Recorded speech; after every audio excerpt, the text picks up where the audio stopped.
So hey guys, how are you all? Welcome to. So we are back with a brand new movie on what if Naruto becomes serious with Raven and Big Harem movie, but before we start, be sure to subscribe to our channel and like this video. Now let's begin the story. Everybody loves cookies, don't they, though? Well, I certainly hope they do. Because if they don't, then I opened this bloody bakery for nothing. Maybe I should have tried my hand at a cafe instead. Semantics. In my experience, I've found that almost anyone can be plied with sweets. From the deadliest hunter to the merest minion. Even the most vicious of villains tend to favor sweets in one form or another.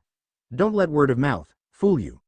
I once saw a girl who barely came up to my chest murder a man because he looked at her ice cream. Didn't even touch the damn thing. Just looked at it. True story. I shit you not. Everybody has a sweet tooth for something. Trust me. Cakes, chocolate, even cookies. I prefer the latter. Now, I know what you must be thinking. Naruto, you're an idiot. After everything you've said and done, after everything you've been through, after all the battles of fought, why the hell would you open a bakery in the middle of Vale? Did you hit your head when you fell out of that portal? Well, therein lies a story. To you, a bakery might seem like something of an odd choice. Especially for a shinobi. For me, it seemed a simple one. When you've saved the world half a dozen times over and stranded yourself in a foreign dimension, there really isn't anywhere else left to go. You've done all you can do, and at some point just don't feel like fighting anymore. It's not that you can't or won't, but that you simply choose not to. So you try to find a hobby, something that makes you happy. Something that makes others happy, too. Let somebody carry on the good fight. Let someone else be the hero. Let something happen. My home was at peace when I left it behind. Probably still is. Even if it isn't, it's none of my concern. They probably don't even need me, and it's not like I can get back to them. I've had decades to reconcile myself to that fact. When I first landed here all those years ago, when I first met Ospin, I had nothing. I didn't want to be a huntsman, wasn't interested in his crusade, but I helped him anyway. For a time. Gave him a lifetime or two to set up his precious schools. It paid off. Some might argue that I still have nothing to show for it. I disagree. I've spent most of my savings on cooking lessons and the rest building this place from the bottom up. They're mistakes, to be sure. Loads of them. Took me 100 years to get my craft right. Burned down a building or two. Or 3. Or 4. But I learned. Because I had the time. Uzumaki genes have their perks, I suppose. Or maybe it has something to do with Kurama and being a Jinchuriki. I don't look a day over 20. Eternal youth has its perks, I suppose. Never asked for it, but it lets me live life at my own pace. Oz still asks me about it now and again. Why baking, you ask? You'll laugh if I tell you, it's more a whim than anything else. Dad once said food brings people together. Figured I may as well give it a try. Didn't want to run a bar. Couldn't handle coffee. Running a cafe looked like it would be too erratic, though I'm open to the idea. But cakes, chocolate, cookies, sweets, those I can handle. Come to think of it, I might make it a cafe after all. I'm a quick study. I've had ages to perfect my craft. As for the name, that was a bit of an accident. Didn't even mean to use it at first, but it kinda stuck. Baker's dozen. Who needs staff? Shadow clones for life. Alright. Time for the first big day. Bring on the customers. How hard can this be? Just flip the OL sign here to open and wait for someone. Hey? 0.0.0.0. I smell cookies. Naruto was many things. Ancient, eternal, and quite possibly immortal. Some called him prankster. Others, a hero. Still more named him as villain and betrayer. He had stared down madmen and gods in that order and somehow triumphed over them all. Not through with or any brilliant strategy, but through sheer bloody tenacity. If it weren't for an accident years after said victory, he wouldn't have found himself in the world of Remnant at all. In the years hence, he'd fought abominations that would make even Kaguya shiver. Grappled with grim the size of buildings. He'd once seen the face of evil herself and bid her a good day. Needless to say, it took a lot to faze him these days. The small scarlet streak that just shot through his door? That tiny red terror currently perched on his stool as if she owned the damn thing. This little bright-eyed creature gazing up at the plate of cookies in his hand with abject hunger in her eyes? Naruto Uzumaki feared her, and for the life of him he couldn't quite say why. It wasn't her size or stature that did him in. On the contrary, the huntress looked almost harmless compared to someone of his stature. By contrast to his bright colors, the girl wore all red and black, her hood hiding most of her face. Save her exuberant smile and burning eyes. No, he corrected himself as said hood tumbled back to reveal a young face framed by dark hair. silver eyes. Now where had he seen those before? And why did they remind him of? Nah. Probably a coincidence. You're open, right? She chattered at him amicably, all but bouncing in her seat. The sign said you were open. He supposed it was her seat now. Didn't look like she'd be leaving until she got what she wanted. Judging by her earlier declaration, he had a good inkling of what she was after. Fair enough. He'd wanted a customer, and here he had one.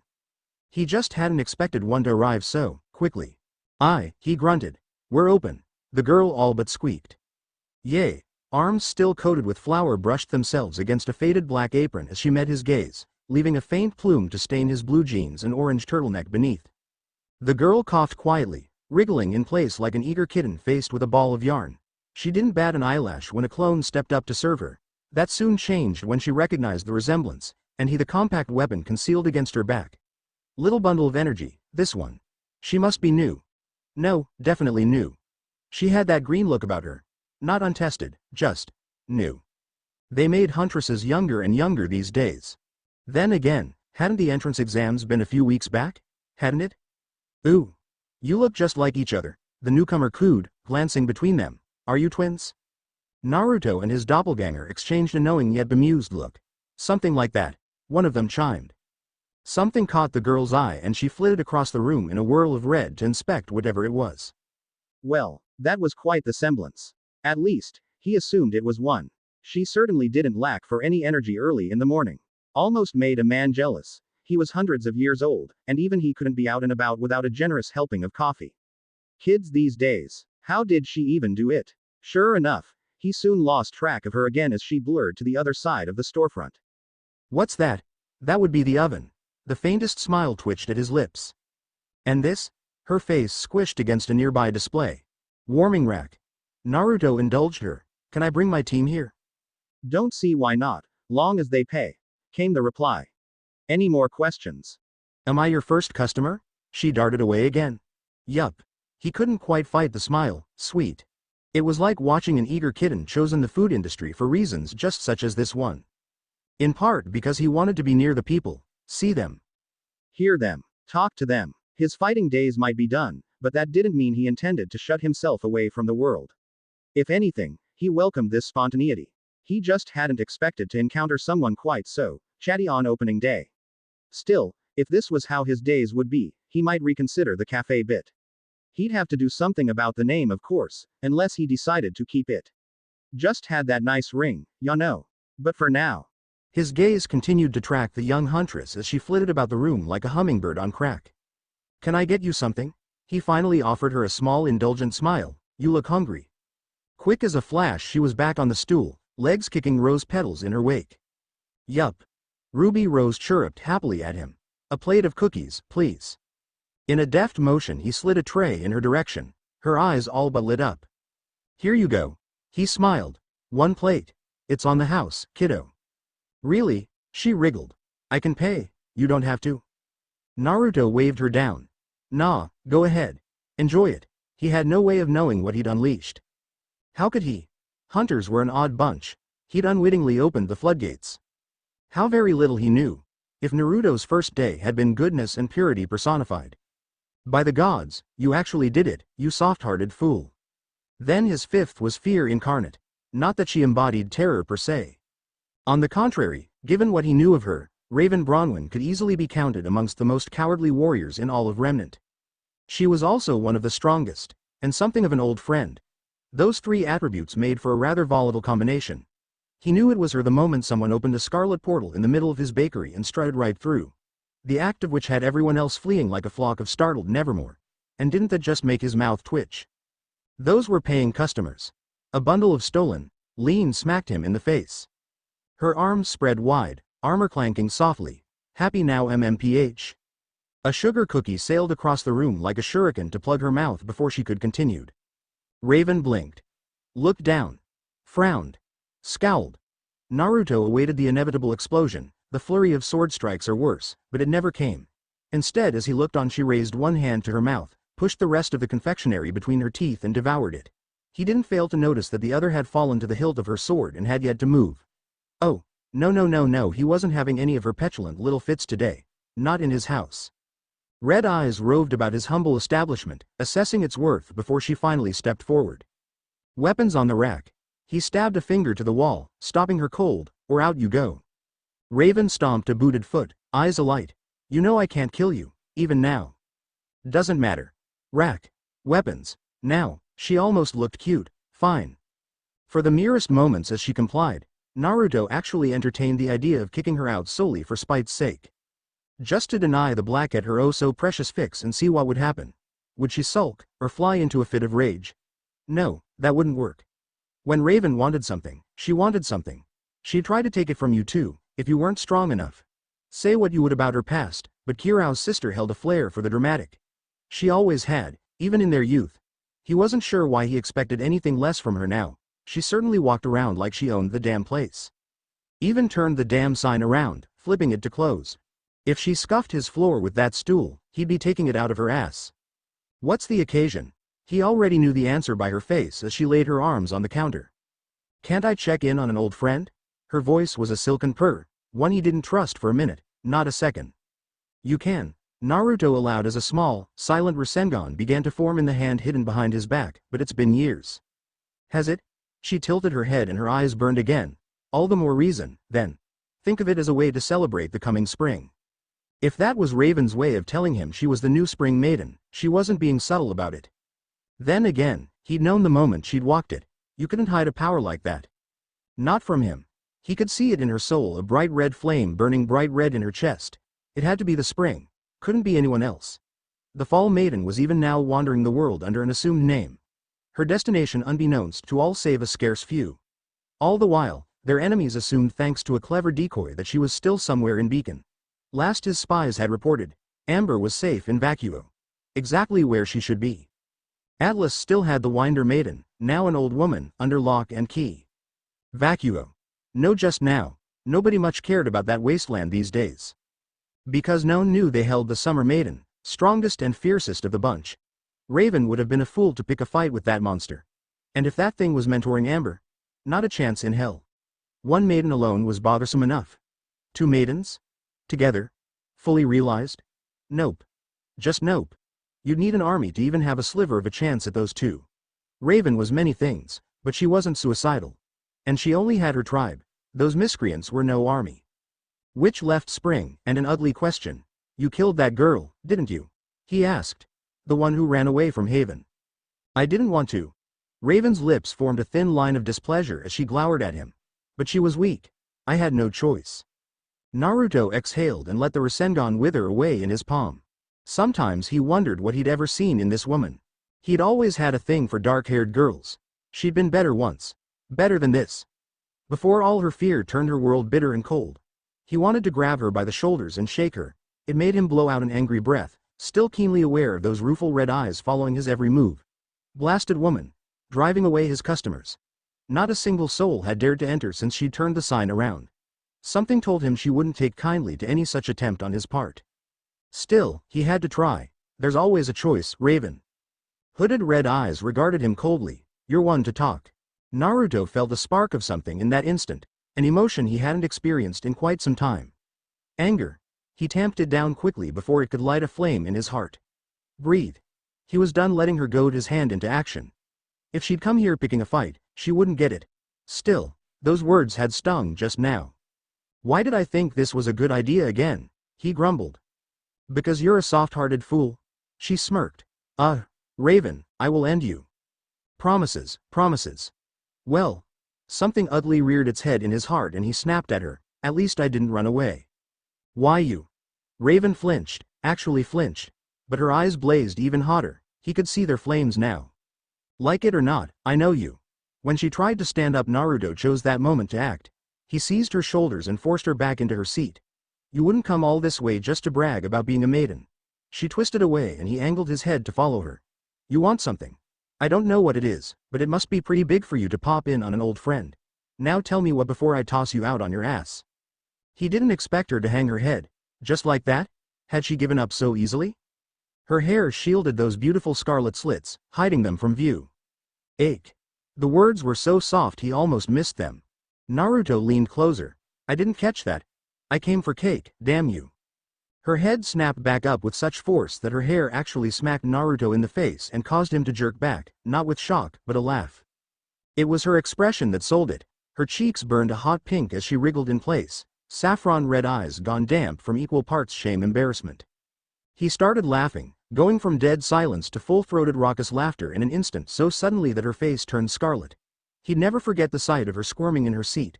Watching her squeezed her knees together, it was such a girlish expression that he nearly whipped out his scroll to take a picture. Bah, he had security cameras for that. But this moment, priceless. Utterly beyond compare. Naruto swore he would never forget it. Cake? He guffawed, wiping a mirthful tear from his eye.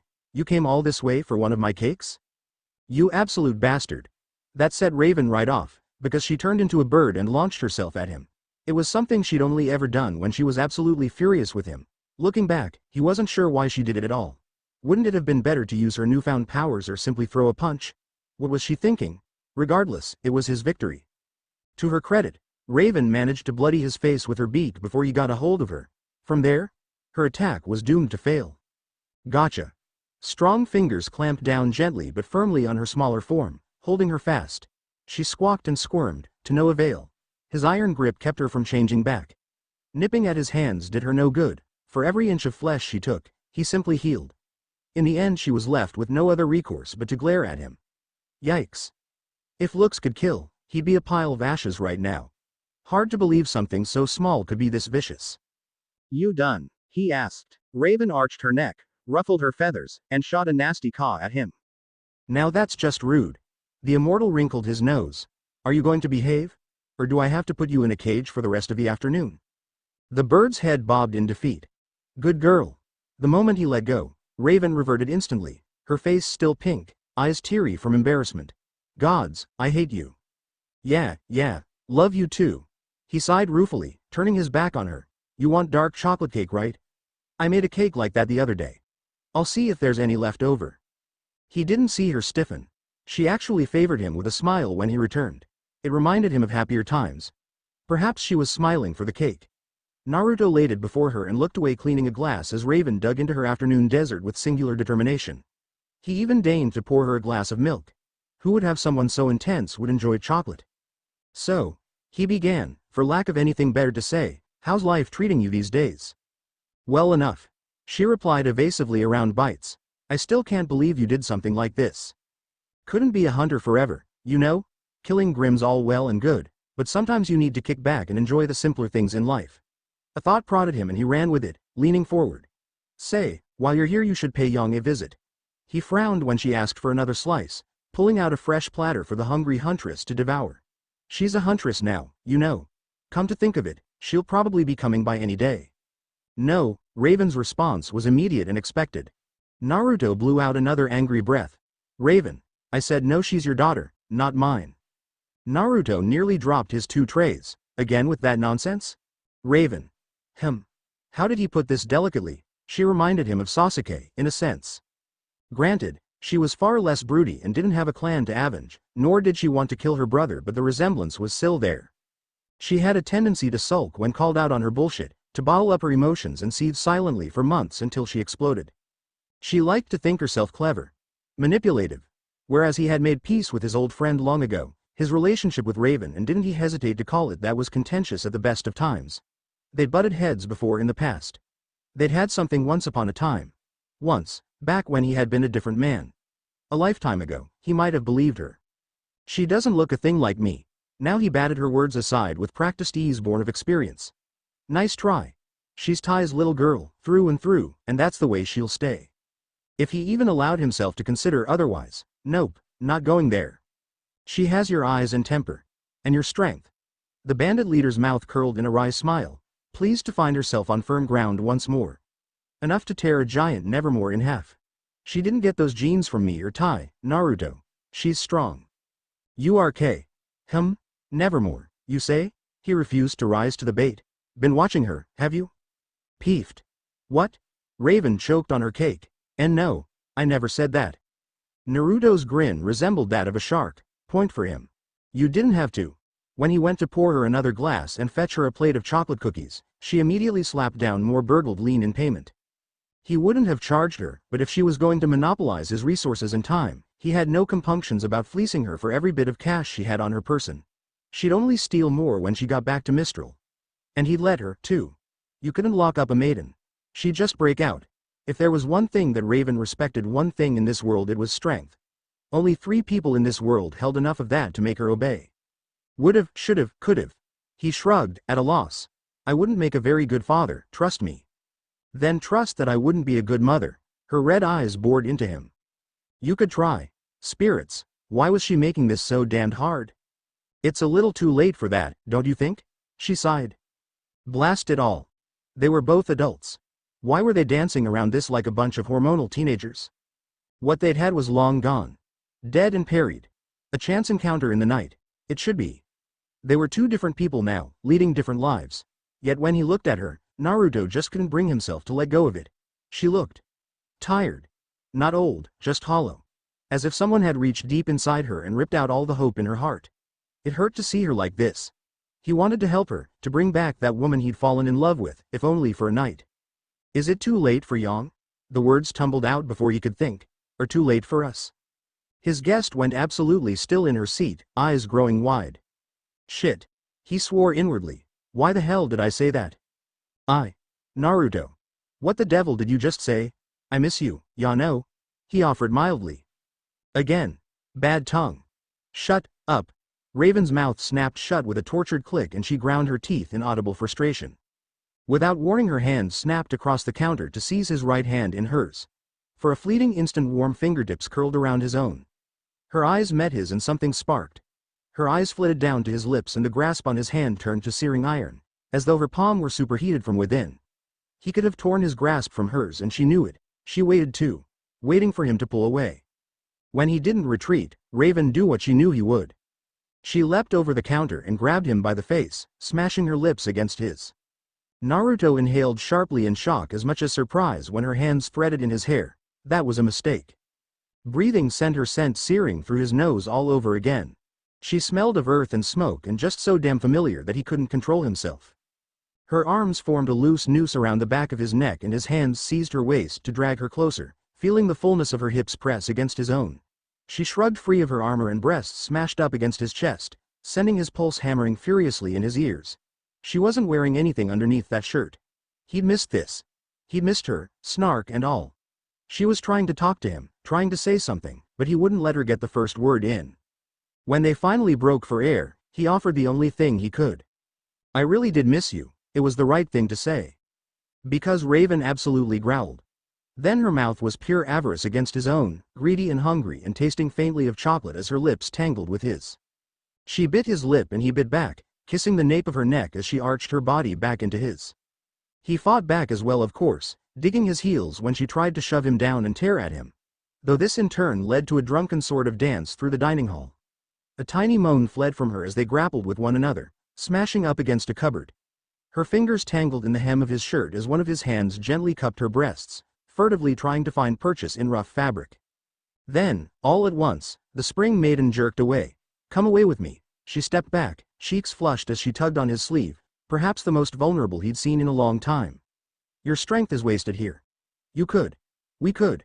Naruto kissed her again, and her words turned to a keening whine before she mastered herself again. Stop. Stop that, damn it. But her snarl lacked its earlier rancor as she returned his ministrations tenfold. I can't think when you do that. She faltered, words failing her. Could what? With a supreme effort, Naruto managed to master himself and tug her back before she could escape. Take over the world. I already told you, that's not my shtick. My fighting days are done. If it's about Salem. Can you stop her? Came the whisper.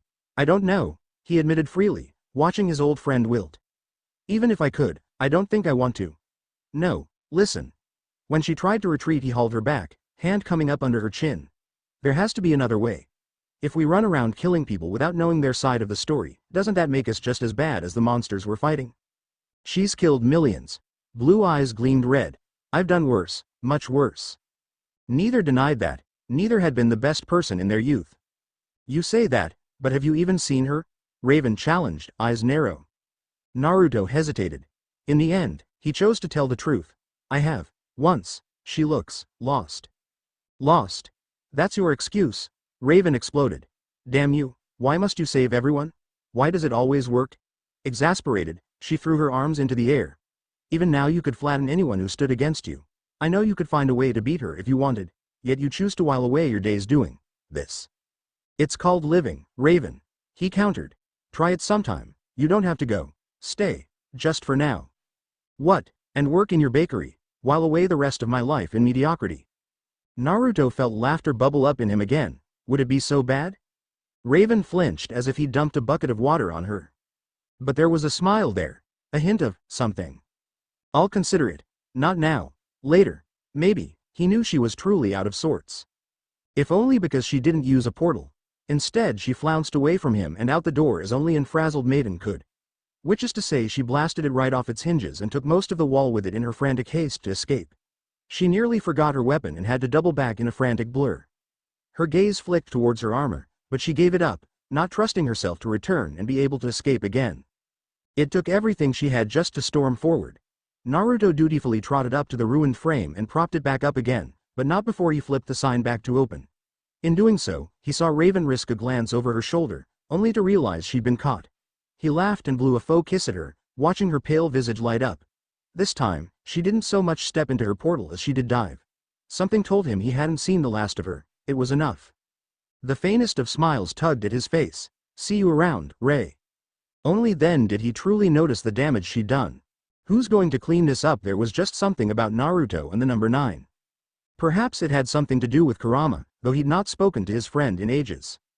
Perhaps it was simply good luck, or bad luck, who could say? Even across worlds and time, the number almost seemed to haunt him, dogging his every step. He oftentimes found himself falling back on it without thinking. 9 cups of coffee. Even an immortal needed a good pick-me-up in the morning. A 9-mile run before he opened up shop for the day. 9 clones to tend to daily tasks. 9 dead grim, just to keep his skills sharp. 9 days in business. 9 flyers sent out to hire potential employees. In time he'd begun to see something of a pattern, for it was on the 9th day that Raven returned. By then Baker's dozen had made something of a tidy profit even after repairs, so much so that Naruto had expanded his initial business venture and begun serving drinks alongside sweets. Drinks with alcohol in them. A bakery with booze. Just the thought of it made him smile. If that didn't make him a walking contradiction, he didn't know what would. With the power of chakra, a host of other abilities, and an unlimited army of clones at his beck and call. Well, anything was possible when you put your mind to it. But he digressed. Thankfully his old flame didn't demolish the door when she stormed the castle this time. She better not. He was king of this castle. Besides, he'd only just fixed the door. Of course, that was not to say Raven's return was a quiet one, either. Far from it. When the door crashed open with a cataclysmic crunch, he knew precisely who to expect. Afternoon sunlight spilled through the cracks, but no one batted an eyelash. Naruto had to fight down a smile at the sight of it. His clientele had long since grown accustomed to such a racket. Hunters were involved. Raven was no exception, ex-huntress or not. This time, EHR attempt to scare everyone out only earned her a few dark looks and the odd middle finger, nothing more. Raven absolutely twitched. Seriously? Nothing? Gods, she was adorable when she pouted. Naruto wished he could see that expression more often. Something told him he'd be seeing a lot more soon. Because that was one of his flyers clutched in her right hand. He knew the worn brand of paper and recognized the sigil of crossed golden foxes over a plate. She caught him looking and her pale face turned 7 stunning shades of scarlet. Naruto didn't taunt her. Not yet. She might bolt if he did. Instead he waited for her to commit before he made his move. Sure enough, she stalked forward and slapped said flyer down on the counter with enough force to crack the wood. When do I start? Start what? Naruto smiled like a shark, savoring the moment. I'm afraid you lost me somewhere in translation there, old friend. Raven leaned back, refusing to give him the satisfaction he sought. She wanted to slap him. She almost did. They'd been partners once. She knew exactly what kind of game her old friend was playing and would have none of it. Blast him. He'd always been a snarky little bastard in the past, but now he'd upped his game. She told herself she hadn't come back for him and almost believed the lie. Almost. She told herself it was safer here with him than the tribe. At least for a little while. She'd seen the way he fought in the beginning, and he'd only gotten stronger since. She could see in the way he carried himself, even as he pulled a fresh tray of cookies from the oven.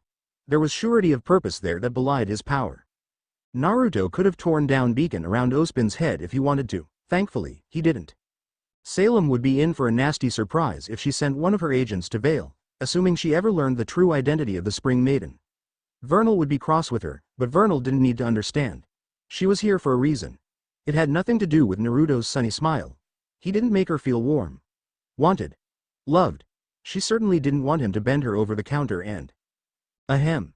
Naruto coughed, and for the first time in nearly a decade, Raven actually felt heat rise in her cheeks as his words tugged her thoughts from a pleasant place. Oh gods, it was like being a teenager all over again. She wasn't some blushing maiden. Actually, she was. A maiden, of course. Never a blushing one. She refused to admit it. Blushing was weak. And she would not be cowed. I am here, she forced the words out through gritted teeth, to take you up on your offer. I don't recall making an offer. She slapped the flyer in his face. The job, you oaf. Really? Naruto tilted his head nearly horizontal to peek over the paper. Got any experience? Some, yes. She relished his brief frown. Summer had gang pressed her into working at a diner once to pay off a debt. Once. Never again. How someone so small could be so ruthless was beyond her, but that was a hell she wasn't keen to revisit. Too many customers thought they could have their way with a girl in a skirt. She'd cut off their hands and never looked back. Surely working in a bakery would be a step up from that. How hard could it be? It wasn't as if he had any other takers. She was the only one who'd shown interest, therefore, he had to hire her. He couldn't keep using those clones of his forever. It freaked people out. Hello. So when a girl with a grenade launcher of all things strapped to her back chose to peruse his establishment, Raven didn't think much of her. Or her outfit. Too much pink and white. And the hair, Not that she looked hideous or anything, mind you, it was just the colors that riled Raven so. Far too bright for her liking, and so she resolved to ignore her. Hey, mister, until said girl elbowed her out of the way. You make pancakes here? Raven paused, reassessing this cheeky little teenager with a wary eye. She'd felt that elbow. Perhaps there was some strength to the girl at all. Not that it mattered. As if sensing that thought, Naruto smirked. We do indeed, missy. Interested? Her grin turned feral. When can I start? Bah. The cheek of this girl. As if he'd simply hire her out of the blue. You must be Nora Valkyrie. Naruto flicked her a quick smile. Sure, we're hiring part-timers. Got any experience? Nora's smile proved sunny. And somewhat concerning. Nope. Rennie said I should learn some life skills, though. Cooking counts, right? Why did Raven have the feeling this decision was going to end horribly for her? Naruto was no fool. Surely he wouldn't hire this slip of a girl just like that. He wasn't like Tai. He was no trusting fool. He would doubtlessly tell this Nora just what he thought of her inexperience and show her the door. You can start tomorrow, if you like, Naruto said. We open at 7. You'll be waiting tables, at first. That all right? BWUH. Sweet. Nora chirruped happily and skipped back the way she'd come. See you then, boss. Raven whipped back around and sputtered incredibly. Why? Pardon. Quick as a flash she reached over the counter and grabbed him by the collar. She doesn't have any experience, she said so herself. And you do? He blinked faux innocently. Yes, she released him with a hiss, heedless of the chuckle it earned. I just told you. Then you're hired. Naruto didn't bat an eyelash, but his shit-eating grin made her want to shriek. His hand dipped behind the counter and flung a bundle of gold-red dark blue at her. Here's your uniform. He chuckled as she caught it. Shift starts in 5 minutes. Hope you know how to clean dishes, because that's what you'll be doing tonight. You told that girl to come back tomorrow, Raven howled, jabbing him with a finger, and waiting tables. Yes. His grin threatened to split his face. Yes, I did. Now, shoo. Into the back with you. She reared to her feet and kissed him, drawing a few whistles. Rotten bastard. Would you have it any other way? She bit him. I'm only joking, of course. Naruto hummed and leaned into her, laughing when they parted. Seriously, you? Washing dishes? Do I look like I have a death wish? I was beginning to think you did. Raven clicked her tongue as she gave him another shove. Damn it. She had missed him. Insufferable snark and all. On a whim, she grabbed him by the sleeve, fingers fisting against the rumpled blue fabric. You really know how to make a girl feel welcome. He beamed and pressed his forehead against her forehead. Missed you too. This time when his mouth claimed hers it was softer. Not tentative. Naruto could never be that, but almost gentle by comparison. Something in her melted and she pulled him closer. Idiot. She'd fallen in love with an idiot like this. No, she was still in love with this idiot. Bah. Get a room, you two. one of the customers crowed in a bawdy shout. There are decent folk about. Raven nearly skewered him on the spot, and it was only Naruto's hand on her arm that stopped her from doing something foolish. Oh gods, she'd thought it was Kirao for a minute, almost sounded like him, too. She'd never live it down if it was. And hadn't she thought of that when she returned to Vale? No, she hadn't. She hadn't come back for her brother, but Ospin was in Vale. Yang was here. Tai was here. Gah. There was a can of worms she had no desire to open ever again. One fight. One argument. One slip shattered things between her and her old paramour. Who was to say she and Naruto wouldn't squabble and go their separate ways again? They'd only reunited now years after the fact. Who was to say they wouldn't separate once more? And here came the panic. He must have sensed her fear, because he drew her aside. In the back. We can talk there. Good. Your clones can keep them busy. Raven flounced off, tugging him away with her. Have them make a pound cake or something. Why, is that a command? All right, all right, all right. He laughed as her open palm cracked against the back of his head. Ha! That tickled. You heard her, boys. Raven hissed softly at her smarting fingers as she pulled him into what served as a break room, all the while keenly aware of the pain in her hand. Even now she could feel the bones creak ominously. Tickled? She'd nearly broken her hand on his skull just now.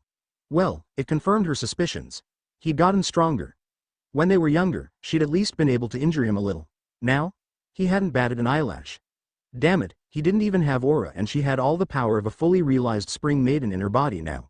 Would she ever bridge the gap? Well, welcome home. Naruto followed her into the back as she anticipated, but rather than approach when she let go of his hand, he seemed content to wait. Raven flicked a glance for her surroundings. She wasn't impressed. In hindsight, it couldn't really be called a break room. The space was little more than a large alcove meant for storage with a table and a chair shoved into a corner. A fan creaked lazily overhead, providing a faint breeze that did jack all against the heat of the ovens. She'd have to do something about that. Naruto was many things, but an artist wasn't one of them. He likely didn't feel the heat, but Raven did, and it worsened her mood. Her mind whirred. Maybe knock down a few falls, expand the space, get some proper ventilation back here. That would be better. And he was still staring at her, trying to figure out what to say. Turn around, you perv. She swiped at him lazily. Naruto did as she bid but made it clear he wouldn't be leaving. Instead, he settled against door frame and crossed his arms. So that's how it was. He wanted to listen to her squirm at the very least. Bah! Challenge it was. Then, Raven shed her clothes quickly but kept her undergarments, relishing the way he stiffened as the fabric rustled and fell to the floor. He might not be able to see her, but he could certainly hear her. She'd drag every reaction out of him. Served the bastard right. She almost considered approaching him, but thought better of it. She was still cross with him for his earlier antics. So she considered the uniform instead. It was surprisingly tasteful, all things considered. She had expected a maid's uniform, or worse, Naruto could be a vicious prankster when pressed, but the uniform looked like a simple civilian dress wrapped in a white apron slightly faded by time. Where did he get this? A thrift shop. Oh, its colors matched those he wore to be sure. Shades of dark navy blue embossed with hints of cold alongside long sleeves. But it was still nowhere near the horrors she'd been dreading. There was even a slit near the thigh to allow her free range of movement, and the skirt ended well above her ankles, eliminating any possibility of tripping. Raven still didn't like it. Do I have to wear this? Yup. He chirped. Why? Something wrong. She growled. Naruto, this is a dress. He sniffed. It's a uniform. Oh, no, they were not doing this again. Even if she couldn't see his face, she could hear the impish smile in his voice. See his shoulders shaking in barely repressed mirth. A wise woman would have ceded the fight and taken the opportunity to strike later. Not Raven Bronwyn. She was too stubborn to concede a fight, to ignore a slight, no matter how small it might be. Least of all when it came from an old flame. Dress. Uniform. Dress. She spat. His smile didn't waver. Uniform. In the end, the mighty Raven Bronwyn was forced to concede the battle and yanked the uniform dress over her head. This wasn't over. He would rue this day. Rue? No one messed with her. Not even him. She'd find a way to get him back for this if it was the last thing she did. It's going to be all right, you know. Is it, now? Raven scoffed the sudden statement as she pulled on the uniform, sweeping it over her head. I don't think it will be. I don't know why I came back. Yes, you do. He didn't look at her, but she saw his shoulders slump in relief, and for the record, I'm glad you did. Her face burned as she pulled her hair free from the neck hole. Shut up. Huh, she was surprised. Blasted thing actually fit. Not too snug, but not too loose, either. Didn't even feel like a uniform. Just clothes. She pulled the apron on, scoffing slightly at the pair of golden foxes carefully stitched into the fabric. It was odd, seeing them. Naruto never gave a fig about stitching or sewing before, yet this was done with the work of a master. More than that. Something in the fabric sang to her, leaving her skin cool in spite of the head and long fabric. It didn't take Raven long to make the connection. Did you weave chakra into this? Got it in one. He slapped his hands. It's no armor, but it'll hold up in a fight. Ah, sarcasm dripped from her voice. Didn't know you cared that much about little ol me. A beat of companionable silence passed between them, neither willing to break it. Raven shuffled awkwardly. Naruto blew out a sigh. I don't work with Ospin anymore, if that's still bothering you. He'd likely said that to break the silence, but it relieved her all the same. We don't see eye to eye. My fighting days are done. Liar. They clearly weren't, not if he could take a slap from a maiden and laugh it off. He'd either kept up his training or at the very least, left his skills sharp. Even if he was done with Ospin and she believed he was, there was still the possibility of him becoming an enemy somewhere, or so her paranoia said. She wasn't sure which was worse. The idea of fighting Naruto. Or loving him again. This was her fault. Perhaps she should have stayed away, should she? It wasn't too late to create one of her portal and leap through her it. But her heart twitched traitorously at the thought, keening like a forgotten child at the idea of leaving again. And yet you've gotten stronger, so she took the bullhead by the wings instead. Don't think I haven't noticed. A blue eye peeked over his shoulder and she caught the hint of a grin. Didn't say I got soft. She accepted the challenge for what it was. You can turn around now. Naruto did so. Whistled. Huh. Yeah, look good. Remarkably, he didn't snark any further than that. Oh, he looked he wanted to, but the sight of her seemed to steal his breath away. Raven preened. Of course she looked good. Her figure was a source of pride as much as it was her strength. Becoming the spring maiden had only further enhanced that beauty. Humming, she presented her back to him. She supposed that sealed her. There were precisely 3 people she would willingly turn her back on in this world and still feel safe around. One of them was dead. The other was her brother. Naruto was the third. Fix my hair. It was not a request. Warm breath seared the back of her neck. What we talking about? A braid. She shook her head and he did the opposite, carefully binding it back into a rough ponytail with a scrunchie she provided. What happened to Vernal? Left her with the tribe. Raven hummed as his fingers worked her scalp. And watch those hands, mister. A truth, albeit a half one. So long as her apprentice remained in Mistral, she had an instant portal out of this hellhole. If something happened, if her enemies came for her, she needed an escape route. So long as the girl didn't get it into her fool head to follow her, all would be well. Where will you be staying? With you, of course. A blood-red eye regarded him over her shoulder as he worked. You wanted me here, I'm here. She turned to face him as he released her ebony tress and planted a hand on her hip, shifting forward ever so slightly. I hope you're happy with yourself. You'll not be getting rid of me that easily. Naruto quirked a brow. I still snore, you know, and I hog the covers, if you recall. She shot right back, unable to keep the smile from her face as she stepped to him. That a problem? Damn him. Damn him for making her feel young again. This wasn't going to last. Happiness never did. It was only temporary. She'd do something to piss him off, or he'd set her off with one of his pranks. They'd grow tired of one another. This couldn't last. Because if it did, it made her the fool. And that made her feel like shit. She'd been the one to run when things got tough. He hadn't. Why was he being so bloody patient with her? Why was he trying? He considered her words for a moment and shrugged. Nope. Raven's eyes blazed with scarlet flames as she dragged his mouth down to hers. Naruto inhaled sharply. If there was one thing she took pleasure in, it was her ability to get a reaction out of him. She always did. And this? She delighted in pushing him away from her, hearing him growl in frustration. He reached for her hips but she ducked away, leaving his hands clutching at empty air. He could have pursued her. Chased her down, tackled her, nailed her to the floor and made sweet, sweet love to her. Gods knew she wouldn't be able to escape from him if he took it into his head to actually exert himself. That he didn't do so now suggested a level of control that hadn't been there before. Naruto sighed. Wow, Ray, even I'm not that cruel. You'll get more later, if you're good, cruel, cruel woman.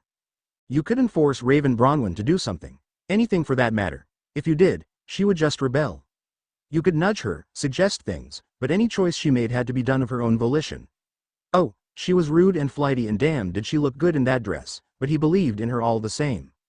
Was this petty of him? Perhaps it was. Raven had a strong personality. For all her cowardice, she could be incredibly stubborn when she wanted to be. So could he. It was part of the reason they'd gotten together all those years ago, and one of the reasons he was still so keen on her now. Opposites attract, or so the saying went. Bollocks.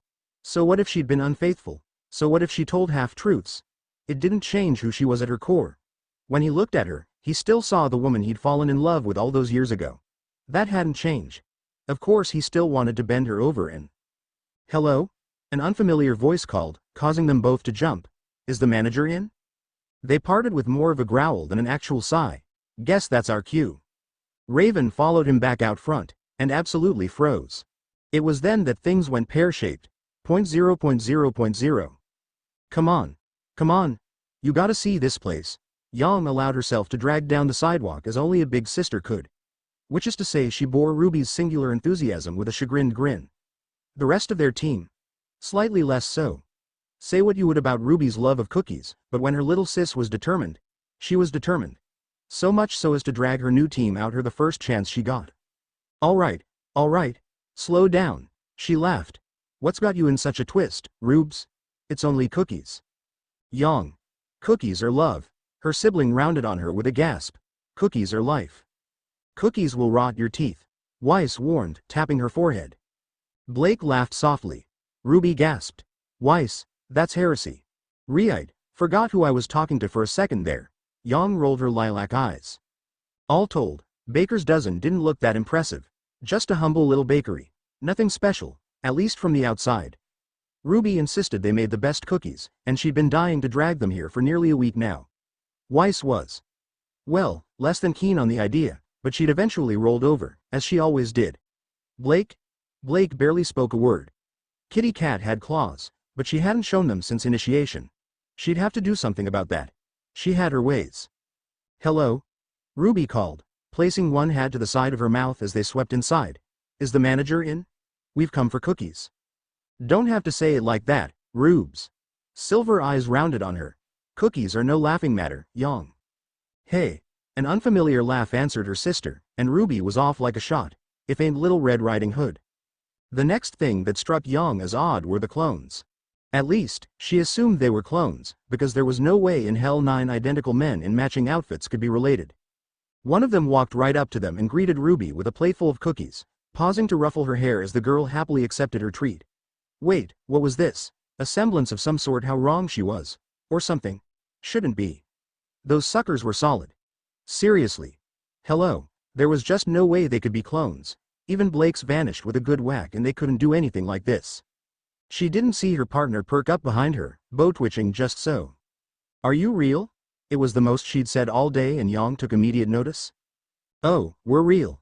The one with the platter flicked her forehead, drawing a glower from the girl. Each one of us. I take it you have a similar semblance? Suddenly those amber eyes seemed just a little bit sharper than Yang remembered. Huh. He'd managed to catch her interest.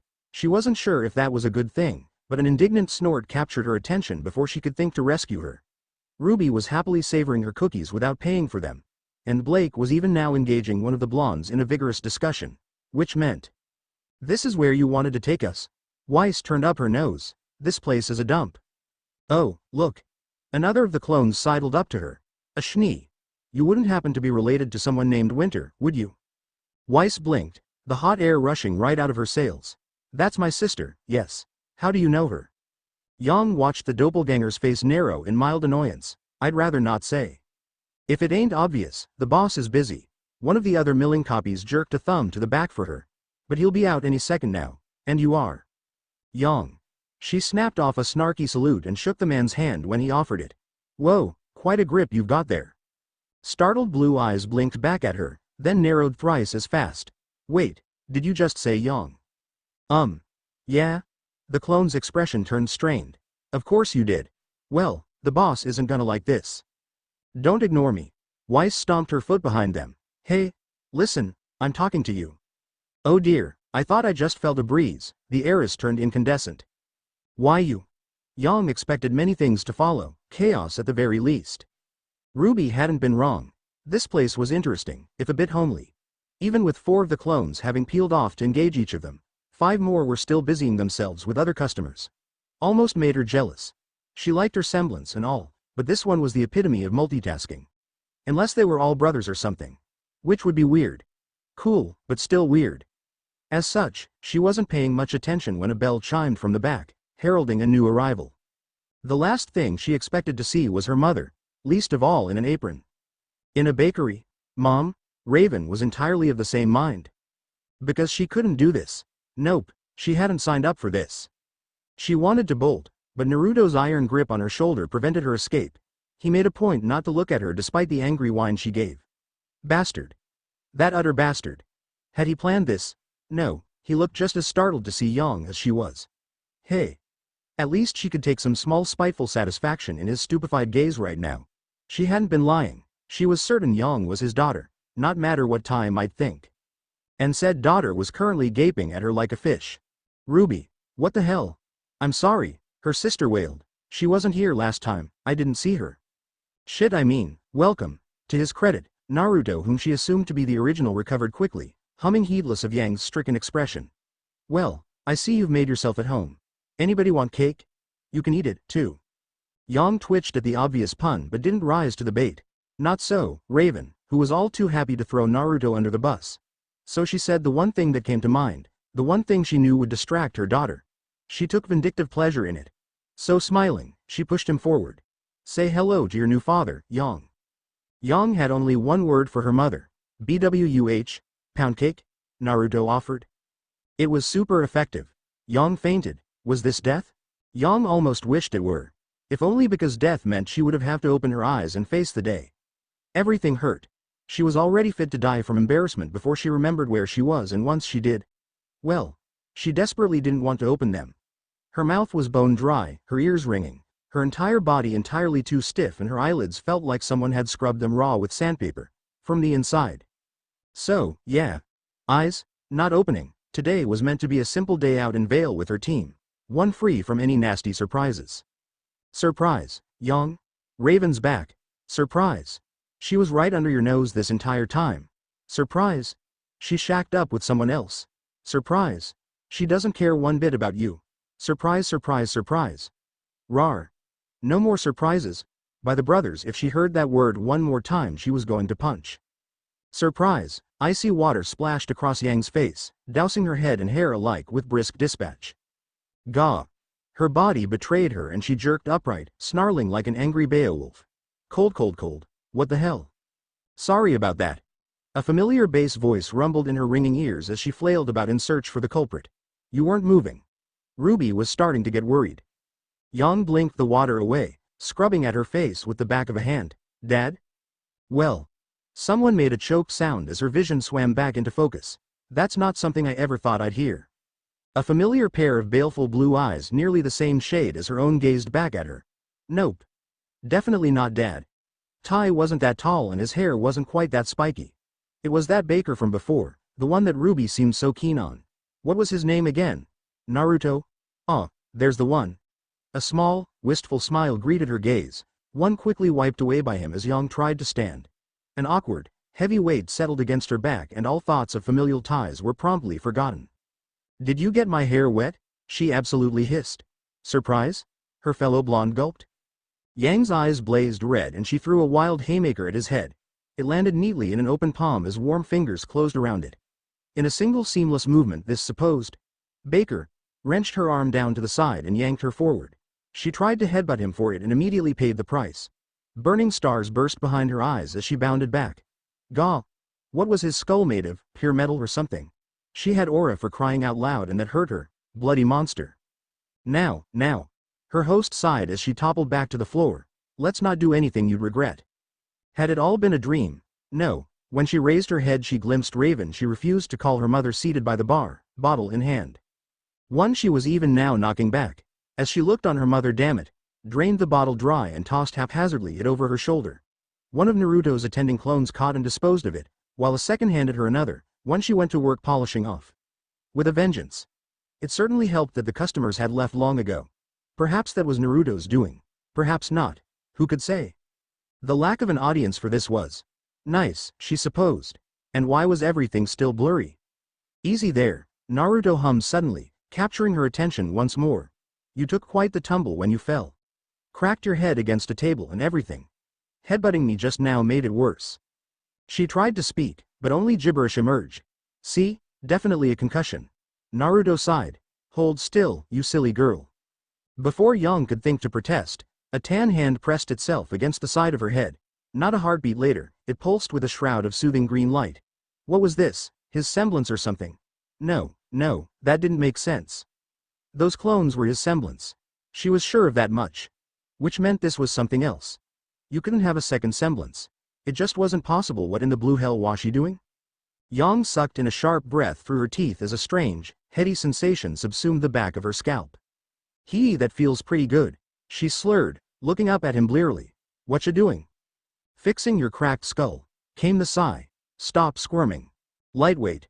Raven croaked from her seat. You wanna go? Yang swung herself upright with a roar, only to find herself hauled back down once more. Lilac eyes blazed red, but the grip on her shoulder was ironclad. In no time at all she found herself wrestled to floor and forced to be still yet again.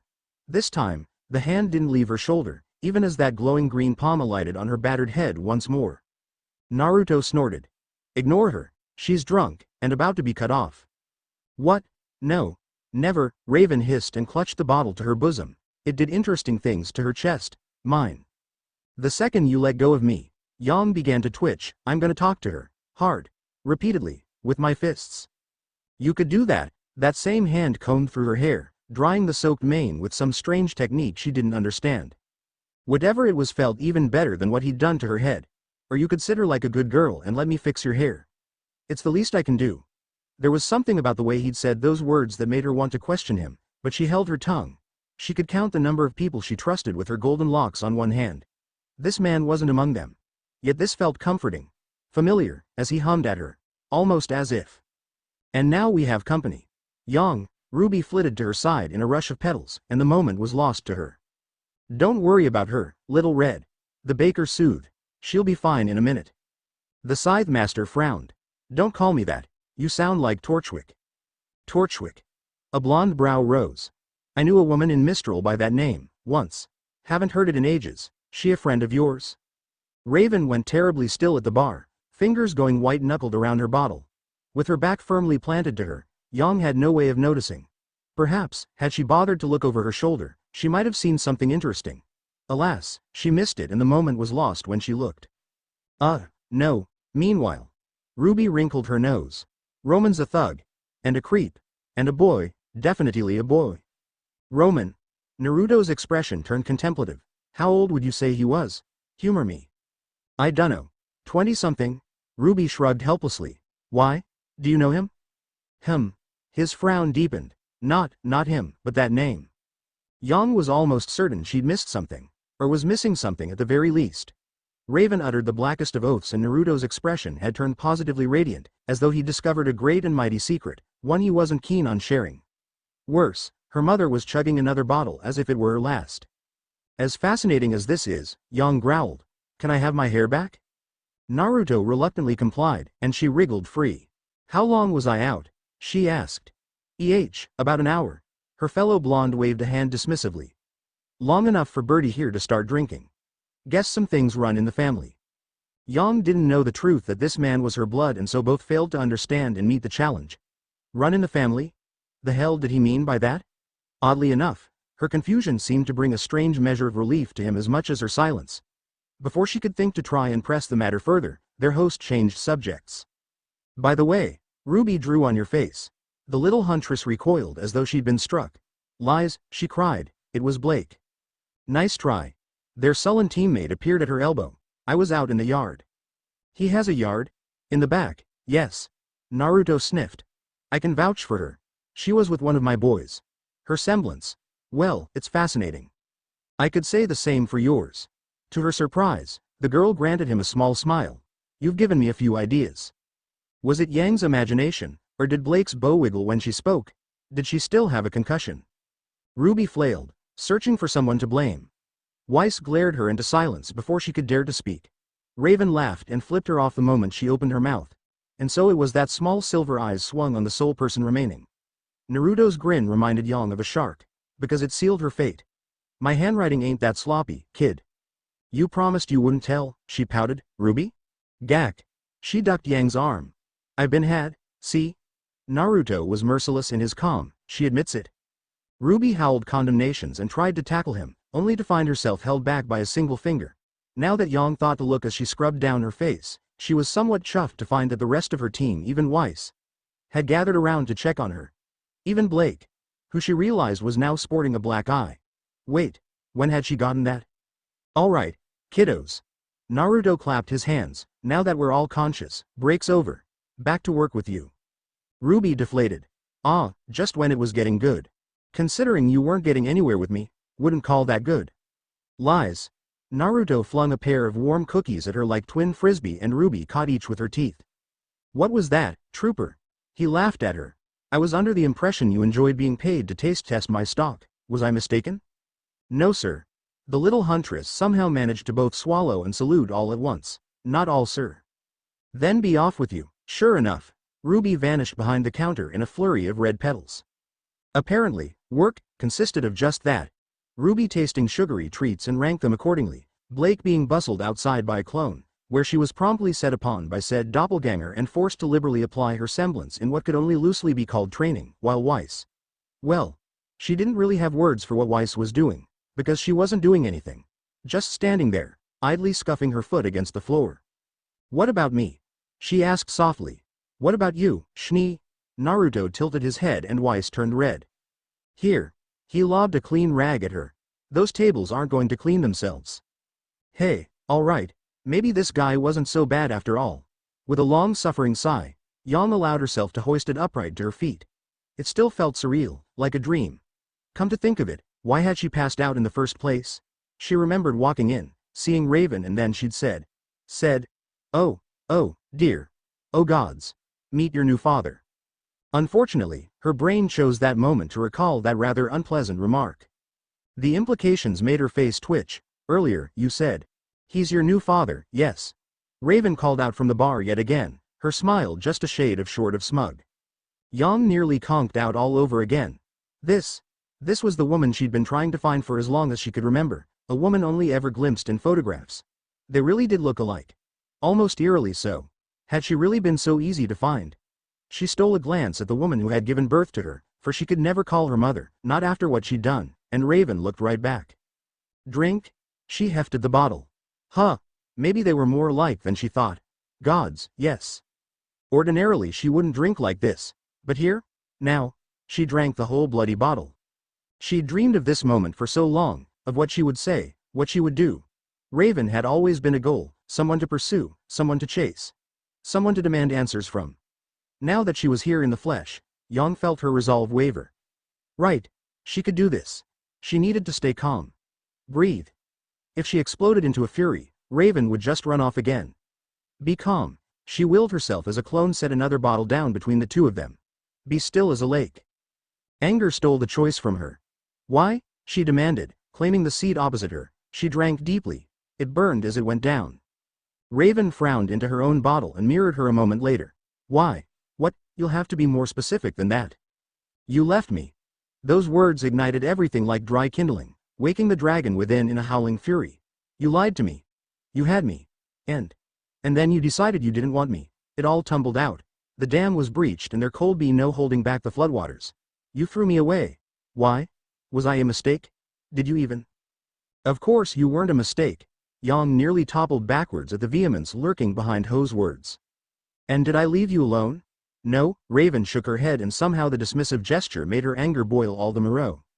Yang, I left you with people who I knew would care for you. Folk who raised you far better than I ever could. And you have the nerve to say I didn't want you? Impudent pup. You never would have been born if I didn't want a child. She leaned forward, perhaps emboldened by her drink, or simply too angry to care what she thought. Or worse, I could have left with you. You would have been raised among the tribe. Would you like that, Yang? I think not. Yang recoiled at the thought. That's what I thought. Her mother scowled. What I did was a mercy. Think on that before you throw your misguided blame at me again. She leaned back, no doubt thinking herself victorious now that her point had been made. Tai and Kirao did a good job of raising you. Summer was a better mother than I could ever be. Her words tore open an old wound. Summer died. Raven's face fell. Yes, she did. I'd heard about that. She paused, eyes alight as they fell upon Naruto. Dear, are you able to? La la la la. Ignore her. The blonde squawked, shouting over her surly scowl. Like I said, she's drunk. He added with a pointed look. She doesn't know what she's talking about. TCH. Just like that, Yang's rage came boiling back, now at him. So you think you can just waltz back into my life, shack up with some random guy, and expect me to accept it? What about Dad? What about him? Raven tilted her head. Yang didn't fail to notice where her eyes went, but she did fail to understand the implications. Naruto pointedly turned his back and returned his attention to the ovens. Yang missed the byplay and mistook it for something else. When the next bottle came, Raven beat her to it and she swore. You absolute bye. Don't be crass. Raven flicked her forehead, drawing a hiss from the younger girl. I did not simply shack up with someone. I simply chose to rekindle the embers of an old flame. Her gaze regained some of its vitality for a fleeting moment, sharper than any blade. Recently, at that. If there's anyone to blame for that, it would be him. Naruto swore softly but otherwise remained silent as Yang's hands crashed down on the table. How recently? She hissed. Today. Raven crossed her legs and twisted the knife, heedless of her daughter's agonized expression. If I knew you would be emotional about this, I wouldn't bother. For a moment she almost looked ready to bolt, only to sink back down into her seat as Naruto glowered at her. There are things you don't understand, Yang. She mistook her silence for acceptance and leaned forward again. I left that day because I needed to. Just as there are things you need to know, Ospin is. Slap. To her credit, Raven didn't dodge, though with her skill, it would have been well within her power to do so. Instead she took the right hook dead on the jaw like a champion. Her head snapped backward but somehow, she remained sitting, even as her head jerked violently to the side. That same punch had blown an Ursa's head off only a few days before. Raven Bronwyn barely batted an eyelash. She raised a hand, pried her daughter's fist away and sighed. Did you even come back for me at all? In the corner of her eye, Naruto flinched. Raven? Raven barely blinked. That was a good punch, she granted, wiping a thin line of blood from her mouth. You've gotten strong, Yang. Don't. Yang jabbed at her nose with a finger. Don't you dare say my name like you're proud of me. Is it wrong for a mother to take pride in her child? She sounded almost sad, it hurt. You're not my mother. Naruto watched mother and daughter rage back and forth like that for what felt like an eternity. Well, Yang did the raging. Raven just listened. In reality only a few minutes passed in Yang's tirade. Emboldened by booze, Raven Bronwyn weathered the storm that was her daughter in surly silence, only offering the odd jab. All the while, Yang wound herself up more and more. Raven didn't get angry. She seethed, and he could see that even she was growing tired of this diatribe. URK, this was awkward. Finally, he could bear it no more. Hey, firecracker. He barked, startling them. Wanna spar outside? Yang shot right out of her seat with a snarl. Yes, please. I need to punch something. Now, preferably you. Never mind. He took back any and all thoughts on this girl who may or may not be his daughter. He was going to kick her ass. Wait. A sudden, awful thought occurred to him. In all this time, he hadn't seen hide nor hair of Ruby since she'd come out of the back room. Weiss hadn't budged an inch. She was pretending to clean a table nearby while she pointedly listened to them. Blake was outside and Ruby was nowhere to be seen. Ordinarily that wouldn't have much bothered him. Yang's sister could very much look after herself, and on the odd chance that she'd gone out surly patron tried something, she was more than capable of bolting away from them. Hey, kiddo? He called into the diner. Where'd you go? Here, came the cry as she stumbled into sight. Don't worry, I'm over here.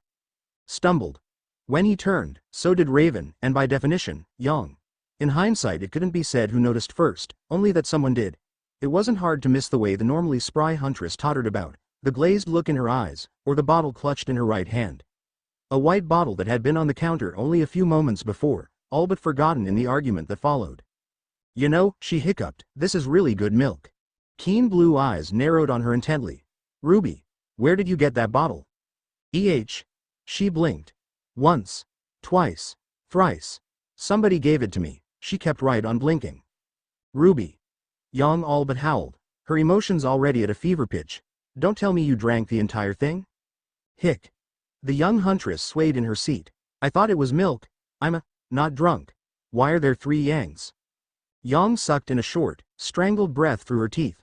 All right, who gave Ruby that drink? 3 heads shook rapidly. Raven pointedly snatched the bottle behind her back. Naruto saw it, of course, just as he saw the subtle shake of her head. Indeed, how could he not? By now he knew enough of Raven's tales to know when she is guilty, accidentally or not. One didn't get to where he was by being slow about this sort of thing.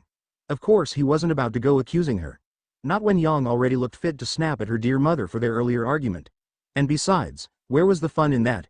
Oh dear, Yang looked fit to spit right about now. I said, who did it?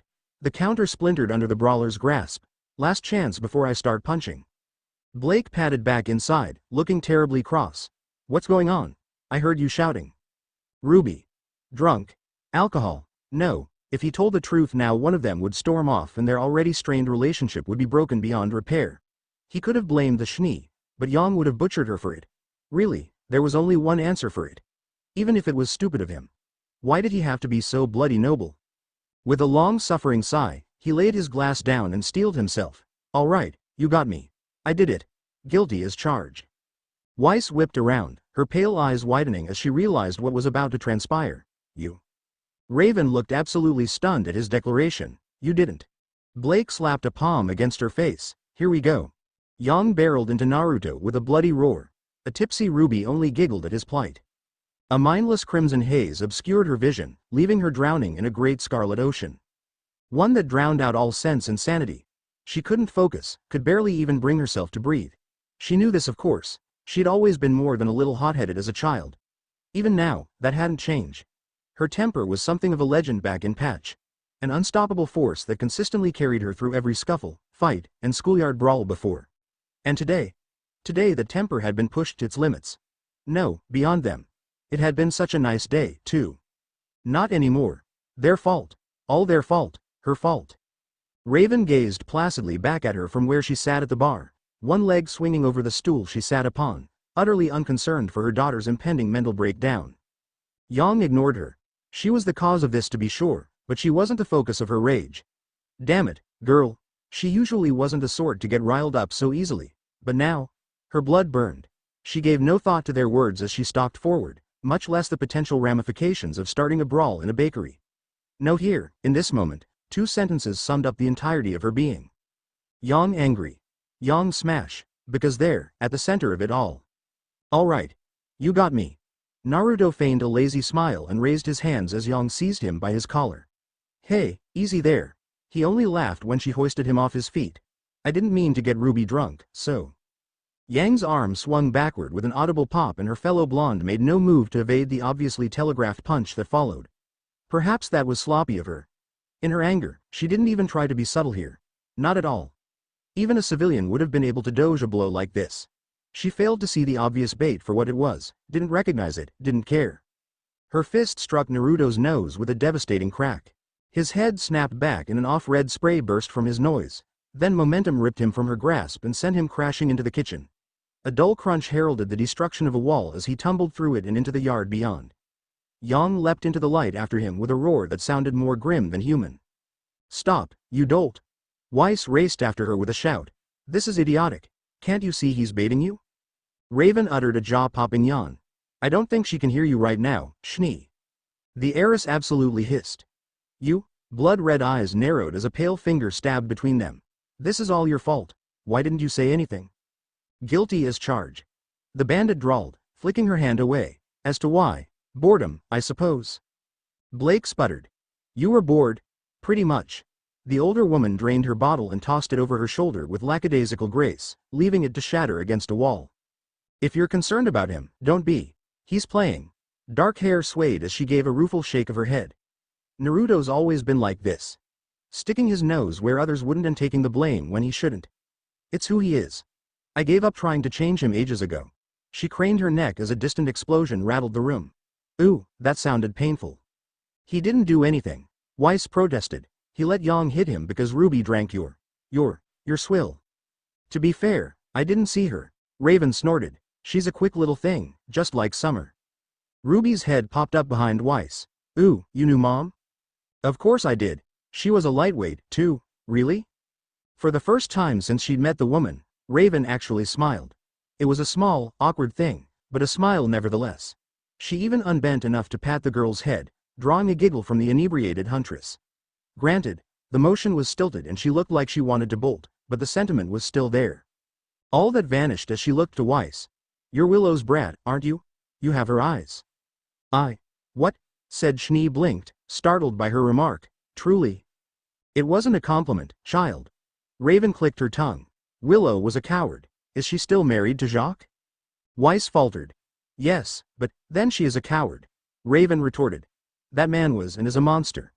I told her to leave. Even offered to kill the man for her. She refused. That makes her weak." There was a bite to those words that hadn't been there before. A bitter edge that bit deeper than any blade. Was there some history there that she didn't know of? It made her angry. Her hand flew to the hilt of Myrtenaster and nearly yanked it free from her waist. No matter how much she might enjoy it, she knew this woman would block any attack on her part and return the favor thrice over. Whatever her past might be, this woman was well beyond her. She knew that. Yet still her fingers twitched, aching for action. "Go on." Raven leaned forward to meet her, eyes narrow. "Do it. Hit me. Let's see if you have a spine." "Don't talk to her like that." Remarkably, it was Blake who stepped up and came to her defense. Alas, that simply made her Raven's next target. Blake Belladonna, was it? A slow, predatory grin split the woman's mouth as she lounged against the bar, idly petting Ruby in her lap. It made for a rather confusing image. I know I've heard that name somewhere before." "Ah, that's it," she snapped her fingers in realization. "You're Callie's brat, aren't you? I didn't know she had a kid." Tipsy though she was, the bandit leader still regarded the wide-eyed girl with that cold, piercing look of hers. "Tell me, how's she doing? Her and Gira still a thing?" Blake absolutely choked. "You know my parents, how? Call it a passing acquaintance from a misspent youth." The gleam in those blood-red eyes said otherwise. "She never told you about me? Then again, it's quite the tale." Said eyes rose to her bow, leaving Blake to squirm under her gaze like a naughty kitten.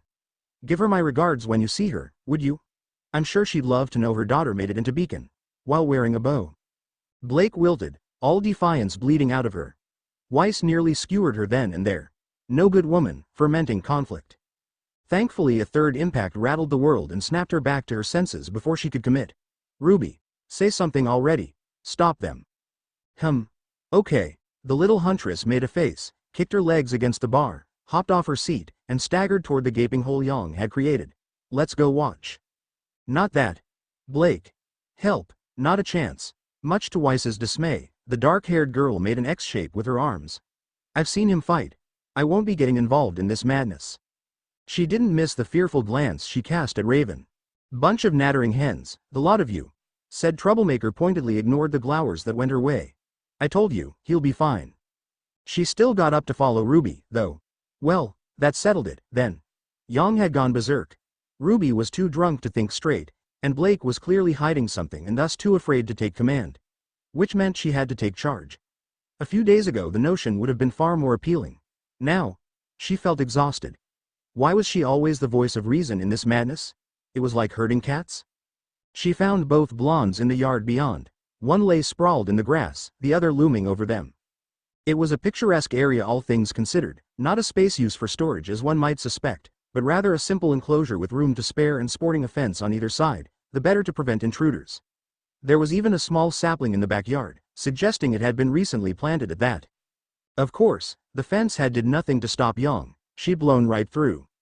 As they looked on, Naruto dragged himself upright, wiped a thin line of blood from his nose, and smiled. "Hey, there," he saw them and snapped off a jaunty wave, uncaring of the berserk blonde at his back. "Nice day we're having, isn't it?" "See?" Raven hummed. "He's fine." Yang tried to punch Naruto while he was distracted and earned a vicious mule kick to the ribs for her less than noble tactic. She crashed back into the fence with a grunt, bounded off the metal links, and flew at him again with a roar. He kicked her legs out without even looking at her, leaving her to tumble past him in a breathless heap. "Hold still," she raged, thrashing her way to her feet. "Why? I already gave you a few free hits, firecracker." Naruto beamed back at her, heedless of his broken nose. "Hope you enjoyed him." Calloused fingers reached up and snapped it back into place with a grimace. "Ouch, ouch. Damn it, that shit hurts. Geez, you're just like your mother." A wild haymaker hurtled at his head and he nudged it aside with a slap of the wrist. "Don't say that."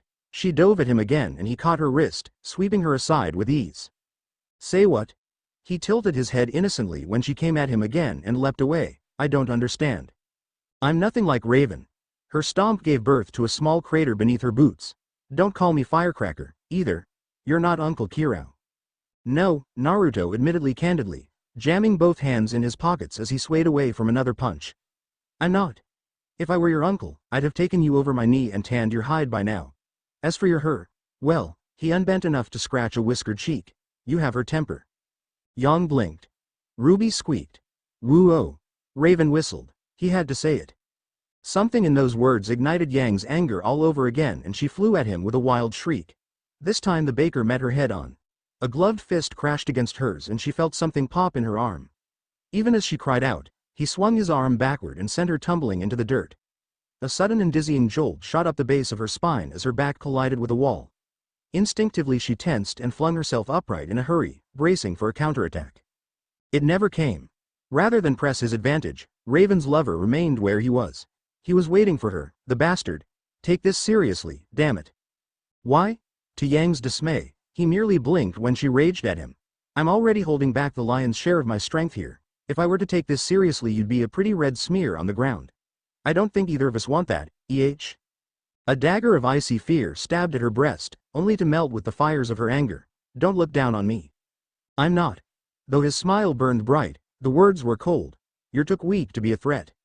In a fit of pique she slapped Ember Celica against the wall she'd braced herself upon.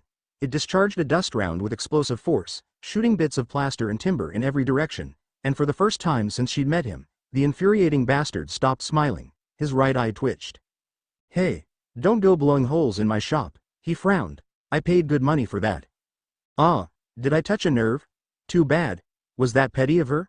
Very much so. Did she care? Not at all. She should have. She'd never been this angry before. She wanted to wipe that smug smile off his face and she had, but it wasn't enough. She wasn't satisfied with this. She wanted to kick his butt. She wanted to make him hurt. She wanted to win. You're being childish. His voice rose in a warning, and she shouted him down. Then take me seriously, you old fart. Naruto did not explode with rage as Yang had hoped, nor did he fly at her like some unlikely berserker. He simply frowned, tilted his head just a tad to the right, narrowed his eyes, and laughed. There wasn't anything particularly menacing about the noise itself. He didn't break into hysteric giggles, didn't throw his neck back and cackle like a madman, nor did his mirth hold a menacing air to it as one might expect from a villain. He simply pressed a hand to his face and chuckled softly as he shook his head. Raven? He called over his shoulder, you still there? Of course. Yang stiffened as the bandit's voice echoed back to meet his inquiry. Not a moment later her mother sauntered past her, hips swinging. In her mindless rage Yang took a foolish swipe at her and paid dearly for it. Rather than draw her blade, her mother caught her fist, wrenched it over her shoulder, and slammed her into the dirt, all without missing a beat. Your girl's being a bit of a brat, he sighed at her. I'm going to be a little rough with her, that all right? Not at all. Her lips curled in a slight smile as she took a seat behind him. It's high time she learned some discipline. Agreed. She has no idea what it means to fight to the death, to put your life on the line. His lips twitched into a frown. It's time she learned. Edging his right foot forward, the whiskered warrior fell into a low stance. One arm swept behind his back as the other clenched into a cruel claw some inches before his face. Even from this distance Yang swore she heard his knuckles pop, one by one. A shadow flashed over his face and a muscle jumped in his jaw alongside. Hell, his entire body seemed to tense for the merest of moments before falling slack again. His right arm swung up and tore his ruined coat away. The tattered remains of his shirt soon followed, leaving him bare-chested. Yang blinked. Blushed. Buckled backwards and covered her face. What the hell, old man? Don't strip. My eyes, it burns. Mwah. Cookies. Ruby drooled against Blake's shoulder as she snored softly. Raven rolled her eyes. Such a show-off. Did you have to do that? Weiss gasped, hands flying to her mouth. So many scars, too many. She saw them before Yang could. Indeed, it was impossible to miss them now that Naruto had removed his shirt. A veritable web of wounds scrawled across the older man's exposed torso, stemming from his shoulders and tapering off toward his waist.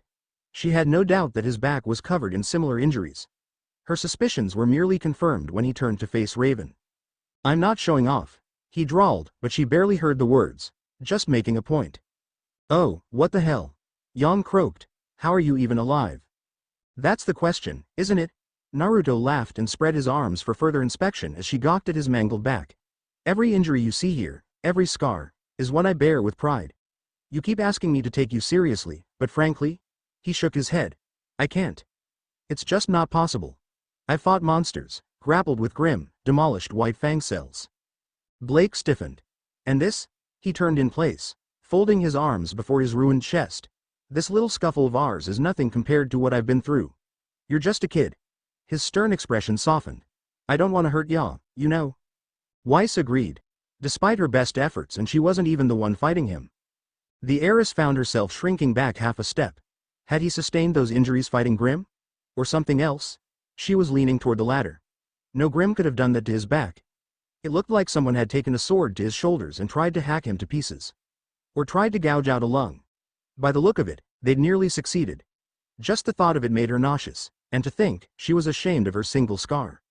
So, we'll start with 5. Naruto spoke suddenly, causing her to start, and go from there.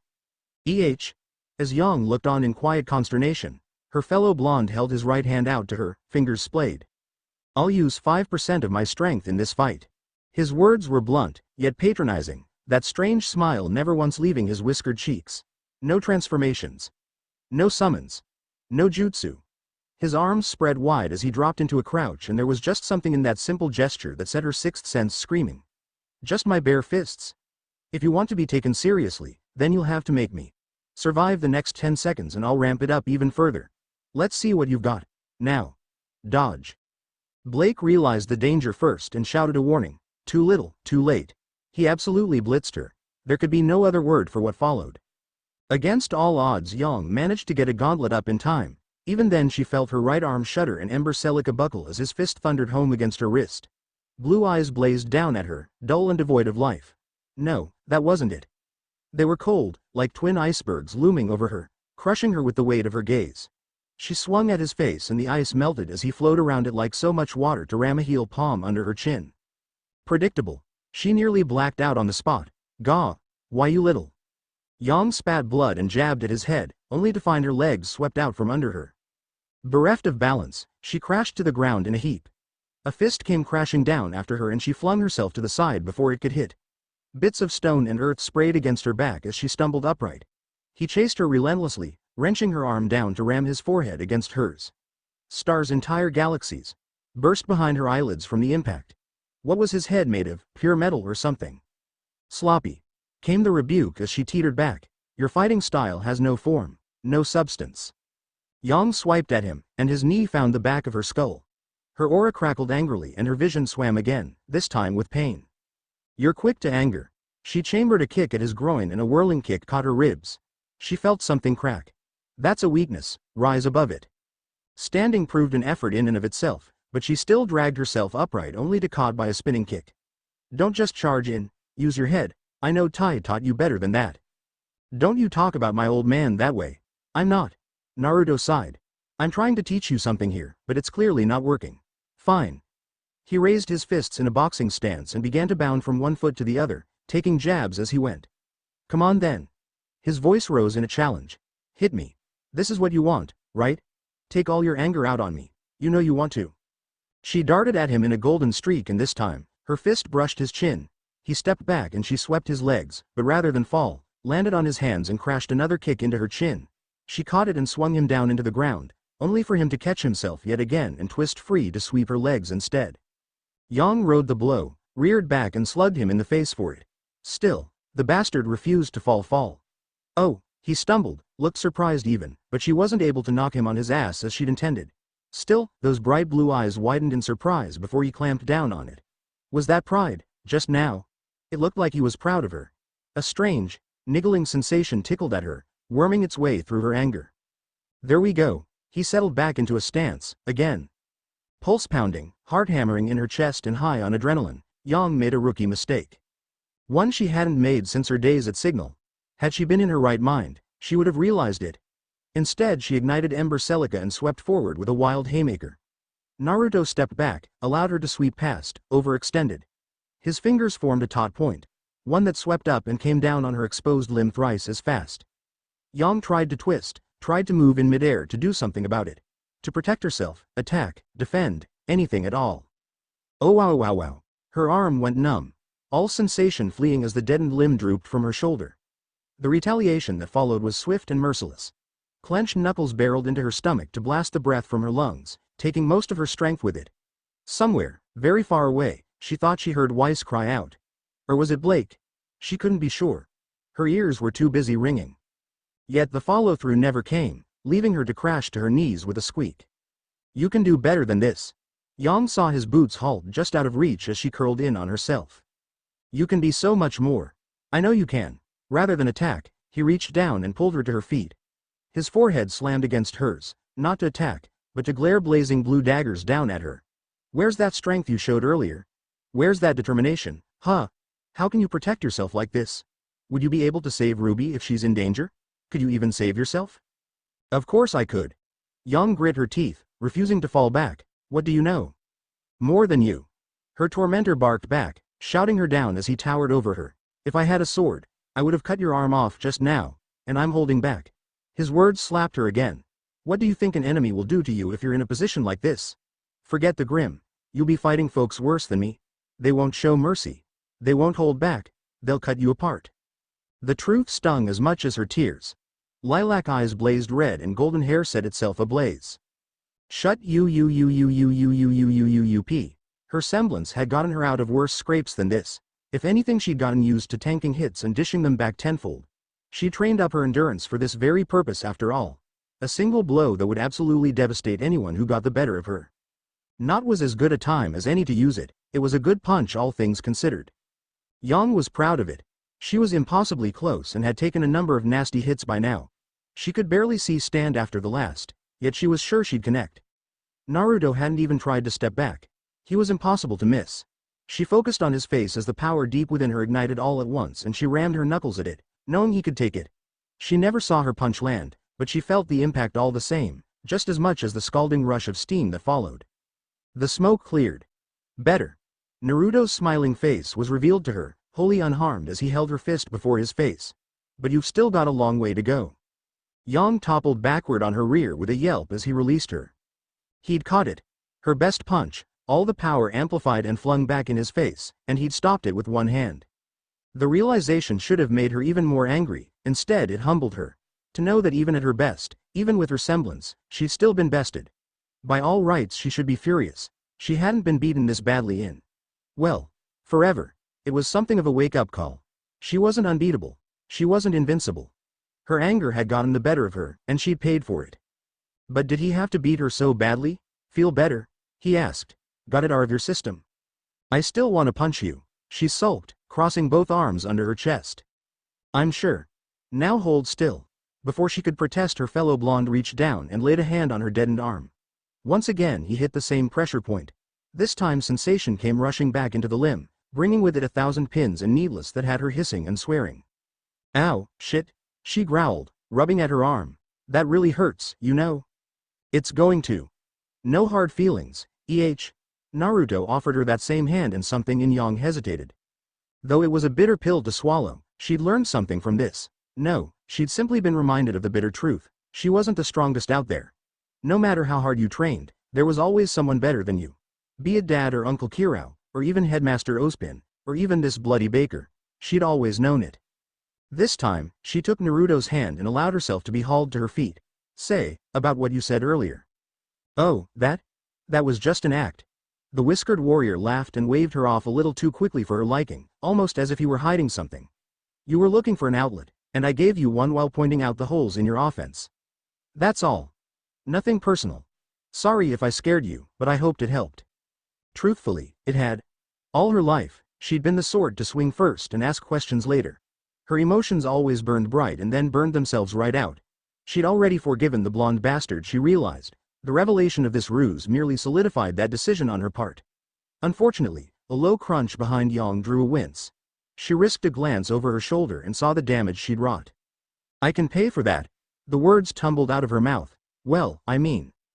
Don't worry about it. He mussed her hair and laughed when she swiped at him again. Raven did the same thing.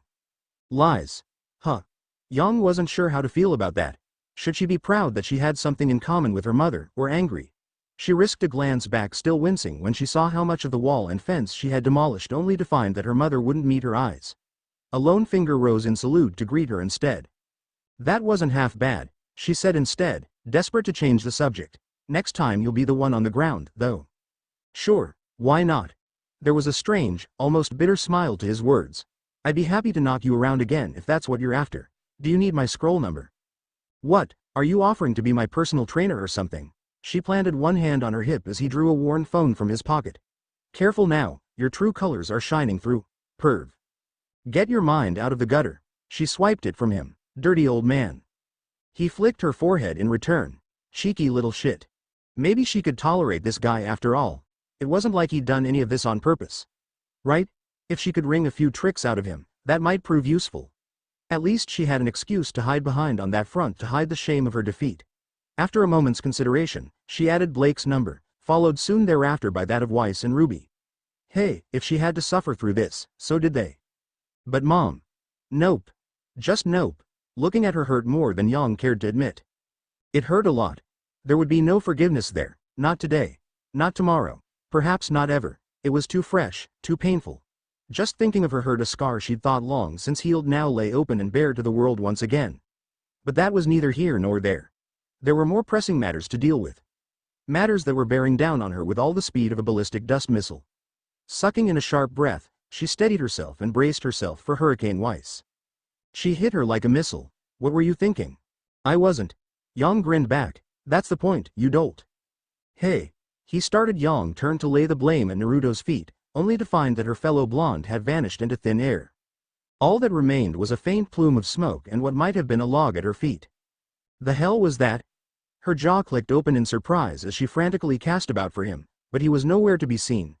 Quite suddenly, she found herself alone on that front. Traitor. She'd trusted him. Now she found herself alone with an angry Schnee, alone and exhausted and utterly unable to run away. It was a good thing that Blake had her arms full with a sleeping Ruby. Otherwise she might have joined in. She certainly looked like she wanted to.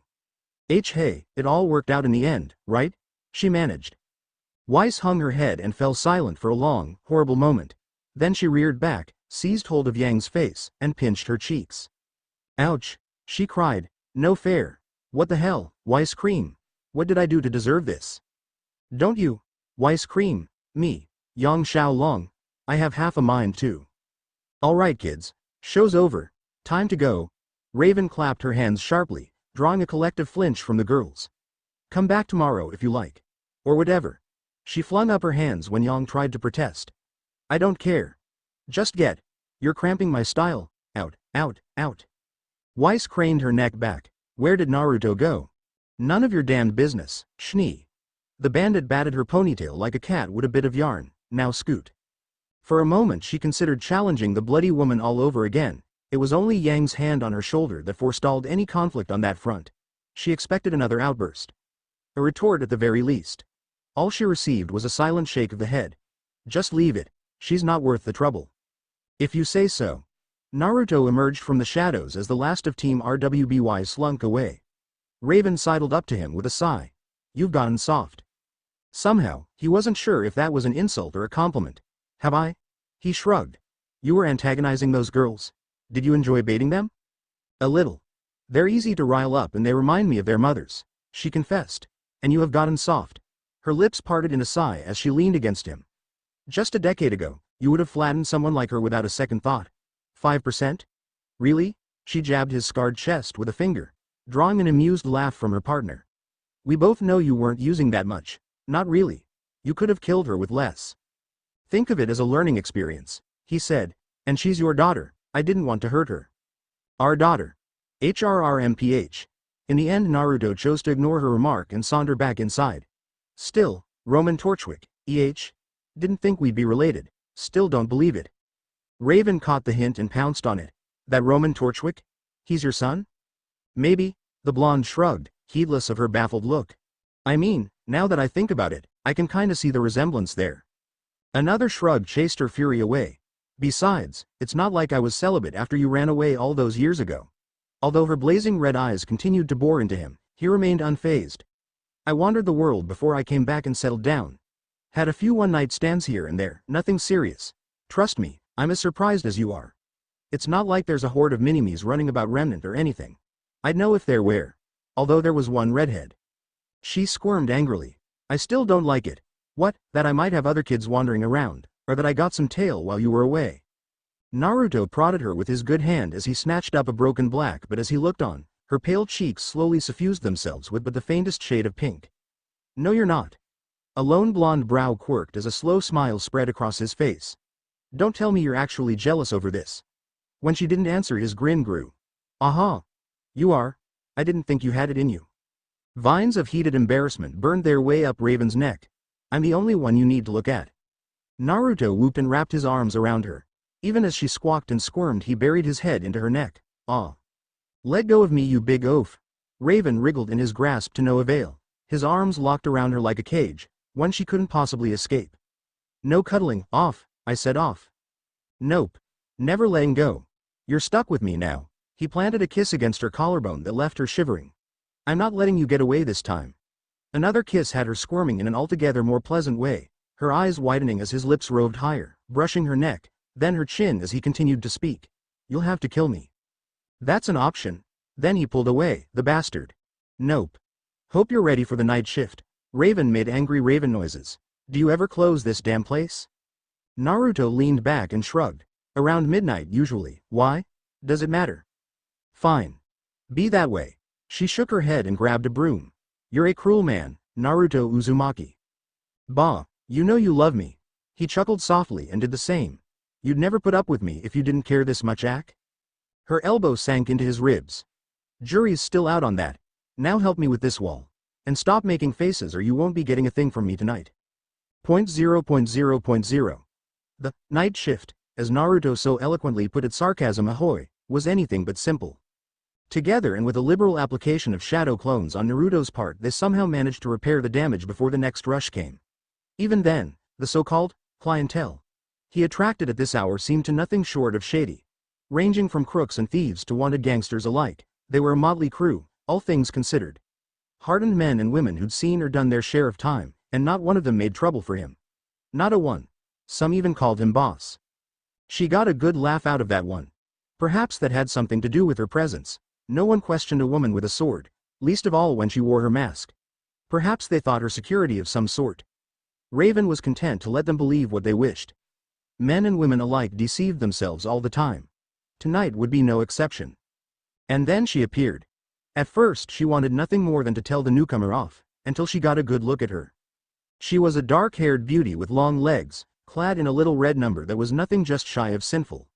Eyes of dark, molten amber roved around the room, passed over her, and settled upon Naruto.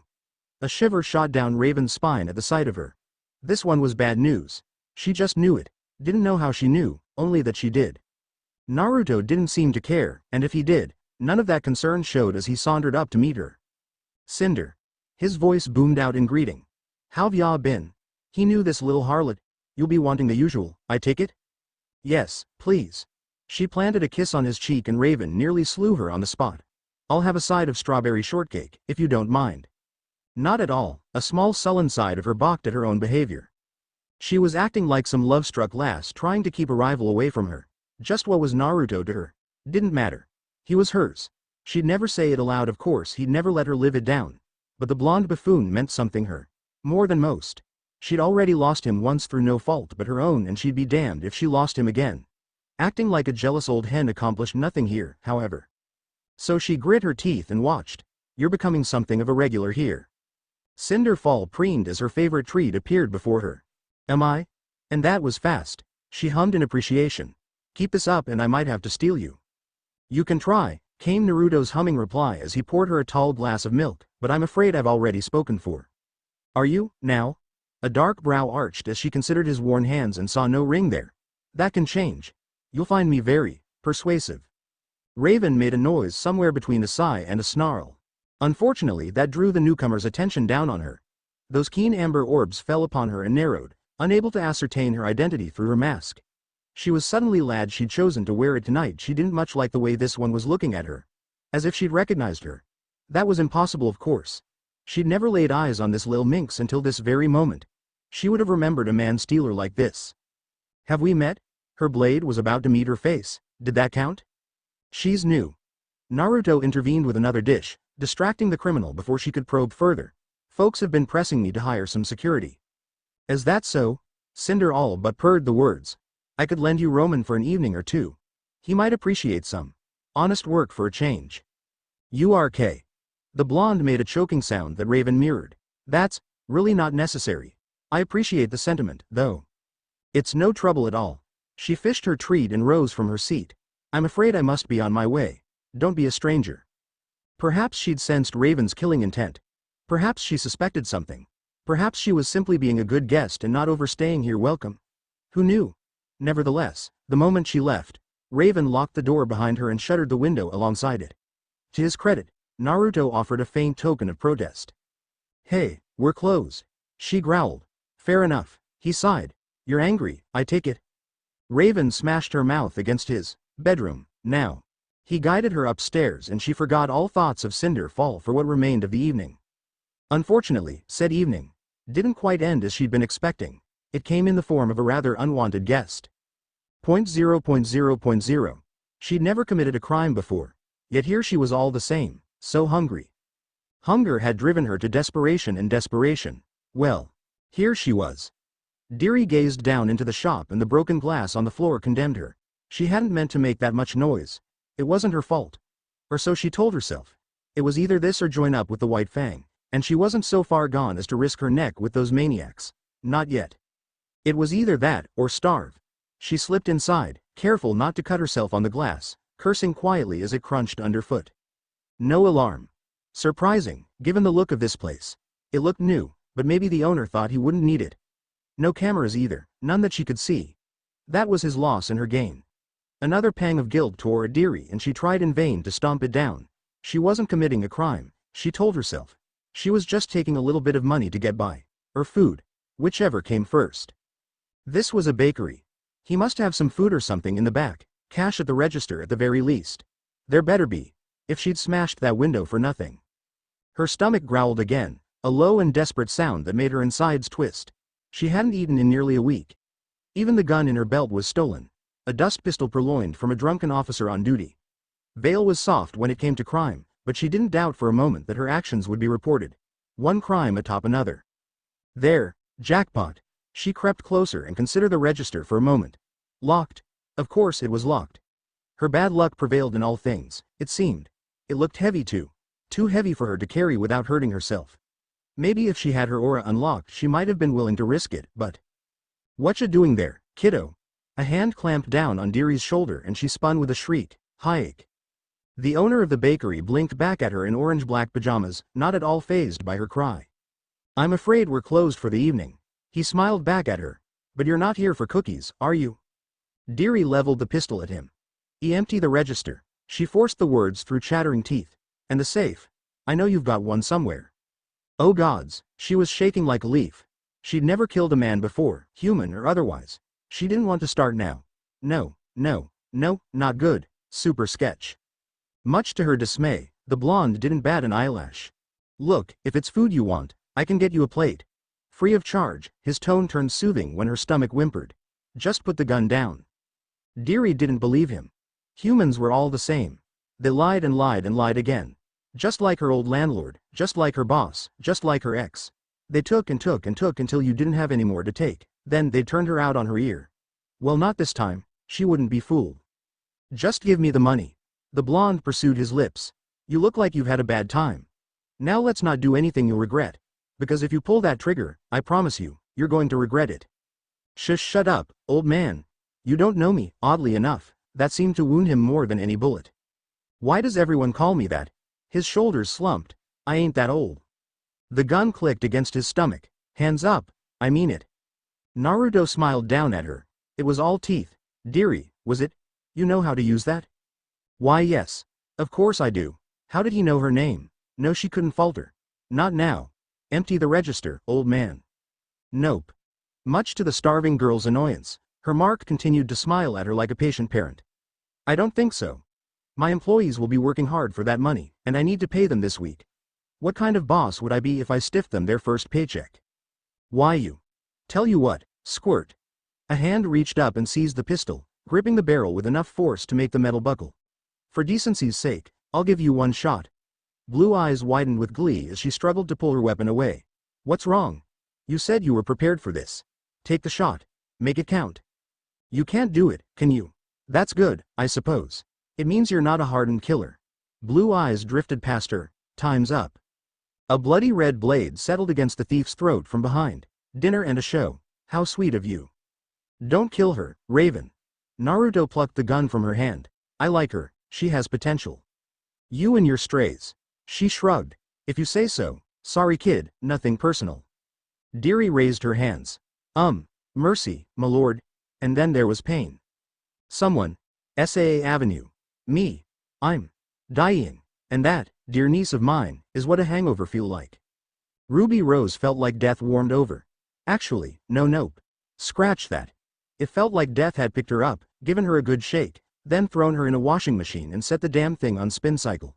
Because the world wouldn't stop spinning. Worse, her mouth tasted like sick yucky UC kayak. And her everything hurt. Yes. Her everything, absolutely everything. Her legs were sore, her shoulders were sore, her head was sore. She couldn't even bring herself to sit up in bed, darn it. Foolishly, she made the attempt, and her stomach punished her for it. No, her mind wailed at her. Don't throw up in bed. You'll ruin the sheets. With a supreme effort of will, she choked her bile back down, grimacing all the while. Did alcohol do this to you?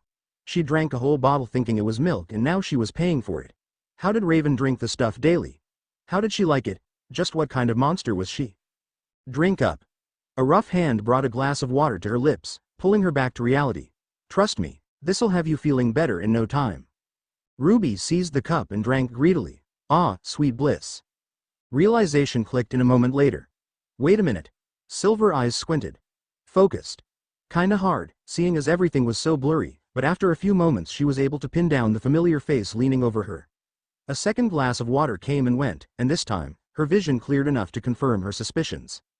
Uncle Kirao. The one and only. He grinned and ruffled her hair until she smiled. Feeling better? A little, yeah. What are you doing here? She longed to ask more, but her skull protested, eliciting a wince. I called him. Yang put in glibly as she sidled up beside her. He's the expert when it comes to this kinda thing. That a compliment, firecracker? Rubies sniffled softly. Still feel like shit. Someone gasped just out of her blurry sight. Sounded like Weiss. Apparently her uncle shared the sentiment, because his jaw clicked open. Where'd you learn that word? I'm 15, not 5. Ruby grinned and threw her sibling under the bus. Sides, Yang taught me that one ages ago.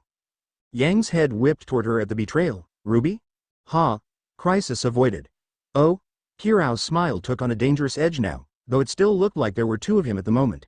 Did she? Maybe a little training's in order, seeing as it's a weekend and all.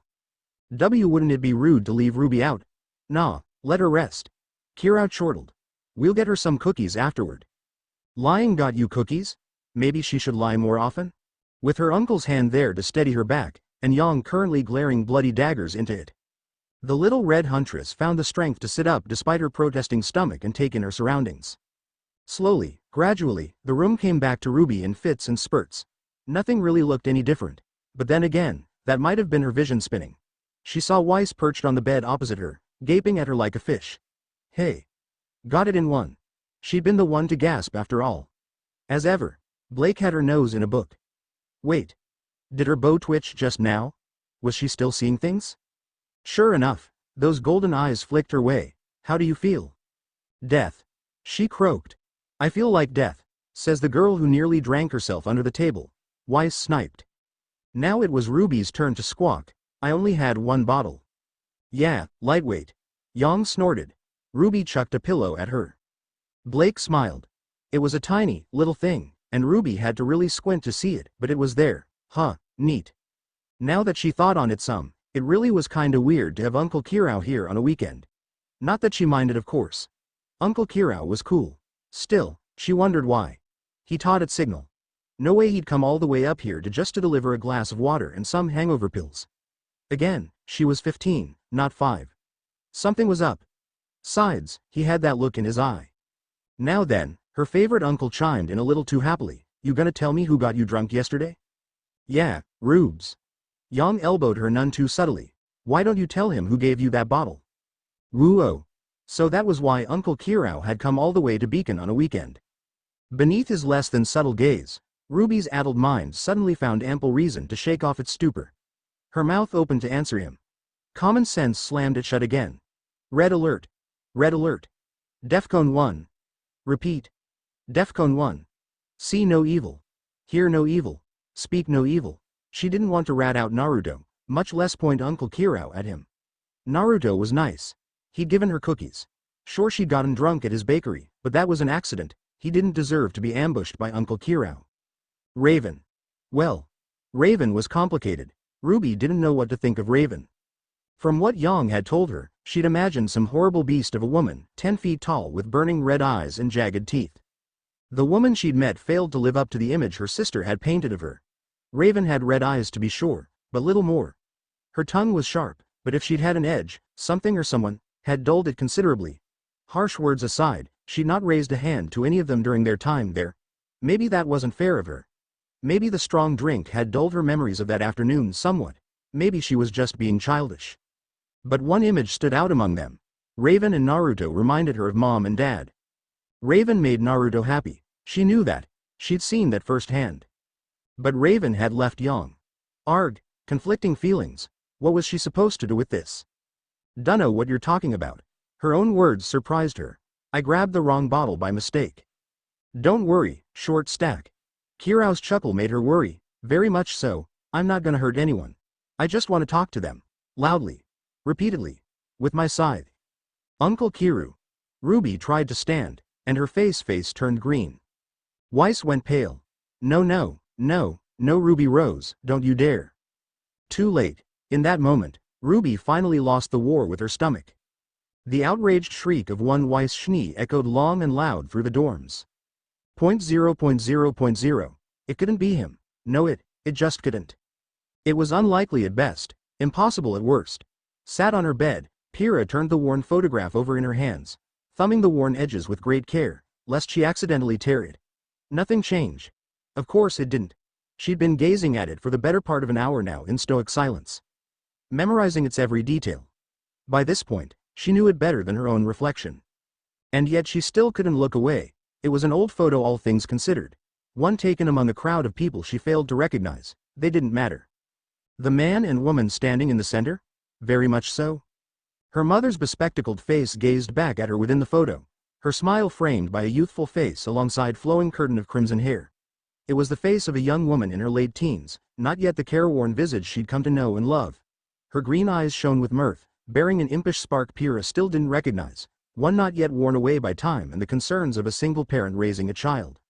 And there, with both arms wrapped around her waist, him. Bright blue eyes blazed up at her from within the photo, set in a whiskered face framed by a messy mane of blonde hair. And that grin. He smiled cheekily at the camera with her mother, as though the two of them were sharing some silent joke that their photographer wasn't quite aware of. This was her father. This was the man Mother had told her about, the man she'd been searching for, the man she'd all but given up hope of ever meeting. Mother always spoke fondly of him. Theirs had been a chance encounter, one that bore unexpected fruit. He'd been a wandering huntsman, and Mother, an accomplished huntress. They'd been together for a few months, gone on a few hunts together, then parted on good terms. They went their separate ways, like two ships passing in the night. It should have been simple. 9 months later, a child was born. She was that child. Pyrrha had grown up on tales of her father, a man who moved like lightning and fought like a demon. A man with a quick smile and an easy laugh. A man who eschewed technology, yet if you shouted for him, he'd always come running. She'd begun to think said man was a ghost. Any attempt on her part to find him yielded nothing.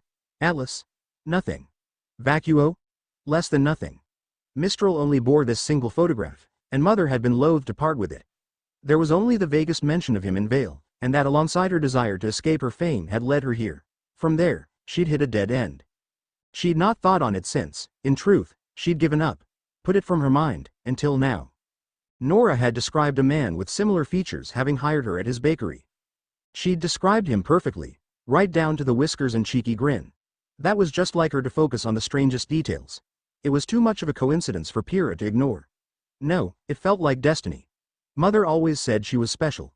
Now something in her blood called to her when she looked at this photograph, and she felt a burning need to confront him, felt it in her very bones. She had to know the truth. Why didn't he come back? Why did he leave? Why? You all right there, Pyr? Pyrrha perked up, drawn from her reverie as someone called out to her.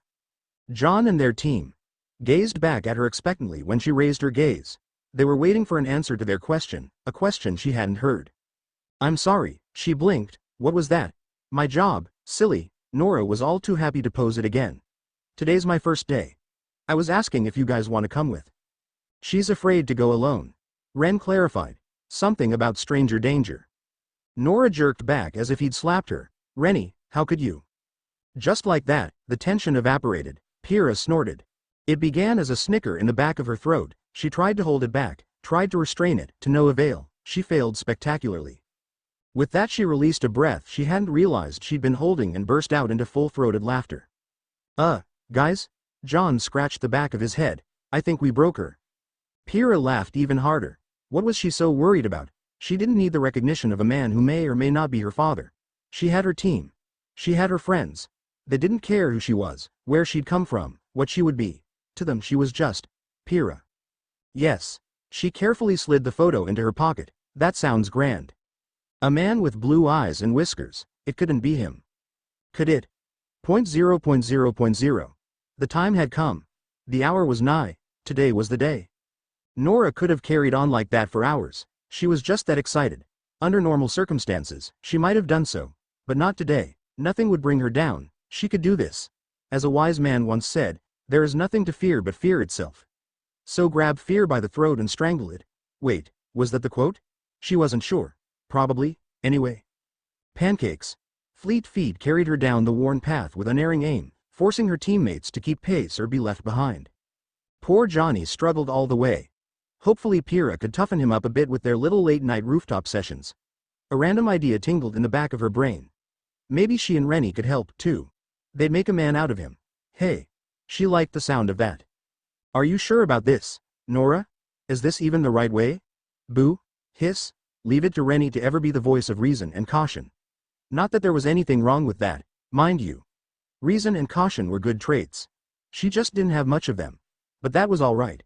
Rennie had more than enough brains for the both of them. Under normal circumstances, Nora might have listened to him. But today she didn't want reason, she wanted pancakes. "Of course I'm sure. Now, forward," she cried, stabbing one finger. "Well, forward, Nora has spoken." Nora needs to stop referring to herself in the third person. John sighed with a rueful smile. Nora refuses. Now, there's no need to be cross, Pyrrha interjected fondly. Nora senses treachery within the ranks. Learning to cook had always been a personal ambition of hers. A talent she hadn't quite been able to pick up. Something she'd gone without for so long. Rennie always did the cooking. She wanted to impress him with her skills and now that opportunity was right here within her grasp, knocking on her door. Really, it was just manners to do the same when she finally reached the bakery. She slapped her fist against the wooden frame and sent it crashing against a wall. John and Rennie winced. Pyrrha just sighed. The door to Baker's Dozen crashed open with a resounding bang. Probably had something to do with her punch. "Lieutenant Nora, reporting for duty," she called, snapping off a sharp salute as she stepped through. "You here, old man? I've come for pancakes." At this hour, Naruto didn't have much in the way of customers. Perhaps that was a mercy. For them. Nora's unique brand of sanity wasn't something you wanted to be exposed to for long. But she did see a new face, and that new face looked kinda angry, actually. "What are you doing? You can't just go kicking the door in like that." A mousy-looking girl with sharp eyes and bright hair not unlike her own saw their little party and made a beeline for them. Clad in the signature golden-blue uniform of Baker's Dozen, she looked tiny. Frail, even. More skittish than a deer in the headlights. She noticed the antlers a heartbeat later. Oh, shit, was that racist? No, she wasn't racist. She was the least racist person in the world. Nora dropped her salute with a frown. "Who are you?" "That's my line, down, dearie. She's a friend." Naruto emerged from the back with a steaming tray of some confection she didn't recognize. It smelled almost as good as pancakes. Almost, when the little faunus tried to protest. A sugar cookie sailed into her mouth like a flung shuriken, forcing her to chew on the obe. "You're early." Those gentle blue eyes flicked over her for a moment and seemed almost familiar before they flitted over her shoulder and noticed her team. "You know, when I hired you, I didn't expect you to drag your friends along for your first day." Nora never saw Pyrrha perk up behind her. "Sorry, not sorry," she chirruped happily. "So, can we get started?" Naruto looked like he wanted to argue. In the end, he decided against it. Wise choice. Screw it. He shrugged and ushered the bubbly girl behind the counter.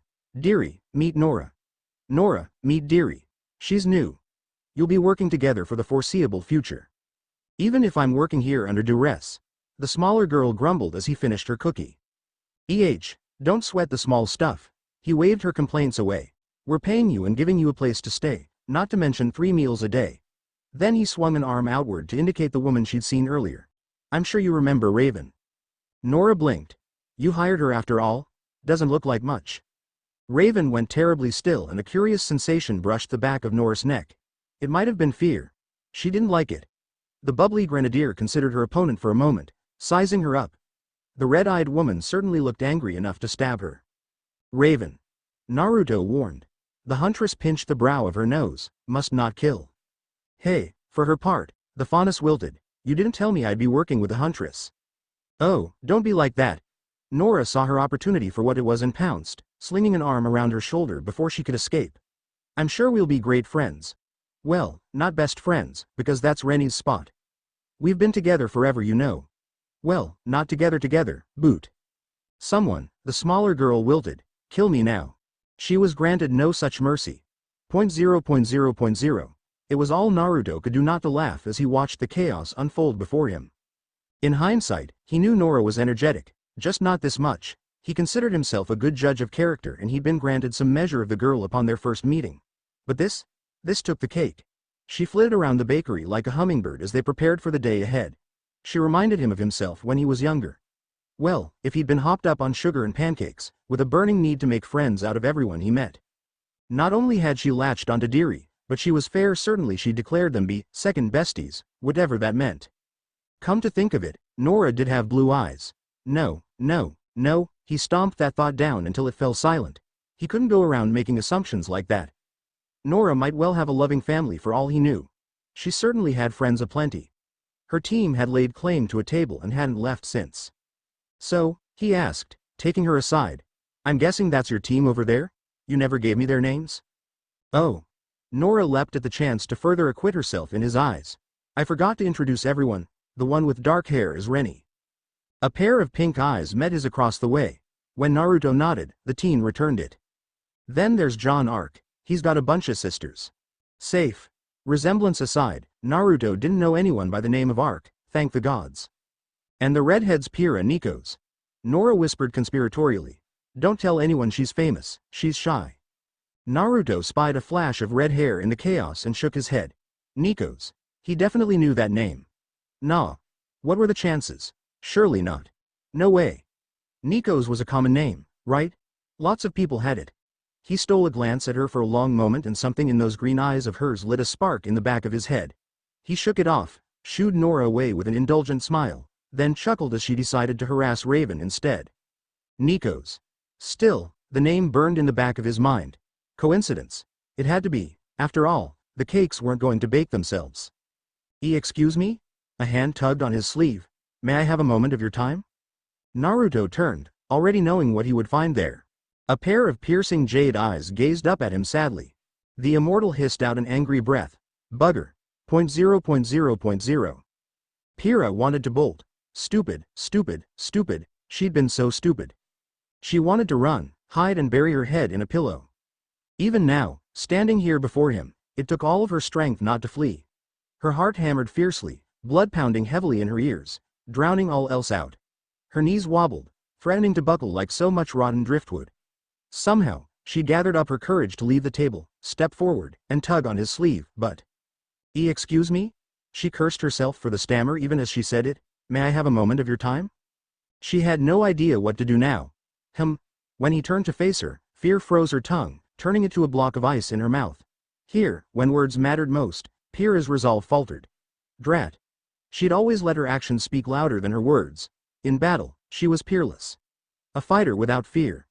Unsurpassed. The invincible girl. Here, she lost all control. She felt like a small child, weak and afraid, and here, fear finally had its day. Pira, was it? Compared to the grin he'd granted them before, this smile looked stilted. Forced. Was there something on the menu you wanted? No.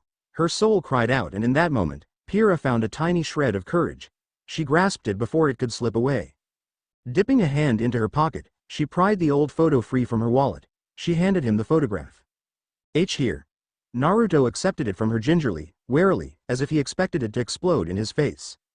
I remember this, he murmured, squinting at it with strange intent. Vanessa took it with an old camera on the pier. Something about making a memory. A rusty chuckle fled from his lips as he cradled the faded image in his hands. Good times. I wish I could have kept in contact, but I didn't have a scroll back then. Wait. All at once those ice blue eyes narrowed, and quite suddenly, the championship fighter found herself the subject of a different kind of scrutiny. The harsher kind. Where did you get this? She never would have parted with this picture. Pyrrha's hand flew to her mouth to stifle a gasp. Vanessa. That was her mother's name. My mother gave it to me. A lie. She'd stolen it from her. Naruto blinked. Slowly. Your mother? He looked at her, then. Really, truly looked at her, as though only seeing her for the first time. Blue eyes bulged. Narrowed. Pyrrha saw the moment realization broke like the dawn. Saw it in the host of different emotions playing across his face. Disbelief. Joy. Shock. But not disgust. Never disgust. When he took half a step forward, she skittered back despite herself, unused to being touched. Naruto withdrew his hand with a flinch. How old are you? The words were a croak. 17. She stammered out. I'm 17. You've got to be kidding me. Raven shouted somewhere in the background. Another one? How busy were you? Naruto's face turned ghost white and he clutched at the bar to steady himself. For a moment, Pyrrha feared he might faint or worse, suffer a heart attack. Somehow he rallied himself and stood again.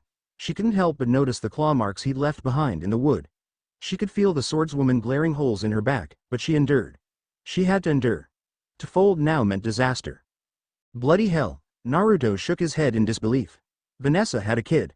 I didn't know, she had you. Yes. The word struck him like a slap. You didn't know? Like hell I did. I would have stayed. Pyrrha felt a slow blush begin creep up the back of her neck.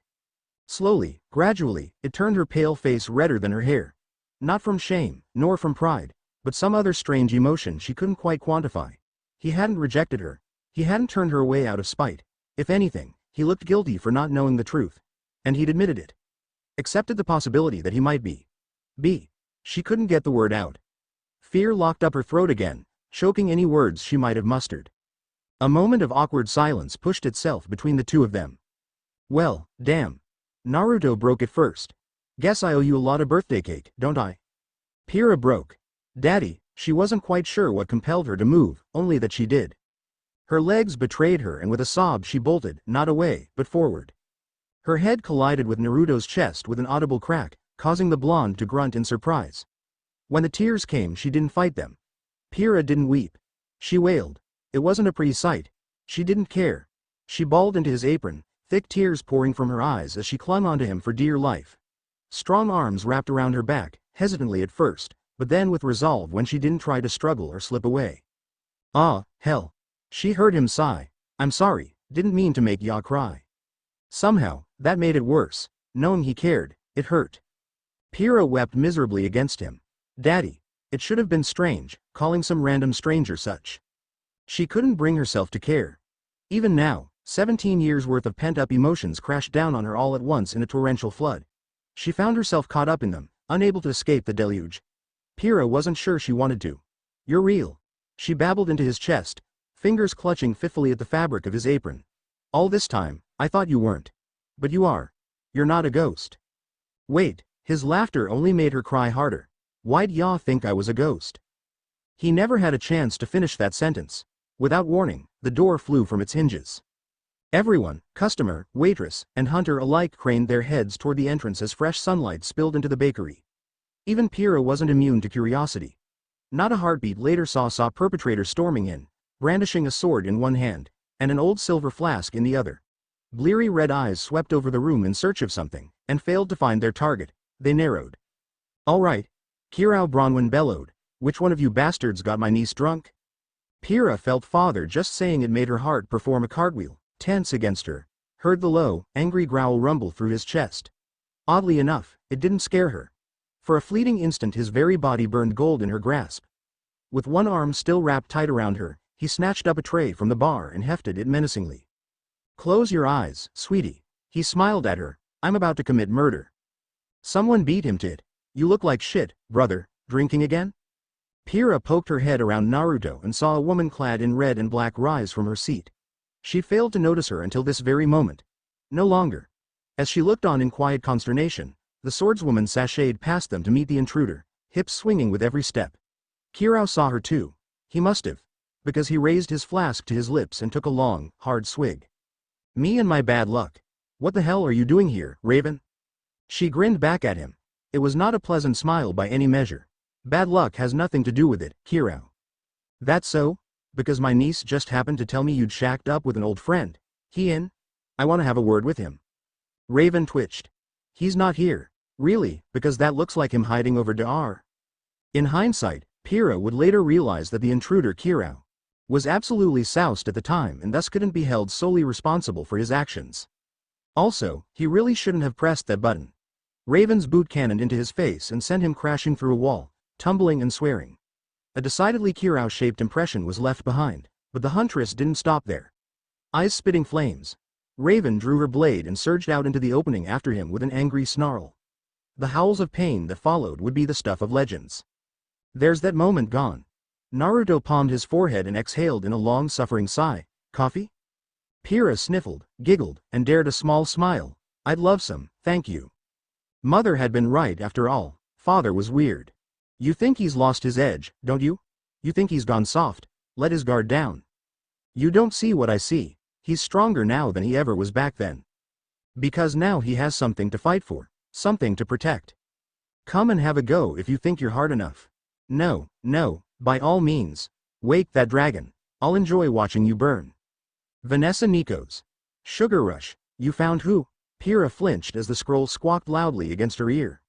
Not for the first time, she was glad she'd set it to audio, rather than visual. Her mother's voice was loud enough. Never in her life had she needed something so much and never known until she received it. Never in her life had she felt so proud as she did in this moment. She'd won many a match and many a tournament, but this? Here was a victory she could truly be proud of, perhaps for the first time in her life. Because he was here. Not a wraith, not a myth, not a ghost. It was a strange heady feeling, knowing she had a father. Pyrrha gulped nervously, steeled herself, and repeated her words.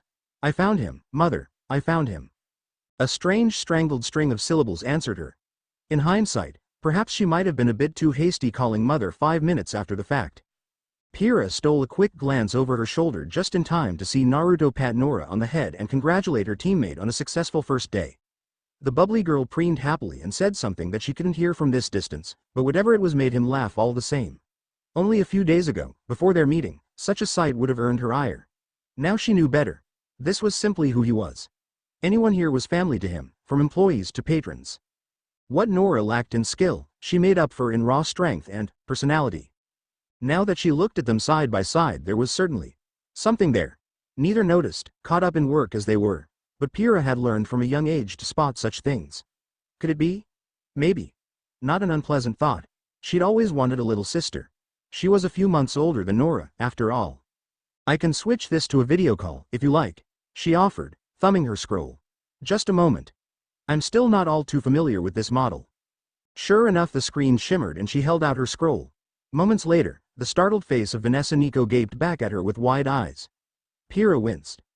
Her mother was clad in a pale red evening gown and had foregone her glasses, leaving her hair down. She looked tired. Worn.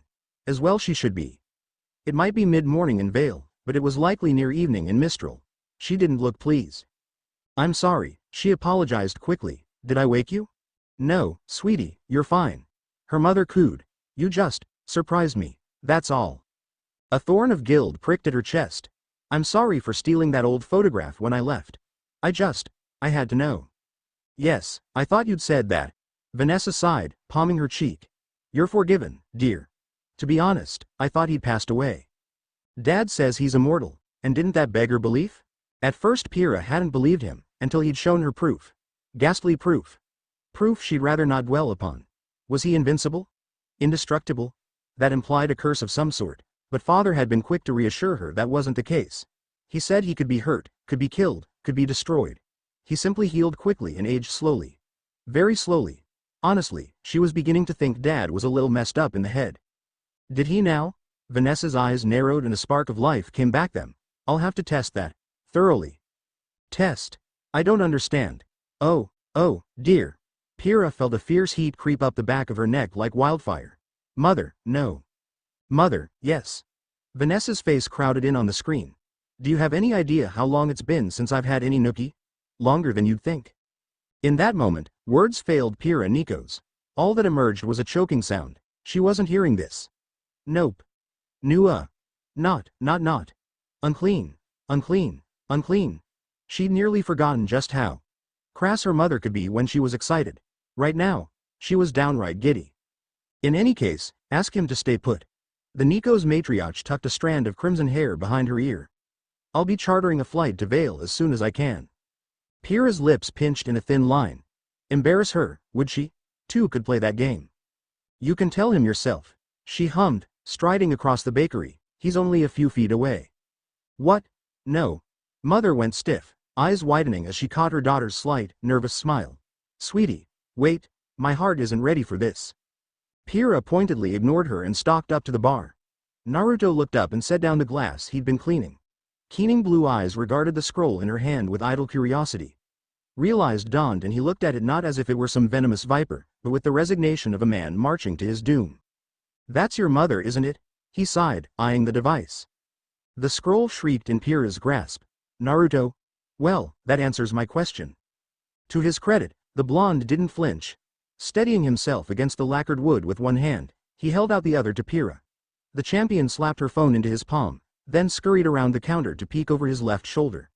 As such, she had the express pleasure of witnessing the moment their eyes met. She expected fireworks. Shouting and screaming at the very least. She received no such thing. Hey, Nessie. Father scratched the back of his head awkwardly. Long time no see. Nicknames. A tiny Pyrrha squeaked happily in the back of her head. The champion let her sing. Mother didn't do much in the way of singing. As she looked on, the elder Nikos gasped, hands flying to her face for a moment. Then she had to use them to steady herself or risk toppling backward like a fallen elm. Pyrrha flinched, just a little. It hadn't occurred to her just how poorly. By the gods. Tears welled up in her eyes and flowed freely, pouring down her cheeks. It's really you, isn't it? You've barely aged a day. Yeah, it's me. Naruto dared a boyish, almost sheepish smile. In the flesh, more or less. You look great, by the way.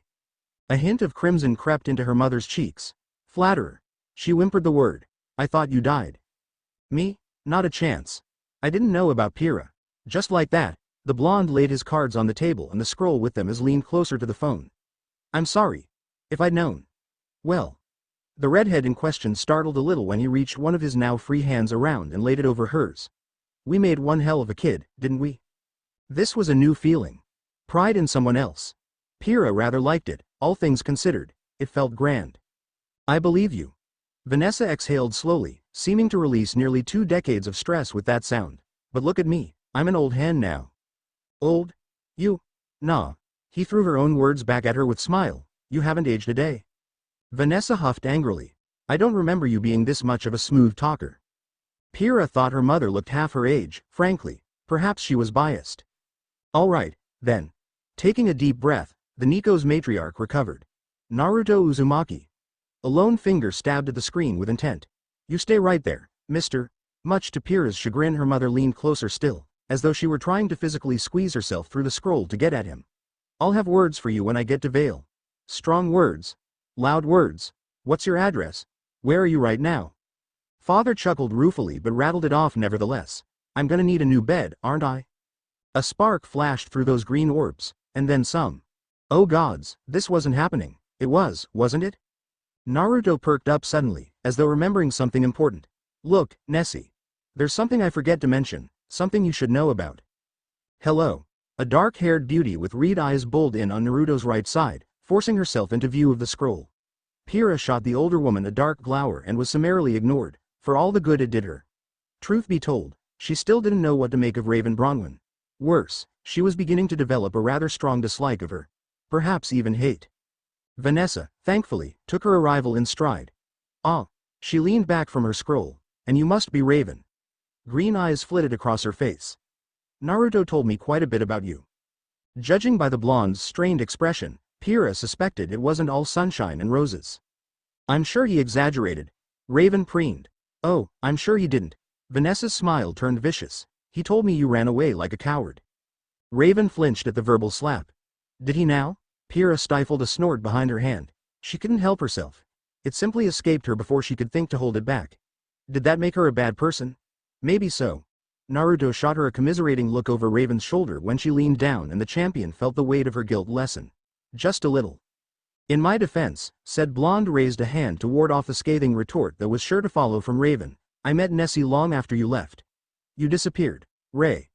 I tried to find you, and here there could be no denying the shame that flitted across the huntress's face, but you didn't want to be found. How did you expect me to react?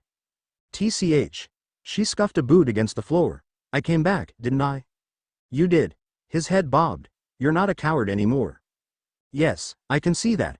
Vanessa clicked her tongue. You're a bit late. Isn't that right, Pyrrha? Oh ho. Raven's smile was all teeth. If you're going to play that card, then I think my daughter might like a word. Naruto hissed. Raven. Pyrrha balked. Vanessa arched an eyebrow. It's a bit of a recent development. Naruto shot the swordswoman a black look when she smirked. She only told me about Yang recently. Yang Xiaolong? Pyrrha's head whipped around with such force that she felt the bones in her neck creak. She knew that name. Moreover, she'd seen her during initiation. She'd been rather hard to miss. A blonde girl with bright eyes and a wild personality, who ripped a Nevermore in half with her bare hands. Looking at Naruto and Raven now, she could see the resemblance, clear as day. Yang certainly looked like Raven, but her hair was just as bright as Naruto's, if not more so. Not a word about that, please. Naruto stepped in quickly before she could shout. Her family situation's complicated. She doesn't know a thing about me. We'd prefer to keep it that way for the time being. I still call dibs. Raven huffed, crossing both arms before her bosom as she did. Hope you enjoyed my sloppy seconds, bitch, because you won't be getting them ever again. Confident, aren't we? Vanessa reared back, hissing like a king taijutsu. I'll just have to screw you too, then. That, or beat your ass. Whichever comes first. Pyrrha squeaked. Mother. Raven's jaw clicked open. BWUH. Naruto sighed. Somehow, I expected that. While the spring maiden reeled back, Vanessa turned her gaze back to Naruto. I'll see you soon, dear. She hummed. Keep an eye on Pyrrha in the meantime, would you? She's an impressionable girl. Mother, no. Vanessa ended the call with a wink. Yeah, you walked right into that one. Naruto leaned back with a nostalgic sigh. Nessie's got one hell of a temper. Raven growled. What, does that make you my niece then, or something? I'm not hugging you. Pyrrha kicked her ankle. I don't like you. Raven glowered right back at her. Feelings mutual, kid. A beat of awkward silence pushed itself between them. Pyrrha spoke into it, and quite suddenly, it was Naruto's turn to recoil. I'm sorry, he dug a finger into his ear. I must have misheard you just now. You want to fight me? Pyrrha perked up at his baffled tone. At the end of the day, no matter how she might try to hide it, Pyrrha was still a championship fighter. She'd been trained to capitalize on an opponent's weakness, wherever she saw it. Her mind viewed this as a fight. Very much so. More than that, she wanted to test herself against him. More than anything, she longed for a fight where victory wasn't a guarantee. More than that, he treated her like a normal person. He didn't care about her title, her fame, any of it. She was normal to him. Just his daughter. Just Pyrrha. She could count the number of people who treated her like that on one hand. One was Ruby. The other three were her teammates. Pyrrha couldn't help herself. She pounced. Please, father? She clasped her hands together before her chest. Just a little? It'd mean the world to me. I'd like to see how strong you are. Geez, my heart. Naruto wheezed and clutched at his chest. Bloody hell, still not used to hearing that. Hesitation. She honed on it like the champion she was. Then, how about, Papa? It was super effective. Naruto folded like a house of cards. Fine, after work. Raven shook her head. Whipped. 0.0.0.0. Nora liked the cut of Naruto's jib. He was a good boss and a good friend. He paid fairly and had thus far proved a patient teacher. He'd also taught her after a great deal of begging how to make pancakes. That alone elevated him to near mythical status in her eyes. Anyone who could impart the art of making the perfect pancake was someone to be cherished. And apparently, that someone was also Pyrrha's dad. Neat. No matter how she might play at it, Nora wasn't dumb. Energetic and a bit of a spaz perhaps, and she'd be the first to admit she wasn't the sharpest tool in the shed, but she wasn't stupid either. She'd seen that old photo the champion clutched to her chest, seen her take the baker aside, and she'd heard the frenzied scroll call that followed. Really, it was hard not to, given she was stuck working the counter with Naruto's clones. She risked a glance over at the duo and found them much the same as before. Naruto said something that had the champion turning scarlet. Raven swatted her shoulder as she sauntered past. "Get back to work, brat. You're not being paid to stand around." "Neither are you, hag," she sang back. Raven's back stiffened, but she didn't engage. Nora knew she wouldn't. Victory was hers. The true victor was Pyrrha's smile. She hadn't stopped since Naruto guided her to a table and brought her a slice of cake. It wasn't a small smile by any measure, but a wide, dopey grin. She'd not told John or Ren yet, since they'd have to leave for lessons, but Nora knew Pyrrha would tell them, in time. Kinda nice to see her like this, she thought. Made her seem human. Must be nice, having a dad. A small, tiny, envious part of Nora wondered at it having parents all. As an orphan, she only had vague memories of her mother. A blurry indistinct figure that used to sing to her as she combed her hair. A wasting disease had taken her when she was young. There hadn't been a father to speak of and Mom never talked about him. Still, something nudged at Nora. Working with Naruto felt almost comfortable, familiar, safe, warm. Why was that? Until recently she hadn't even known who he was, much less had a reason to care. Probably didn't matter. She didn't need some old man, she told herself. She had Rennie. She had her team. She had a job to do. And it looked like Deary was drowning out there with all those orders. Wait, was that Carden with her? Crap.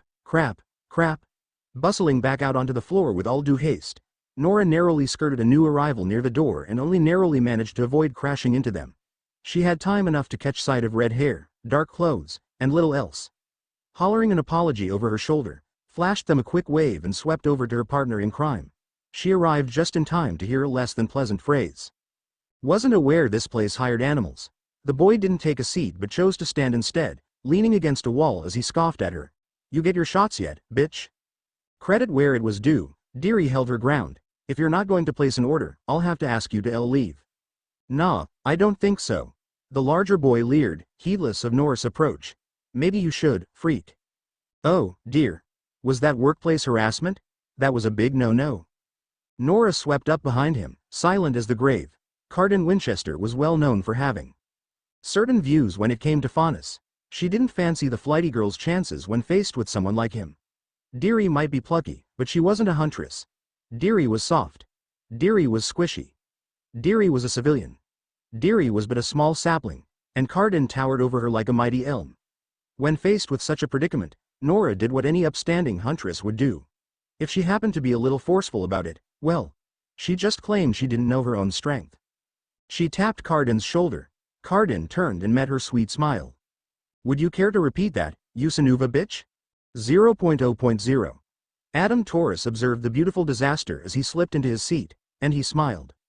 He'd been all of a moment from intervening himself, but this, he found himself glad he'd decided to step back. Watching a lone huntress turn a racist inside out proved to be the highlight of his afternoon. He didn't know the human body could bend like that, much less contort into a ball and survive the experience. Watching that big oaf be swatted about like a golf ball by a giant hammer? Glorious. Watching him fold like a pretzel? Priceless. His cries were just icing on the proverbial cake, as it were. Had she been a Faunus, he would have welcomed her into the White Fang on the spot. As things stood he was still considering it, if only because she amused him. A soft clink drew his attention and had him looking up. Here. Adam regarded the small cake before him with baleful eyes. Chocolate. It was a decadent thing indeed. His mouth watered at the sight of it. His mind protested, however. "I didn't order this." He growled the words. "You didn't." The poor girl stammered out. "I was told to give it to you." Why? He didn't know the owner of this establishment. He'd come here on a whim. By whom? He fought the urge to look around, knowing he wouldn't find the one responsible. By me. Adam looked up just in time to see a man with blue eyes and striking blonde hair seize Carden's twitching form, lift him into the air, and deliver a sharp kick to his posterior. It was a good kick, he thought. One that sent the armored boy sailing out the door, squealing like the pig he was. A few customers laughed at the fool's plight, more so when he didn't return. For once, Adam found himself among them. "And stay out." The proprietor shouted after Carden. "If I see you in here again I'll chew your ear off and give you a thrashing besides." Ah. Music to his ears. Unfortunately for Adam, Deary took one look at his pleased expression and mistook it for something else. Whatever she saw there had he scuttling back behind the counter like the frightened foal she was. Adam felt his lip curl. Coward. Either unwilling to risk her position here or simply unable to stand up for herself. She wouldn't do well in the Fang. Oddly enough, she seemed intent to keep the blonde between her and him at all times. That implied a certain trust. Anyone willing to hire Faunus, pay them a decent wage let alone stand up for them, begrudged a bit of respect. Just a bit. After all, it was quite late and his sweet tooth had been bothering him all week. The thought stirred an odd pang in his chest. Blake had always enjoyed sweets. Ah, well. Waste not, want not. With a ferocity born of his background, the redhead swiftly tucked into his meal. Aren't you going to charge me? He asked between bites. Nope. Naruto granted him a small smile, like she said, it's on the house. I don't believe that for a moment, human. Adam swallowed. What do you want from me? Not a thing. His immediate answer nearly floored the Faunus. You just remind me of an old friend. Before he could think to talk, the blonde pulled up a seat opposite him. Adam fought down a flinch. He hadn't been recognized, he told himself. No one cared who he was until he put on his mask. Even without it. Well. Only a handful of people knew him. None of them were here. Surely a simple human baker wouldn't care about a Faunus with a scar. Tan fingers drummed against the table, bringing him up short. Keen blue eyes rose to meet his own, and held them. Realization struck Adam like a thunderclap as a woman with dark hair and bloody red eyes soundlessly slid into the chair on his right. Cutting off his escape, he knew. If he tried to bolt right now, she'd be able to grab his arm and reel him back in like a hooked fish. Unbidden, his hand flew to the hilt of his sword. No one made a move to draw their weapons. No one noticed. No one seemed to care. If they saw him as a threat, they were being remarkably calm about it. Now. Naruto's voice washed over him in dulcet tones. Let's not do anything we might regret. I just want to talk. Frankly, I'm fine with chopping you into bits. Raven hummed. Give me an excuse. Raven, the blonde admonished, we don't kill customers. Seriously? Red eyes rolled. You're such a soft touch. What do you want? Adam ground the words out. A moment of your time, nothing more. They knew. In hindsight, Adam wasn't sure how they did. This man appeared to be a simple baker, and while the woman was clearly something more. No more, no less. Appearances could be deceiving. Regardless, he didn't favor his chances. The woman looked like she knew how to use that blade of hers, to say nothing of the blonde she deferred to. What did they want with him? In the end, curiosity won the day and his slice of cake went forgotten. Adam reluctantly pried his fingers from the hilt of his sword. Wonderful. Naruto beamed. I knew you'd see reason. This smiling, he leaned back in his chair. Let's have a chat, Adam. Up and at him, Sleeping Beauty. The sun's starting to set. Ice-cold water splashed across the sleeping visage of one Kirao Bronwyn. Bleared. Freaking cold. What the hell? The drunken huntsman jerked upright with an outraged howl, arms pinwheeling madly as he failed to block an attack that had already taken place. Bleary red eyes squinted in the low light as he searched for his assailant, to no avail. Damn it, why?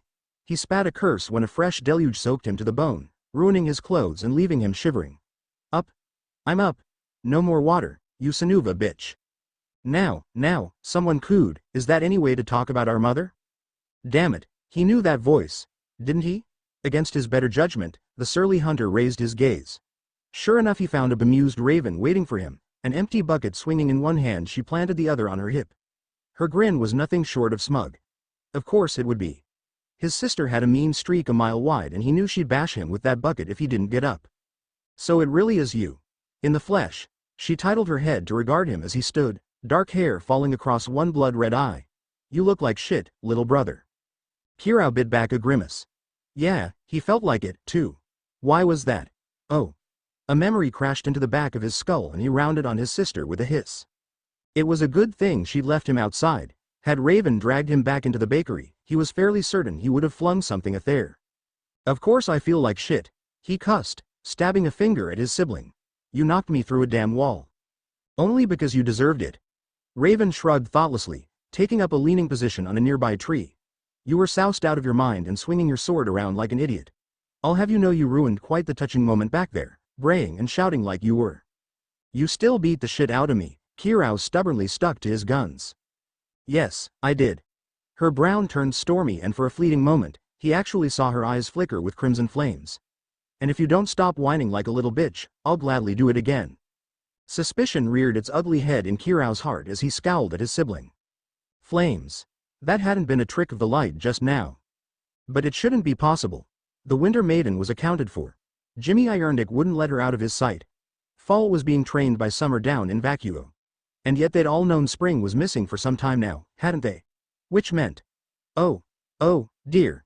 Why wasn't she hiding it? Did she not feel the need to? Did she trust him enough to confide in him? No, she didn't trust him. She felt safe. Protected. Secure in her position. Ray, he rasped, what did you do? She lifted her chin defiantly. What I had to. What was she playing at here? She had to know he'd tell Ospin, didn't she? Yet there was no fear in her eyes. She looked sated. Content. Happy, even. Kirao didn't want to dwell on it. Screw it, I'm too sober for this. He reached for his hip flask in search of comfort, only for his fingers to curl around empty air. Kirao twitched. Frowned. Did a double take. Gone. His flask wasn't in its holster. In fact, it was nowhere to be seen. A flash of steel gleamed in his peripherals as his sister brandished his precious booze at him. Looking for this? Raven purred. Give it back, nah. This is mine by right of conquest. She tipped it to her lips and drank deeply instead. Ha! She grinned a moment later and coughed heartily as she pulled away. You always did like the strong stuff, didn't you? I'm pleased to see your taste hasn't changed. Kirao growled, low and deep in his throat. Were you always this much of a bitch? He'd said it more to get a rise out of her than anything else, but Raven didn't so much as bat an eyelash at the barb. Instead, she laughed at him. Actually laughed. With a lazy toss she flung his flask back at him, sending it tumbling through the air to land into his waiting palm. Maybe, she shrugged. I'm actually in a pretty good mood right about now. Count yourself lucky. Fine, I'll bite. Kirao gave her a black look. Why did you come back? I didn't come back, she countered. I came home. Kirao latched onto it. Home. Huh. Did I say that? A faint tinge of pink suffused his sister's pale face as she tried to stand and thought better of it. Oops. She'd been drinking, Kirao realized, watching her crash back against the tree again. Drinking a lot, even before she'd woken him and snatched his flask. Don't tell him I said that. She granted him a small, almost lazy smile. He'd never let me down. I'd have to kill you. Something or someone had mellowed her out. He'd only seen her like this once before. Shit. He'd almost forgotten why Oz had sent him down here in the first place. Granted, he'd wanted to find out who had gone and gotten Ruby drunk. The stories varied wildly. So it was something of a 2-for-1 deal on that front, but Raven's words reminded him of his real purpose here. Never mind this maiden business. If that blonde bastard was back in town. Well, things needed to be said.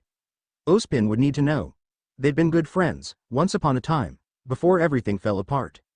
And if memory served, he was responsible for leaving Ruby with quite the hangover. So, O.L. Whiskers finally came back to Vale, did he? He couldn't quite keep the shit-eating grin from his face. He in? I want to have a chat with him. Raven pursed her lips. Bad idea, Kirao, even for you. I don't want to kill him or anything, I just want to talk to him. Harbinger clicked ominously as he wrapped his fingers around the hilt of his weapon. Loudly. Repeatedly. With my scythe. As if to punctuate those very words, a deep and hollow clang ran out behind the bakery. Kirao blinked blearily and craned his neck toward it. The hell was that? Sound like an explosion or something. Raven scoffed. Father-daughter bonding. What else? They've just started. Kick his ass, Pyrrha, a boisterous voice called. Kirao's brow rose. And that, his sister bridled, and here a touch of her old, prickly nature finally crept back in. As a demon masquerading as a girl. Don't be befooled, little brother. She held up a finger as though to ward him off. She's evil, I tell you. A devil in disguise. You need to kill her, Kirao. That, or placate her with pancakes. It's the only way. Ray, she sounds like a kid, she can't be that bad. Evil. She slurred the word. Come and see for yourself. Or don't. It's quite the show. She flounced off before he could hope to interrogate her further, hips swaying. Damn it. Kirao sighed and stumbled after her at a jog, following his sister out back. She wasn't kidding. A space had been cleared in the dirt for a pair of fighters, something of an impromptu circular ring arranged with chalk lines and colorful flags. Someone had even gone so far as to erect a food stand nearby, alongside a pair of steel bleachers. Huh. He didn't remember those being there back when he'd stormed the bakery. Certainly not the brats that all but filled them. Go. Pyrrha. Go. Keen eyes took in a pair of young men flanking a girl with bright orange hair. The latter was currently screaming her heart out as hugged a small faunus girl with antlers sprouting from her head. Judging by the evil eye Raven gave them both, she wasn't fond of either. He didn't recognize any of them, but he did recognize their uniforms, and those of the 4 girls sitting above them. Wait. Were those his nieces? Go, Naruto. Kirao twitched, only now recognizing someone in the brawl below. In the center of the ring a young man and a younger woman flew at one another time and again. The combatants didn't move. They danced. It was like watching a wild waltz of blood and flesh and steel. Those two. If he didn't know better, he'd think they were trying to kill each other. No, wait. He took that back. They just might be. Crunch. A distant clamor behind him caught his attention. Raven stilled beside him, drawn from her stupor by the sound. Kirao turned, followed her gaze, saw what she saw, and frowned. Someone had left the lights on back in the bakery. They'd been off a moment ago. He remembered that much. Wasn't that hungover to forget something simple like that? There was someone in there. Moving around. Someone that shouldn't be. Harbinger slid from her sheath with a silent rasp of steel. Omen joined it not a heartbeat later. In unison, the Bronwyn siblings stormed back the way they'd come, weapons drawn. Kirao couldn't help but offer one final curse as he opened the door. A pair of mismatching eyes poked up behind the counter to greet him, framed by wild hair that vaguely reminded him of a certain ice cream flavor. There was a spoon held tight between her lips. She tilted her head and favored them with a saccharine grin around said spoon. Damn it, Neo. An unfamiliar voice called as someone slipped out of the back room the corner. Hurry up with the damn charges. Roman Torchwick saw them. Roman Torchwick blinked. Roman Torchwick hissed and fumbled for his weapon. Shit. Kirao didn't even have time to attack. Raven beat him to it by a country mile. He'd only just stepped forward, only just readied his weapon when he heard his sister swear somewhere behind him. Then she drove the hilt into the back of his neck. His world went black all over again as he pitched forward into the floor. Before he passed out, he had time enough for one last curse. Damn semblance. Me and my bad luck. 0.0.0.0. Pyrrha was losing, and she loved every minute of it. No matter how hard she fought, no matter what weapon combination she wielded, she found herself beaten back time and again. Her arms arched. Her heart pounded furiously in her ears. Her aura plummeted with every strike and counter-strike that followed. All the while, everyone continued to cheer for her. Well, Team JNPR cheered. Team RWBY was firmly in Naruto's camp, much to her dismay. Go for the throat, Pyrrha. Really, this was all Nora's fault. She just couldn't keep her big mouth shut. The bubbly grenadier had gone and blabbed to Ren, who'd told John, who then said something to Ruby. Once Ruby knew about tonight's bout, she'd informed her team. In return, they'd been overhead by a curious Team CFVY. From there, it was something of a foregone conclusion. Father didn't fight like a huntsman. She'd been trained by those before. There was no grace or style to his movements, only cold, brutal efficiency. His style was wild and unpredictable, limbs bending at vicious angles to seek her vital and strike deeper into her defenses than he had any right to. He fought dirty. He fought like an assassin. It was both terrifying and thrilling altogether. Sweat flicked her forehead as she flung herself backward. A few stray droplets flew from her skin and were summarily obliterated a heartbeat later as Naruto's clenched fist passed through the space she'd just occupied. A tiny smile wreathed his features as he chambered his punch and stepped in, ringing her shield like a gong. Her right arm screamed. Was this how her opponents felt when she'd fought them? Like prey? Even when he held back, her best wasn't enough to beat him, and it showed. She struck out at his face with a shield bash, but rather than evade like any sane person would, the blonde stepped in and slapped it away with his bare hand. Pyrrha yelped and narrowly managed to intercept him with her sword, but he batted that away too with an open palm. With bare hands. Flesh wasn't metal to strike metal, and she wasn't sure how he could just punch a shield or grab a sword without feeling pain, but he did.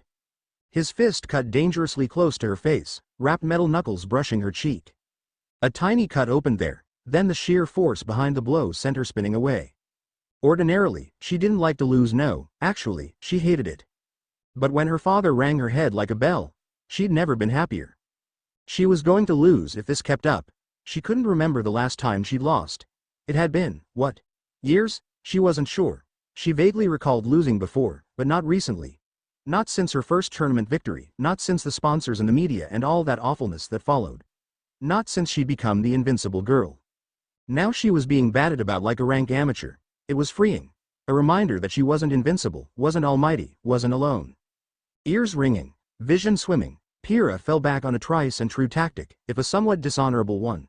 She flared her semblance, trying to use it against his metal bracers. Everyone wore some form of metal on their person, be it weapon or otherwise, and father was no exception. A thorn of regret pricked at her heart, but she didn't relent. Victory was hers. Imagine her surprise then, when her sire simply sped up. What? A tiny squeak of surprise fled from her lips, but it was too late. He was on her in an instant, barreling through her guard, ripping her sword away to ram an open palm into her stomach. With a startled gasp, Pyrrha fell right on her ass. Someone was laughing. It took the champion several seconds to realize it was her. That was grand. She grinned at him. I can't remember the last time I lost that badly. You weren't so bad yourself. When he offered her his hand, Pyrrha accepted it gladly and allowed him to hoist her to her feet. Relied a little too much on your bloodline there at the end, though. His smile filled her with warmth, but the last few words brought a pang of mild concern. Pyrrha blinked. What was that word just now? Still, I didn't think you'd have the magnet release. Naruto pushed on, heedless of her confusion. Not a bad bloodline, given your profession. I'm afraid I don't understand. The redhead blinked. Bloodline? What are you talking about? This is my semblance, polarity. Nope. Naruto shook his head. But, nope. He grinned and the setting sun caught his golden hair just so, making it shine. For an instant, Pyrrha saw how her mother had fallen for him. Father was pure, for lack of a better word. She'd never feel such a thing for her own flesh and blood, of course, but she wanted someone like that for herself. Someone who could smile like that. Someone confident. Someone who didn't care about her fame. Unbidden, her eyes strayed back to the bleachers, until Naruto he shattered her world yet again. That's not your semblance. He sounded so certain, so sure, that she couldn't help but believe him. You haven't unlocked it yet. Pyrrha caught herself from reeling. But that didn't make any sense. What's a bloodline, then? It's something that you inherit at birth. Father stepped back, his word taking on a lecturing tone. When I was younger, I was able to use the magnet release due to some unique circumstances. Frankly, I still kind of feel like it. Blue eyes narrowed and she felt her shield quiver in her grasp for a moment as he made his point. See? Not a semblance. I don't have one of those. But you? His hand descended and ran through her hair. She leaned into it without so much as a second thought. You're going to be amazing. Once you unlock yours, Pyrrha, I just know it. Her cheeks warmed at the praise. Now in the future, I'd like you to work a bit more on your form. That was amazing. Nora tackled her like an Ursa and nearly crushed her ribs in a titanic hug as she babbled happily. You two were all like, wham, smash, kapow. I think she liked it. Father chuckled. Liked it? Nora dropped Pyrrha and rounded on him. I loved it. When do I get a turn? When you can make the perfect pancake, he countered quickly. Nora wilted. Meanie. A distant commotion within the bakery caught Pyrrha's attention, just then. What was that? Sounds like Kirao finally woke up. Naruto hummed. Let's call it here, for today. Don't think your mother would like it if I gave you a bruise. By the way, got your eyes on any boys here? Pyrrha felt her face redden anew. It was such a dad question that she didn't think to deny him an answer. Maybe she should have. Come on now, indulge an old man's curiosity. There is one. She answered meekly. That so? Naruto's smile twitched. Just a bit. He got a name? John. A tiny bubble of frustration welled up within her as she gazed back to the stands. John didn't see her. He was too busy chatting animatedly with Ruby. The sight stung more than she cared to admit. I've been training him, but I don't think he's even aware of me, or my feelings. John. John. Her father's smile grew 3 sizes that day, and not in a pleasant way. Maybe I should have a word with him. Those words sounded innocent enough, but for some reason they filled Pyrrha with dread. John wasn't strong. John was soft. John was squishy. Naruto would snap him in half. She had only one defense against them. A single sentence to defend her crush against all the horrors the whiskered warrior wished to visit upon him. Daddy, no. Naruto cackled all the way back to the shop. As luck would have it, Kirao Bronwyn was not awake after all. They found the poor man sprawled on the floor and Raven standing over him, one boot planted firmly on his chest, with her sword drawn. Had that been the end of it, perhaps they might yet have avoided the spectacular disaster that followed. Sadly, it was not to be. Because Raven was pointing her sword at someone else, tickling their chin with crimson steel. Pyrrha's eyes followed the length of the blade, and widened when she recognized the individual at the end of it. How could she not? The man's face was plastered on wanted posters throughout Vale. She knew that cheeky grin, that orange hair, that distinctive black bowler cap and flaring white coat. Oh, what the hell? Roman Torque hissed as he saw them. Nobody told me this was your place? Is there no honor among thieves? Is nothing sacred anymore? She did not, however, recognize the young girl currently choking to death in Raven's left hand.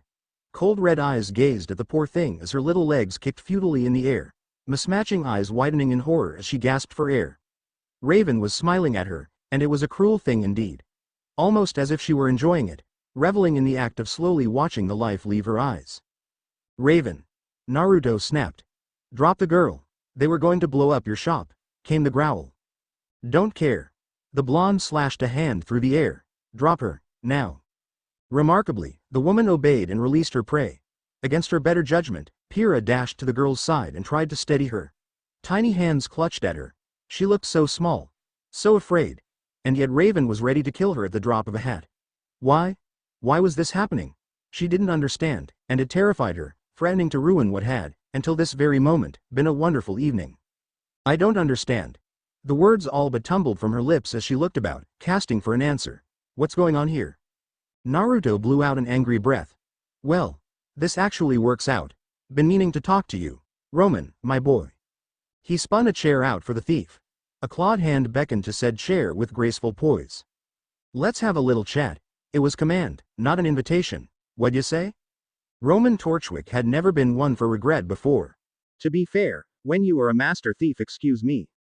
Get my title right. Renowned gentleman thief and former huntsman, wanted all over Vale. Thank you very much. You really didn't have time for petty feelings like regret or remorse. If he'd stopped to feel shame for every person he hurt in his storied career, he would have turned himself in a long time ago. But this. Yeah, he regretted this. All of it. Every damn bit of it. Roman. A pair of strangely familiar blue eyes drilled into his across the table, their owner frowning at him like a child with one hand caught in a cookie jar. I'm very disappointed in you. At his side, Neon tentatively raised a hand in innocent inquiry. You stay put, Missy. The baker stabbed his finger at her, causing the petite girl to flinch. You've been just as bad. Frankly, Torchwick was pretty damn disappointed in himself right now. Really, blowing up a bakery? In the middle of the night? And getting caught to boot? He wasn't a damn terrorist. He lived by a code. Or rather, he used to. Morals never lasted long when someone like Cinderfall had you by the balls. Just look at me now, Mum. He thought bitterly to himself. I'm a monster, just like you. Like it or not, he hadn't had much say in the matter. He still didn't. When you were recruited by Cinder, guilt quickly becomes secondary. Survival? Yeah, that shit's primary. A broad like her gives you two choices. Obey or die. Those were your only options. You couldn't fight. He'd tried in the beginning, and she'd beaten him and Neo handily, leaving them within an inch of death. Running wasn't an option either. Vale was his home, his turf, his territory. His name meant something here. To leave that behind? Nope, couldn't do that. Where people like Cinder were concerned, you served long enough until you could find a way out from her thumb, or they disposed of you. So when the order came down to blow up some random-ass bakery he'd never been to. Yeah, he didn't like the idea of taking lives, but he liked dying even less. It should have been a quick in and out. They were here to set an example. By destroying a popular eatery in Vale, Miss Firebrand aimed to sow discontent and negativity in Vale. Such had been the plan. But plans seldom survived contact with the enemy. This one had barely made it through the front door before that bloody bitch trashed it. Now he knew better. This was a test, or at least it had been. Roman was pretty damn sure they'd failed. Rather, he and Neo had been set up to fail in the first place. Blasted Baker had cottoned on far too fast for his liking, almost like he knew this would happen. Well, at least little Miss Perfect Redhead here wasn't here to glare at him anymore. Pyrrha Nikos had been ushered home under the watchful eye of what he could only assume was a clone semblance of some sort. And wouldn't she have quite the story to tell come tomorrow? But that was neither here nor there. Now, Roman was. I suppose I could ask you what you stood to gain from blowing up my bakery, his captor sighed, but I already know the answer. You didn't do this of your own accord. Someone put you up to it.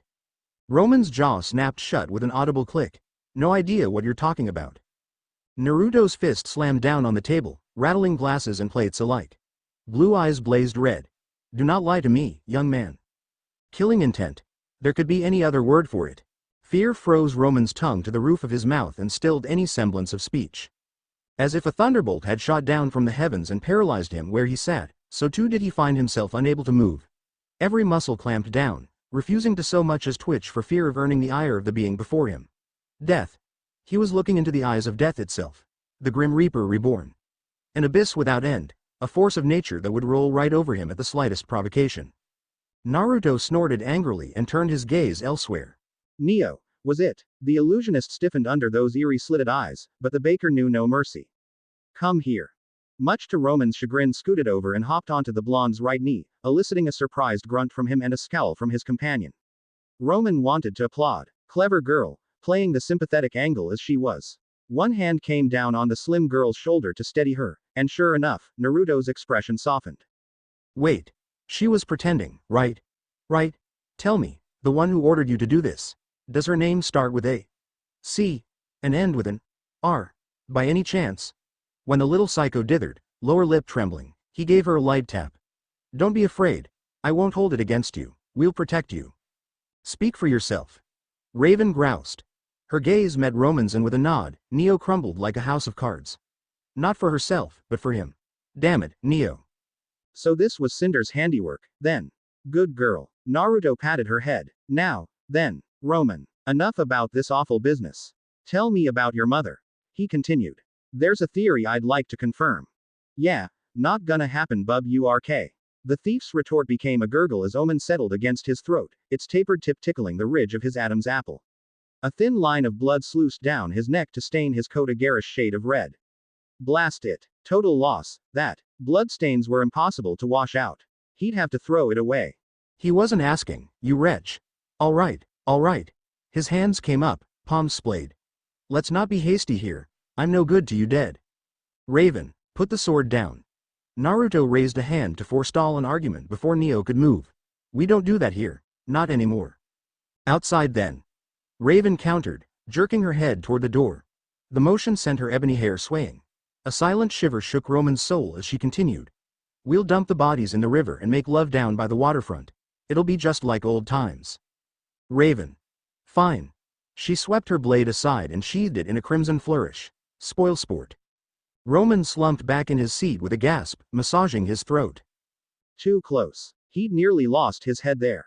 Neo hopped out of Naruto's lap and hastened to his side. She shot a baleful glare over her shoulder at Raven, uncowed by the burning red eyes that drilled her way. Torchwick didn't have the courage to meet her gaze. Not after that little display. What was this, the good cop bad cop routine?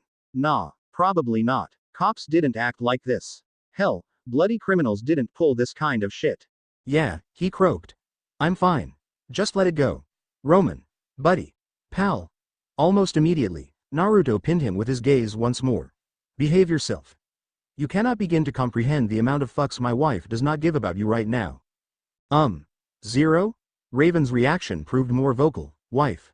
Well, yeah. The blinked back at her. Why the weird look? Course I'm gonna put a ring on it. Anyway, her feelings for you? He continued seamlessly seeking Torchwick's gaze once more. Zero. Might want to watch your words. Less than zero, the bloody woman hissed. Right down into the negative. So let's not anger her, yeah? His captor hummed. She'd kill them both without so much as a second thought. Blondie here was the only one stopping her. He was beginning to see why Cinder was so interested in these two. They weren't normal. Their casual discussion of murder and screwing aside, they were strong.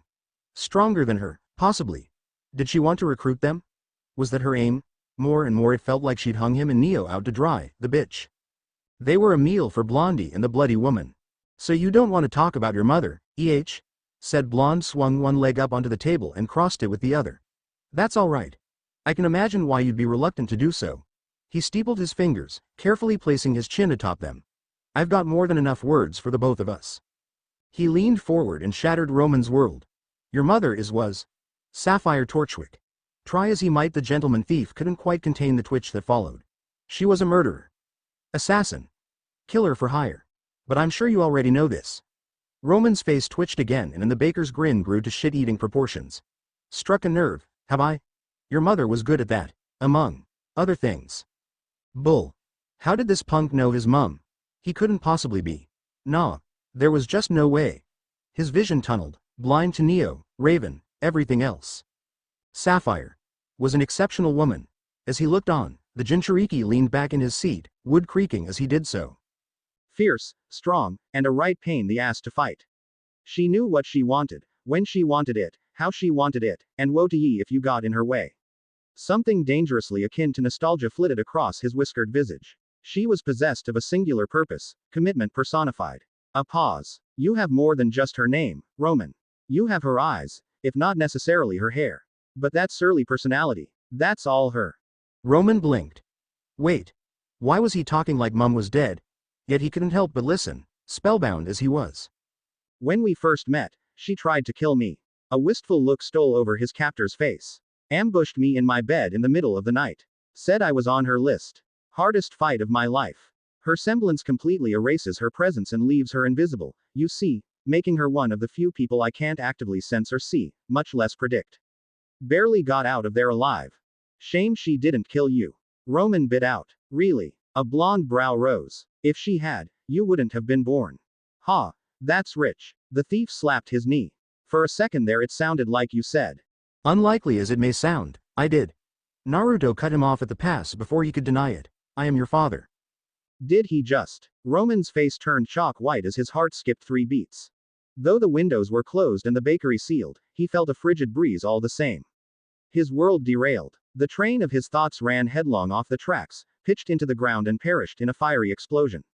There were no survivors. A strange buzzing sound rang in his ears, deafening him to all else. Green eyes fluttered shut and open in a rapid blink. His mind rebooted, shut down, rebooted again. No, he swallowed at last, the word sticking in his throat. No, that's not true. That's impossible. My old man was a drunk and a deadbeat. He left before I was born. Is that what Saf told you? All he received was a pitying shake of the head. She never was a very good liar. And no. He slammed to his feet and stumbled back. You're lying. You, not her. Search your feelings. You know it to be true. No, he snarled. I don't believe you. I don't care what you believe. Naruto caught him and hauled him back into a chair, heedless of his protests. Now sit down. You're not going anywhere until we've finished our business here. Neo inhaled soundlessly through her teeth. At first, Roman thought she might be laughing at him, but then she looked at him. Back to Naruto. Back at him again. To Naruto once more. A series of quick gestures followed. At any other time, Roman might have hushed her. Now he saw what she saw. He wished he hadn't. It was there in the stubborn set of his jaw, the shape of his eyes and nose. Naruto wasn't anywhere near as pale, but there was certainly something there. Ignore it. His mind wailed. Reject it. Now that you say it, definitely some resemblance.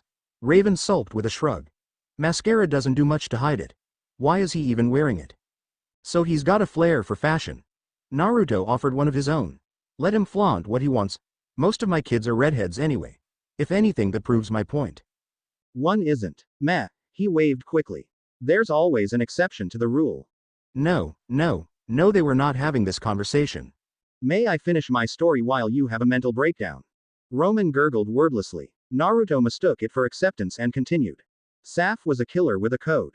I liked that. She didn't like me at first, seeing as I ruined her perfect record and all, but eventually we got past that. One thing led to another and we decided to team up. We cut a bloody path through the underworld, just the two of us. His arms spread wide, grasping for the ceiling as though to piece through it and reach the starry sky above. I could tell you so many stories about her. She dragged me all around the world. From Vale to Mistral, to Atlas, even Vacuo. We were feared, respected, even. Best 2 years of my life. A bitter laugh tumbled out of him. She wanted kids, you know. We kept trying for the longest time. Raven beat him to the question. What happened? Work happened. Blue eyes flicked up to meet red. I thought we were going too far. Saf didn't. She took a job in Atlas without me and vanished. Gone. Tan fingers clicked together in a snap. Just like that. His gaze swiveled back to Roman. She must have had you sometime since then. Now, she must have passed away too, because I know no son of hers would act like this. Blue eyes narrowed to razor-thin slits upon him. Sapphire killed because it was all she knew how to do, because she wanted a better life for any kid she might have had. She's not dead, you bastard. Rage roared in Roman's veins, turning his world red. Stop acting like she is. One could heard a pin drop in the ensuing silence. For crying out loud. Raven flung up her arms, not another one. For the first time since they'd met, Naruto looked to be at a loss for words. What do you mean she's not dead? Ha! A small, vindictive part of Roman crowed at the naked disbelief now flashing across the blonde's face and all it entailed. Who was denying now? She's gotta be dead. I couldn't find her. I spent months looking. Well, good for him. Unfortunately, any glee he might have felt was overshadowed by all this unyielding rage. You no good, two-bit bastard. Torchwick lurched upright, circled the table, grabbed a fistful of the blonde's jacket and yanked him forward. She's in a coma. She's been like that for the last 5 years. She is. Sympathy flitted across his face. I'm sorry. I didn't know. What happened? Roman's knee slammed into his side. None of your damn business. Naruto slumped. Sapphire was a woman of few words, but she had her moments. Here. The man who might or might not be his father pulled a broken silver pendant from within his shirt and held it out to him. Take a look at this. She gave me it as a token to remember her by. Roman scowled at it, noting the clean break in the otherwise polished metal. It was one of those old amulets, the kind that were made to be split in half. Don't suppose you'd know where the other is. It would go a long way to confirming my story. Nope. He snarled. Don't know a damn thing. He did. Mum had given it to him years ago before the wasting disease got her. He was wearing it right now. It had a torn picture of it inside. He'd not thought much on it then. But now. Reflexively he slammed a hand over his jacket to hide it. Neo saw it latched onto his arm with a firm expression. She tugged at it insistently. Roman realized her intention at once and tried to fight her off, to no avail. For all her slight size, the little devil overpowered him and thrust a hand down his shirt, fingers grasping for the bit of jewelry he wore. Don't you dare! Her forehead smacked against his, momentarily stunning him.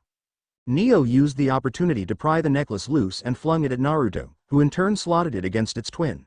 The pieces fit perfectly. Raven leaned in to look at, only to jerk back with a start. Bugger me, she hissed. You weren't kidding. Neo hopped onto her shoulder and whistled wordlessly before being shaken off. Do you believe now? Naruto held up the now open pendant before him, leaving it dangling from its silver chain. Roman saw it well enough. Moreover, he saw the picture within, the other half of the once torn photograph. His mother he recognized well enough. Her strikingly curly blue hair just as her namesake, contrasting pleasantly with a pale face and dirty green eyes. There was a man stood beside her poking her cheek, trying to draw a smile from his mum. She didn't look much pleased with him, though she leaned against him regardless. And the man beside her, it was undoubtedly the one before him now. Armed to the teeth and wearing clothes he didn't recognize, but him regardless.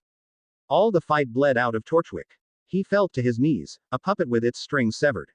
He felt faint. If Neo hadn't been there to catch him, he might have passed out on the spot. Even then he could barely think straight. You really are.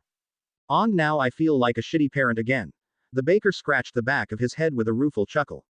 Sorry about that. You wanna hug it out? Hell no. Roman slapped his hand away. I'm too old for that. Such hurtful words. Alright, then. Here's what we're going to do. Naruto pulled himself out to his feet, staring down at him intently. I'm going to pretend tonight's little incident never happened. There came a pause as he let his words sink in, before he continued. And in return, you're going to tell me what hospital Saf's been holed up in.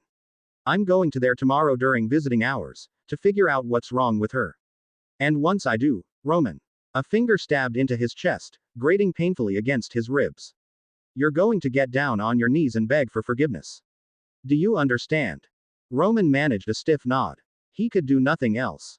His mind was too broken to do anything more. Also, you're ours now. Raven stepped up beside him with resounding finality. No more of this blowing up bakery's business. We own you. Why did he have a bad feeling about this? So you want us to keep working for that broad or? No, her at last. Her smile turned cruel. We want you to ruin her from the inside out. She'll kill you. You know that. Ha. Naruto and Raven shared a look. The latter laughed. That's cute. Don't worry about Cinder. The former continued. Just keep going as you have been. All we're asking is for you to feed us information as you go. She'll slip up sooner or later. And when she does, bam. Naruto slapped a fist into one palm. Game over. Neo stood up straight and snapped off a sharp salute. Bit of a mistake, that. The moment she moved, Naruto's gaze snapped to her with all the intensity of a hawk. And as for you, true to form, the agile fighter stiffened and sought to step back. Alas, she was too slow. Everyone always was when it came to Naruto. Strong arms closed around her slim form and drew her into a warm embrace. Her spin arched in his grasp, eyes flickering rapidly as she struggled to understand what he'd done to her. No killing blow this, but something else altogether. Neo trembled against him just so. Why, if Roman didn't know better, he would have sworn that she sniffled just now. Surely that was his imagination. Welcome to the family. Nope, not his imagination. Not at all. Roman sputtered. Family. We're not related. She ain't my kid. Neo squirmed around in Naruto's arms to level a piercing glare at Roman. URK. She had him there, didn't she? Something told him any denial on his part would lose him his living privileges. He needed those. The last thing he wanted was for her to get stab happy again. For an angry Neo was a stabby Neo, and he had no desire to revisit that unholy horror. Ice blue eyes locked onto him. Did you take her in? Raise her. Roman wilted beneath their combined gaze. Well, yeah, I kinda did, but. Then she's my granddaughter. The blonde jutted out his chin. No objections. What'd say, Neo? The little minx touched a finger to her chin and cocked her head to one side just so. Somehow that glance alone conveyed more meaning than words could. By the gods, Roman knew it all too well. Unfortunately for one Naruto Uzumaki, he did not. Heedless of the horror he'd just unleashed, he blew out a laugh and tousled her hair. Roman knew what was coming next. Sure, you can have whatever you want. Cake, ice cream, even oomph. Naruto's words dissolved into a grunt as the petite girl slammed into him, wrapped both her arms around him as far as she could go, and buried her head in his stomach. Alright, I'll make you a few cakes. Mercy, I need my ribs. Which leaves us with one last loose end. Raven interjected as she unsheathed her blade. Want me to take care of our little spy? That depends. The smile slipped from Naruto's face. Is he still there? Neo blinked up at him and he patted her head. No, it's alright. We're not talking about the two of you. A muffled noise outside caught their attention. I'll deal with the rat. Just like that, the tension came flooding back. Neo disentangled herself from her grandfather and wasn't that a trip, and reached for her weapon. Roman stumbled upright, mind a whirl as he fumbled for his cane. Spy? What spy? What were they on about? Surely they hadn't been followed here. Even Cinder wouldn't. Oh, who was he kidding? This was exactly the sort of thing she'd do. She didn't trust him enough to follow orders, ergo, she'd sent someone to tail him. To see if he succeeded, or to watch him die. Say, Roman. Naruto rolled his shoulders with an audible pop. I want you to watch what happens next. Watch very closely. He vanished in a golden flash before Roman could think to question him. This is how your old man fights. 0.0.0.0. I'll deal with the rat. With those words, Mercury Black knew his cover was blown. Silently swearing a blue streak, he jolted out of the bushes and flung himself backwards, half expecting the window to shatter at any moment. It never did, but that didn't stop him from turning tail. He booked it right out of there. He'd heard footsteps within and had no desire to face the hunters within. Right, then, mission failed. Time to bug out and report back to Cinder before one of those monsters found him. The door slammed open some distance behind him. Ah, an unfamiliar voice sighed. He ran off. Ha, idiot, he'd not catch him now. He turned and crashed headlong into someone's chest. Blazing blue eyes glowed in the dark. Hello, friend. Mercury reacted accordingly to something that terrifying and slammed a spinning boot into the monk's neck. An awful crack greeted him as his victim bent with the blow, twisting his head to lessen the impact. Pearly white teeth flashed back at him and he sensed something amiss about it. That smile just a little too sharp, a little too wide to be genuine. It reminded him of his own. He leaned forward, bones creaking ominously, and pressed his forehead to his. My family's watching, he informed him primly, so I'm going to show off a little. Mercury blinked. Wait, what? Pain. He didn't so much see the punch as he did feel it. By then his entire body was left to fold around the fist currently sheathed in his stomach like a steel chair. Breath burst from his lungs in an explosive spray, and what little food he had eaten this evening came boiling back up his throat as he toppled to his knees. Hey, dinner and a show. Someone cackled just out of sight. Not bad. He glimpsed Roman's sneering face a moment before impact. Ah, so that's how it is. No good traitor. Nothing personal, kid. Survival of the strongest. A young woman stepped up beside the man, her eyes burning with scarlet flames. Mercury balked at the sight of her. Maiden. His mind hissed frantically. Danger. Danger. Shit on a stick. He couldn't hope to face a truly trained maiden alone. They hadn't been able to face Fall years ago and she'd since vanished to parts unknown. Had she been slain by this one? Yes. No. Maybe so. Whoever she was, she looked like she knew how to use that blade of her. Damn it. She would have been useful right about now. Cinder needed her somewhere else tonight however, and that somewhere wasn't here. Do you need help? She asked. He was going to die here, wasn't he? It'll be fine, Ray. A light laugh twisted the blonde's gentle smile into something cruel. After all, he's weak. Mercury went terribly still. Something snapped in the back of his mind. All his arrogance, all his bluster, all his pride, all of it came crashing down. There it was. That word. That damn word. It slapped him dead in his face, more brutal than any blow. Weak. As if this bastard knew exactly what to say to him. Weak. It burned more than any attack ever could. Set his very heart ablaze. And still that big blonde bastard just stood there. Taunting him. His father had been much the same way. This is a crutch. This make you weak. Weak. His legs broken. Weak. His semblance stolen. Weak. His very soul warped by abuse. Don't underestimate me, old man. A low, shuddering breath fled from his lips. I'll have you spitting teeth. No, said man tilted his head. You're 100 years too young for that. Mercury flew at him and rammed an iron boot into his face. Honestly, children these days. Naruto didn't even grunt as the metal coroned harmlessly off his whiskered visage. I'll kill you. I'll murder you. I'll wreck you. You'll spit teeth. Bah. He caught the fist that followed and broke it like so much kindling, ignoring the pain shriek that followed. Not inventive at all. Back in my day, things were different. Arg. Any retort Mercury might have given was swallowed by the pain he felt. He spun and slammed a boot into Naruto's face. Blue eyes narrowed. Put a little more force into it, would you? I didn't even feel that. Wah. Do you have any idea just how many people have said threatened to kill me? His tormentor sighed, heedless of the metal boot digging into his cheek. Quick as a flash he reached up, grabbing him by the very leg he'd struck with, dangling him in the air like some prize catch. Assassins. Maidens. Monsters. Over hundreds of years. His hand tightened into a fist, buckling the metal in his grasp. And guess what, boy? I am still here. He spun and slammed Mercury into the street, shattering it like so much glass. Their threats. A scoff. I barely remember them. And I'm still here. The whiskered warrior ripped him free and did it once again. Their bodies have become ash, and I'm still here. Mercury lashed out with his sole remaining leg, and when your very memory is forgotten. It shattered on the blonde's forehead. I will still be here. With a roar the immortal swung Mercury up over his head, brought him back down, a meteor ramming him into the earth to leave a human-shaped crater behind. The entire street ruptured for miles in every direction. The assassin couldn't even bring himself to cry out this time. All that emerged was a pitiful squeak of sound as he looked up at his tormentor. Having this difference of power thrust in his face galled him. He'd thought himself strong, until he wasn't. Only now did he realize how weak he truly was. Damn it, he all but rasped the word. What the hell, are you? A baker, a father, a hero. The blonde dipped a hand into his belt holster and tugged an ominous shape free from it. Take your pick.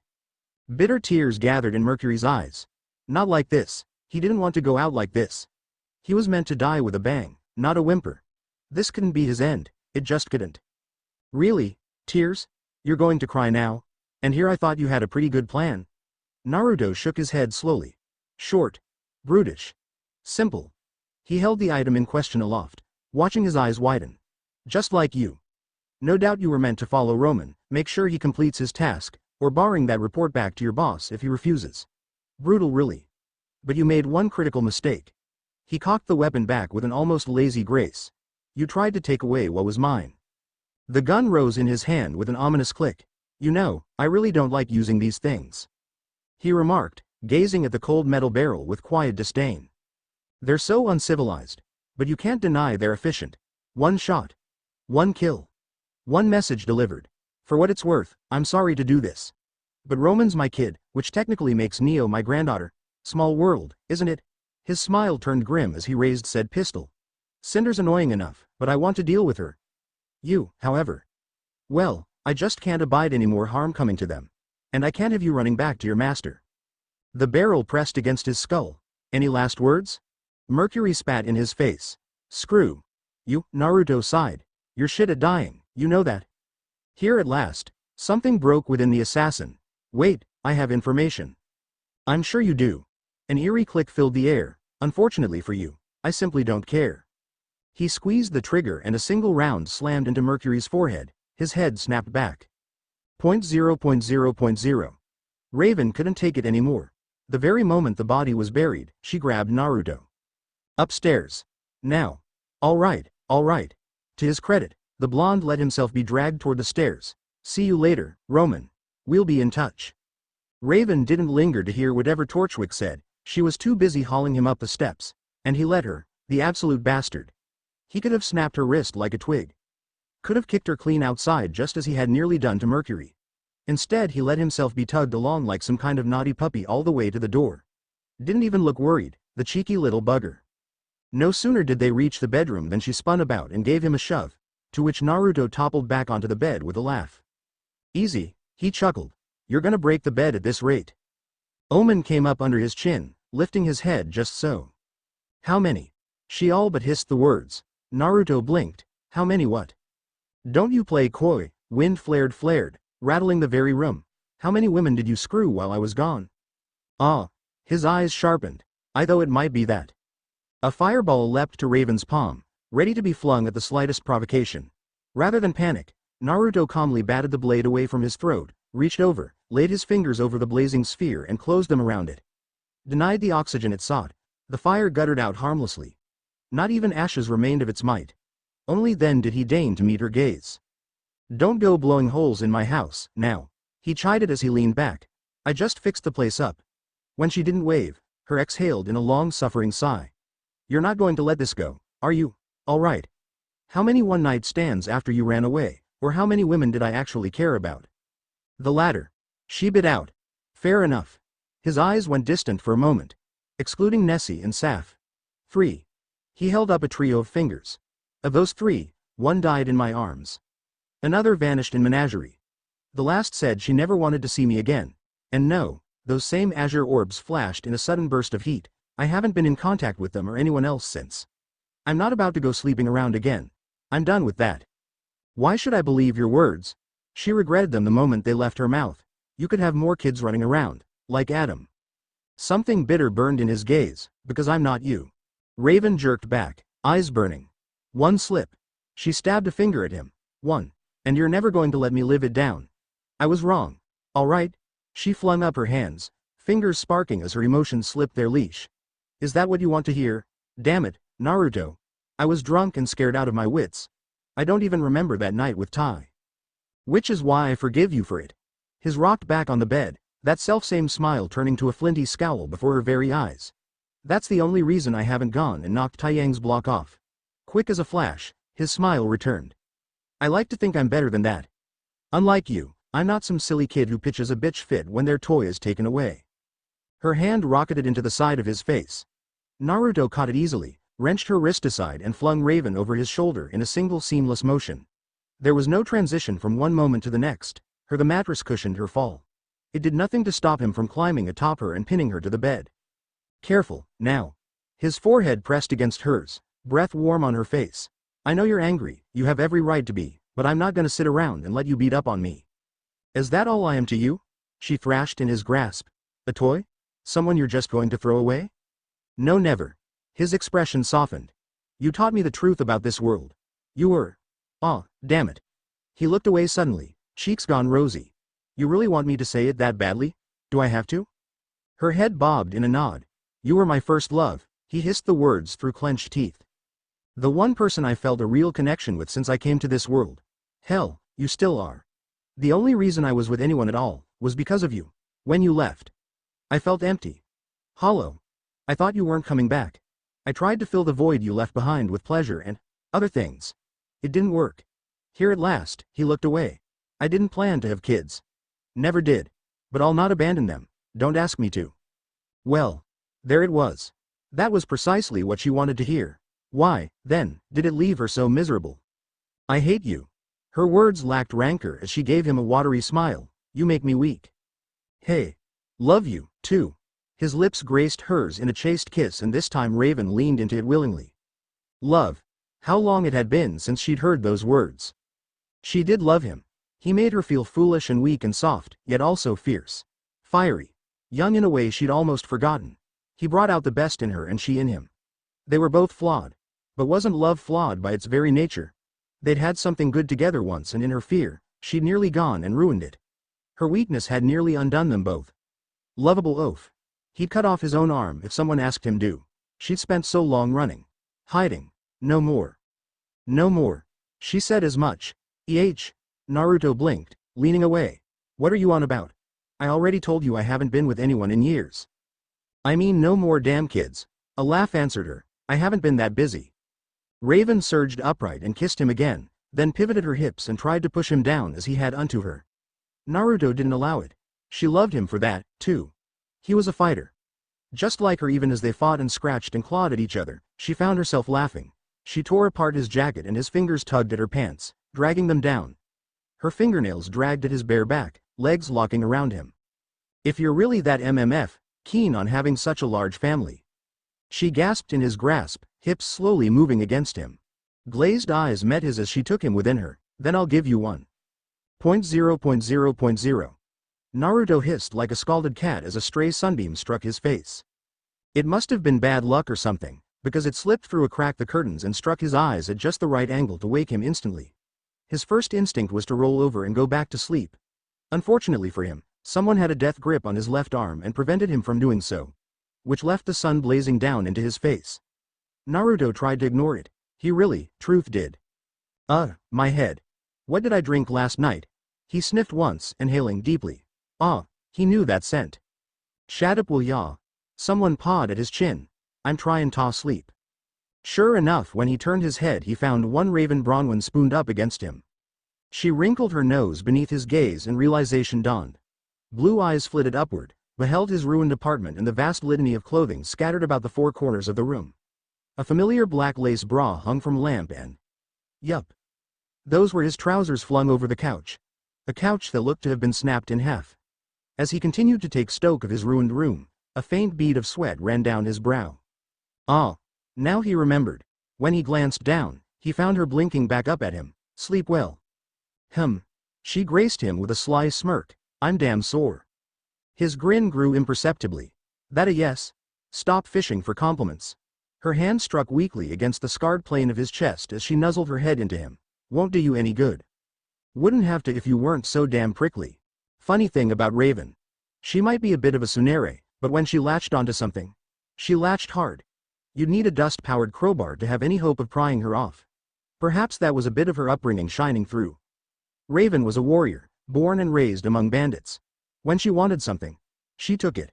Woe betide whoever tried to take it back. You know you love it. She tossed her head, flinging the dark curtain of her hair over one shoulder. Naruto saw weakness and pounced. Speaking of love, weren't you the one screaming my name last night? Hey. Raven's pale face flushed to match the color of her eyes. Bastard. You really haven't changed at all, have you? They had, the both of them, but neither wanted to admit it. Raven was calmer now, less prone to making rash decisions and more keen on attachment. He'd become tethered to this world and those living here, just as he had begun to see eternal youth as less a curse and more a blessing. He wasn't invincible by any means or measure. Just hard to kill. And besides, huntresses aged real slow. Maidens? Even slower. Raven didn't look a day over 30. Not that he'd say such a thing. She was a bit touchy about that. Depends on your definition of the word. He pressed a kiss to her forehead instead. But you're certainly better, I'd say. She snuggled closer. Flattery will get you everywhere. By all means, praise me more. His eyes drifted down. Well, you've got a nice ass. Idiot. She dragged his face down to hers and kissed him roughly. They lay like that for what felt like an eternity, simply luxuriating in the feel of one another. Cinder's going to attack Beacon, you know. Raven pulled away and prodded his ribs beneath the sheets. If she thinks the Fall Maiden is here. Naruto granted her a sigh. Yeah, she probably will, assuming I don't talk her out of it. Maybe she won't. You're counting on it. Not a question, an accusation. You don't think she'll listen to you. She's stubborn and believes she holds all the cards. 50-50 on that one, honestly. Roman didn't know enough of her plans, but he could make an educated guess as to her intent. It's a shame, really. She doesn't realize she's got a losing hand. He wrapped an arm around her and in a rare moment of tenderness, Raven allowed it and moved closer to him. Dark hair brushed his bare chest as they cuddled beneath the sheets. You can take her, right? She's not a maiden. Yet, even if she somehow becomes one, you'd still win. You're more experienced. I would. But what about you? No mercy for a poor unfortunate soul? She threw his own barbs back at him. No second chances for little Cinder? None at all? No, there was an edge to his words now, one she recognized. If she attacks, the kids will be in her line of fire. She tries, she dies. She granted him a fiery smile. That's more like it. Her lips danced across his neck, finding their way to his chin, and finally, his mouth. Naruto was many things, but at the end of the day, he was still a warrior at heart. Just because he'd eschewed the old way didn't mean he'd forgotten it. If came to a fight, their enemies would be sorely surprised. Just as Mercury had been. Cinder had no idea who she was messing with, but she would, in time. A distant clamor downstairs caught their attention. Boss? One of his clones called from below. Might want to come see this. Nope. Still sleepy. Naruto stifled a yawn into Raven's shoulder. Can't you handle it? We could, his doppelganger called, but I'm pretty sure you'll want to see this. Kirao's awake. Also, we've got company. Finally woke up, did he? Raven laughed into his shoulder. Go on. She gave him a nudge. I'll be here. Come back to bed when you're ready. Blue eyes met red and he stayed for a long, lingering kiss. Lazy bird. She flipped him off with a laugh. 0.0.0.0. Kirao Bronwyn was indeed awake as Naruto stumbled downstairs, but he wasn't the one shouting. You can't take her, for crying out loud, you're too damn noisy. Silence. Came the answering cry, I'll have you both arrested. Naruto stifled a yawn with the back of his hand as he descended the stairs. He saw Diri first, all but hiding behind the drunken bird's shoulder. Pyrrha stood before him, arms splayed wide as she warded off a man Naruto didn't recognize. Adorable. Diri aside, Kirao didn't need any protection. Whoever this was, they bit off more than they could chew. The reason for her anger wasn't immediately apparent, however. Mornin', Pyrrha. He called into the chaos. What's going on? Jade orbs snapped to him with relief. Dad, do something, he's out of control. And he is. As he drew closer, he beheld a stout-looking man clad in a cream-colored suit, raging at the invincible girl and hungover huntsman alike. All told, the fellow appeared to be in his late 40s, wasn't much to look at, either. All quivering jowls with thin graying red hair framed by dark eyes with garish sideburns tapering up into a bristly handlebar mustache. He looked like he might pop out of that suit at any moment. Meh. A small, nasty voice chirped away in the back of his head. Ports was bigger. In better shape, too. And that was saying something. You there? The whale took one look at Naruto and started pointing fingers. Do you work here? Something like that. The blonde uttered another jaw-popping yawn. We just opened. Y'all need something? I am Franklin Winchester, the man sputtered loudly, scion of the Winchester household. I would have words with you. Too early for this, it was. He dug a finger into one ear, wishing he could just ignore the fop before him. And I should care because. The man stabbed a finger at Diri. Your employee assaulted my son, Cardin. Diri whimpered and tucked herself further behind Kirao. No, I didn't. Silence, wench. You'll never work in this city again. Pyrrha bit back a growl. Naruto waved her down before she could say something to implicate herself. Wait. Winchester. He knew that name. Upon closer inspection, he noted some resemblance to Cardin, fleeting though it might be. He looked like him.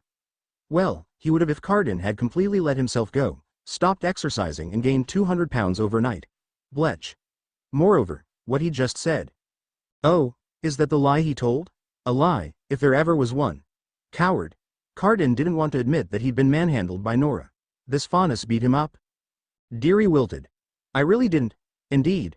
Franklin missed his sarcasm as he looked up at him, heedless of the difference in height. This filthy vagabond broke my boy's arm. That's a lie. She never laid a hand on him. Quiet, you wretched little upstart. Winchester blustered right through Pyrrha's denial. His gaze snapped back to Naruto. You, there, boy. I demand to speak to your manager at once. Pyrrha froze. Diri perked up.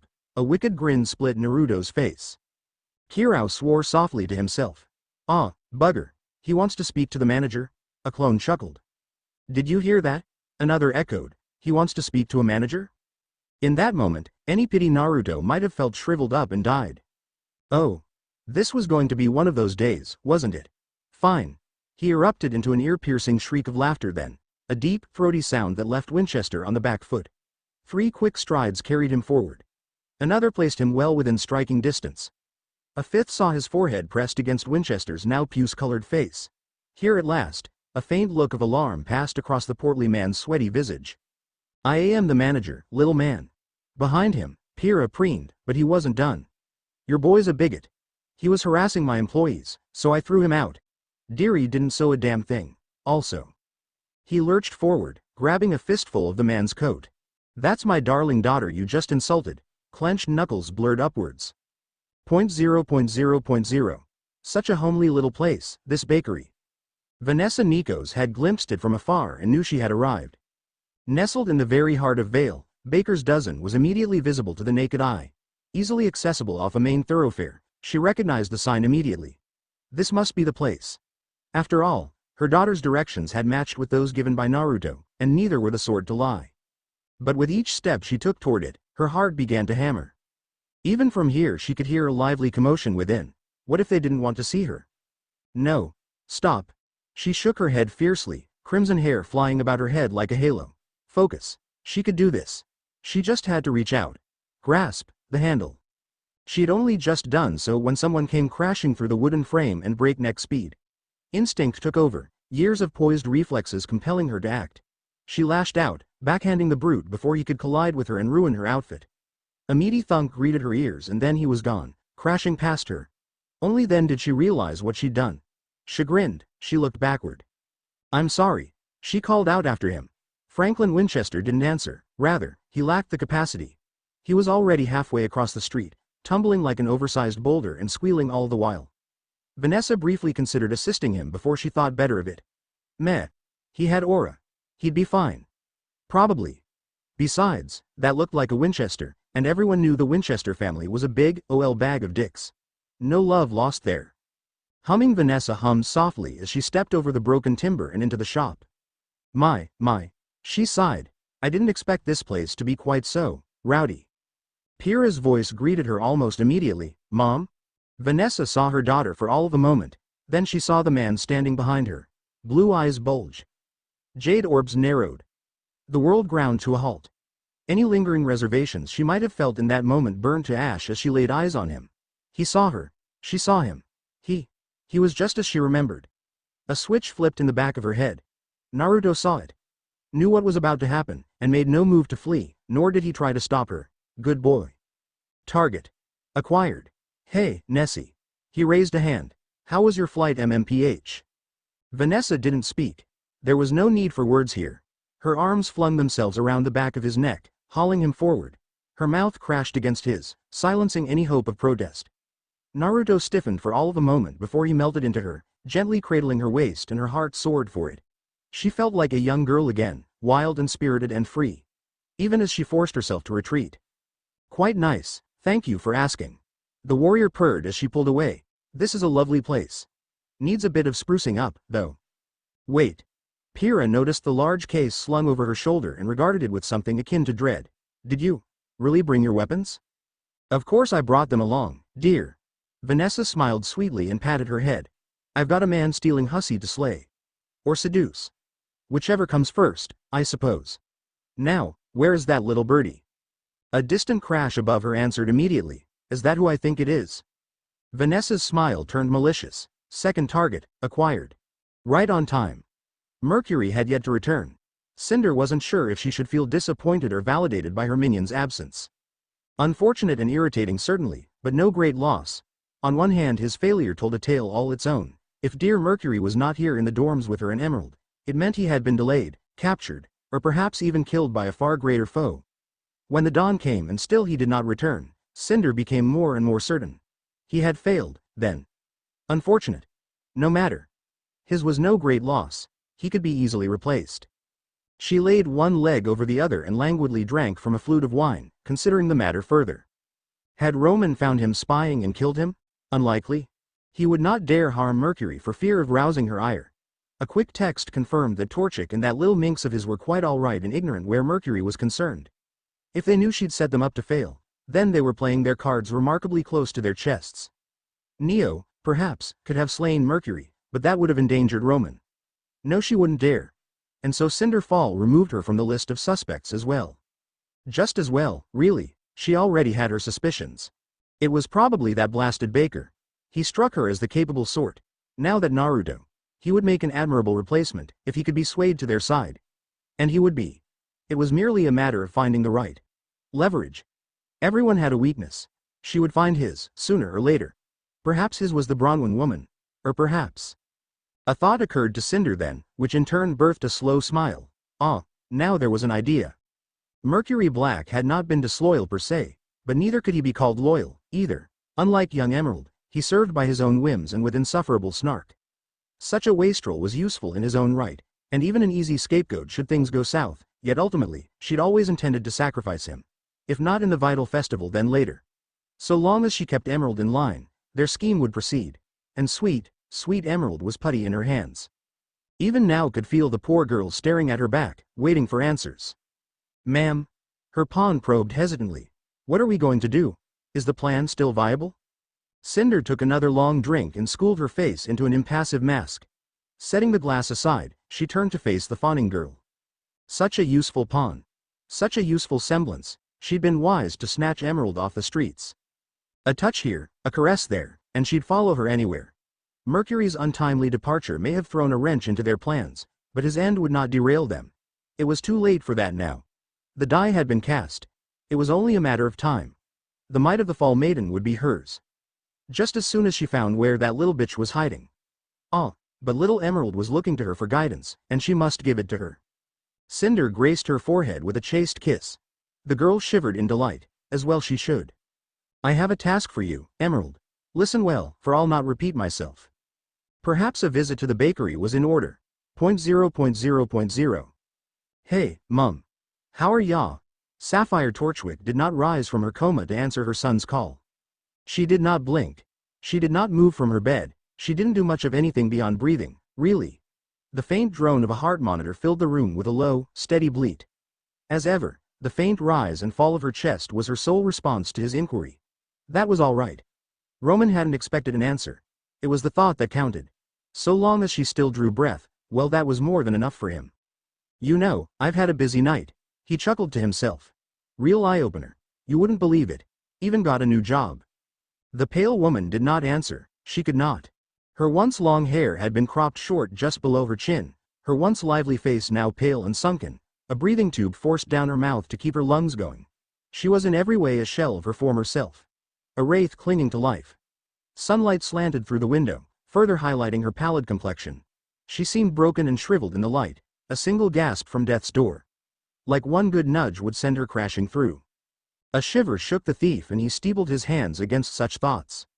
So, I met Dad. He spoke into the silence, shifting restlessly on his folding chair. Turns out he's a right snarky bastard. Don't know what you saw in him. No fashion sense at all. Though there was no response, he bowled on in a desperate bid to stave off the silence. Even said he can heal you. Something tightened in him at the thought. Ain't that a lark? I'll believe it when I see it. Neo laid a hand on his shoulder. Mismatching eyes regarded him with rare concern. Yeah, I'm fine. He brushed her off. Just need a minute. Someone kicked the door down. I am here. Roman whirled on the sound, clutching at his heart. Bloody hell. Don't do that, Yusunuba. Naruto Uzumaki grinned back at him, utterly uncaring for the scene he'd made. Bastard hadn't even bothered to get rid of his apron. Cheeky prick. Torchwick deflated at the sight. How the hell did you find me? You're my son. How else, stupid old man? Saying that like it answered everything. When Roman scowled at him, he deigned to elaborate. You have chakra. Now that I'm aware of it, I can sense it. A beat of bemused silence fell between the two of them as he sauntered into the room. Also, I put a tracker on ya. He scratched the back of his head when his son glowered at him. Wasn't hard to do. You were pretty distracted last night after all. That got him a thumbs up from Neo, to which the blonde sketched a low bow. Roman scowled at her, then squinted when he saw how carefully his father was carrying himself. Are you the real deal? Nah, I'm just a clone. The doppelganger waved him off. The original's terribly busy at the moment with another matter, so he sent me in his place. Neo yanked on his wrist, pivoting him so that he might see Sapphire's prone form. His smile fell away. Oh, he finished eloquently, you weren't kidding. 3 quick strides carried him to her side. Roman scooted aside to make way for him, but even that wasn't necessary, for the blonde sensed his foul temper and gave him a wide berth. Neo nudged his ribs with her elbow. He looked back to see her anxious expression. When the blonde began cracking his knuckles, however, Roman couldn't help but flinch at the sound. "What are you doing?" he asked. Healing her, he pushed a hand out and laid in on Sapphire's pale forehead with infinite care. Unutterable relief welled up in his heart. "So you weren't bullshitting me?" "Nope. Never. In the past I once lost someone very dear to me. Because back then, I couldn't heal like this." He spoke the words softly, his focus gone somewhere else as he focused on the malady within her fragile form. "They died in my arms. I wasn't able to save them in time. So I studied. I learned." Faint green sparks spun from his hands, building into a gentle jade glow. "I took my talents and devoted them to healing." That glowing tide spread outward as he raised his hands further. "I can't raise the dead, but so long as she draws breath." Green light stemmed from his fingers in silence. "Well," Roman nagged, unable to bear it. "What's wrong with her?" "Poison." The answer was immediate, if baffling. She was sick to begin with, but this is something different. Organs don't atrophy like this. He cocked his head to one side like a wary fox. "These are rare toxins I've encountered once before. Frankly, it's a miracle she's alive at all." His brow furrowed, and a bead of sweat ran down the length of his jaw. "Damn it, girl. Always said she was too stubborn to die. Can't believe this happened to her." Roman tugged at his hat. "Sounds like you've got a suspect lined up." "I do." Blue eyes burned a sinister shade of red. "Kalos." He spoke the name with such anger, such venom, that even Neo shrank back. Roman gulped despite himself. "That a name I should know? Sounds like a pretty big fish." "Tyrion Kalos. Someone I killed ages ago. Someone who should be dead." His father's voice was stern, his words clipped, all humor drawn from his face. "Someone who, apparently, cheated death." An air of palpable menace swelled in the room as he spoke. "I may have to rectify that in the near future. If I'd known he was still around." Neo made a slashing motion with her right hand. "Sure." Naruto read it easily. "You're welcome to help me find him." Roman sat a bit straighter in his chair, unable to find his voice, such was his rage. Tyrion Kalos. The name burned in the back of his mind like a red-hot brand. He remembered it now. Some madman wanted for murder back in Mistral and Vacuo. That rat bastard was responsible for this. His fingers twitched, longing to find the madman's throat. There would be blood for this. He swore it. But for now he was forced to watch, to waited, then wait some more. Seconds dragged on into minutes. It felt like hours, but it could have been less, or more. He wasn't sure. Time had no meaning here. He stared until his eyes ached and his head strained. Life bled back into his mother. Sallow skin regained life and vigor. Her eyes twitched restlessly beneath her lids as her thin hair regained its natural color. It was like watching time flow in reverse. Within moments she was just as he remembered her. Better, even. And then, quite suddenly, it was done. There. Naruto pulled his hands away with a gasp, and the green glow of chakra reluctantly abated. "All done. I've plucked out the worst of it. The rest is up to her now." A tan hand wiped a fresh bead of sweat from his brow. He drew himself back. It might take a bit for her to wake up. Dirty green eyes fluttered open with a groan. Or she could do that now. He palmed his face with a sigh. "Damn it, Saf. You never make things easy, do you?" Her bleary gaze shifted. Bleary eyes not quite comprehending him for a moment. But only a moment. A tiny gasp fled from her lips and her gaze locked onto him like a laser. Roman saw a spark of recognition burn bright there. Followed by confusion. Dread. Joy. Concern. Eventually, it settled into an emotion he knew all too well. Relief. She did not last out, she did not shout, and she certainly didn't look at him like he was a stranger.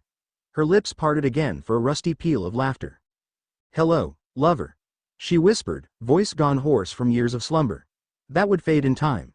You look like shit. Come riding to my rescue again, have you? Didn't miss that foul mouth of yours." Naruto clicked his tongue. "You don't look much better. Here." He pulled a pitcher of water and a glass from God's new ware. "Have a drink."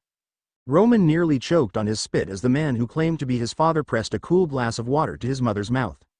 He swore yet again when she allowed the close contact and drank greedily. Shit. He hadn't been lying. Mum wasn't the sort to let others get close to her, not unless she knew them.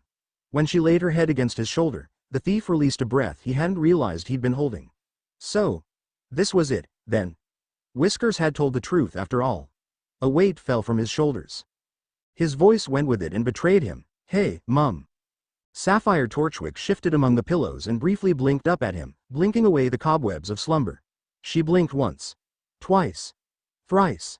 Then her eyes widened. Recognized him. Beheld the blood on his jacket. Last night's clothes he'd not bothered to change out of. Too late, Roman realized his mistake. A change of attire might have aided him here. His mother went terribly still, the full weight of her gaze falling upon him like an angry Ursa. Oh dear, he knew that look. His mother did not move, because she blurred.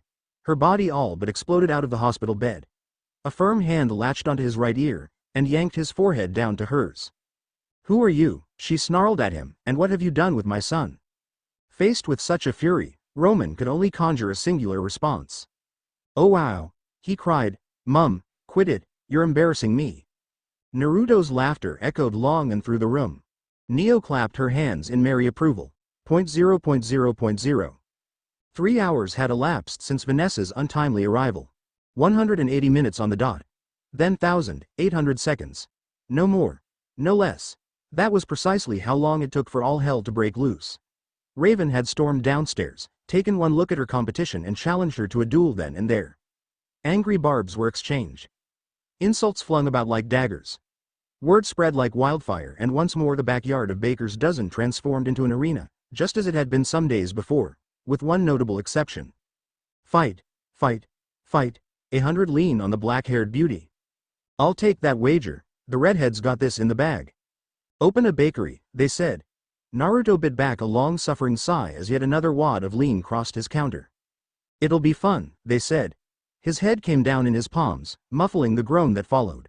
A simple life, they said. Lies, I say. What the hell was I thinking? A second bundle of lean came his way. He counted it once over to make sure said better hadn't shortchanged him and then palmed it off to Deary. Might as well make this place a fight club for all the good they're doing me. Under his watchful eye Deary checked and palmed the money off to Nora, who in turn took her own turn accounting it for good measure. Better safe than sorry, or so the saying went. Look on the bright side, boss. Nora preened, waving the thick stack below his nose as she spoke. You're making a killing. We're gonna be rich. A blonde brow rose in feigned dismay. Deary found her voice at last. Well, you're still paying us, aren't you? It was just too easy to tease the poor thing. He couldn't help himself. Am I, now? Huh, forgot about that.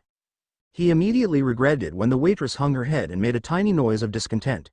URK. She looked so sad and small and pitiful that he couldn't bring himself to hold the ruse a moment longer. By the sage, it was like kicking a baby deer.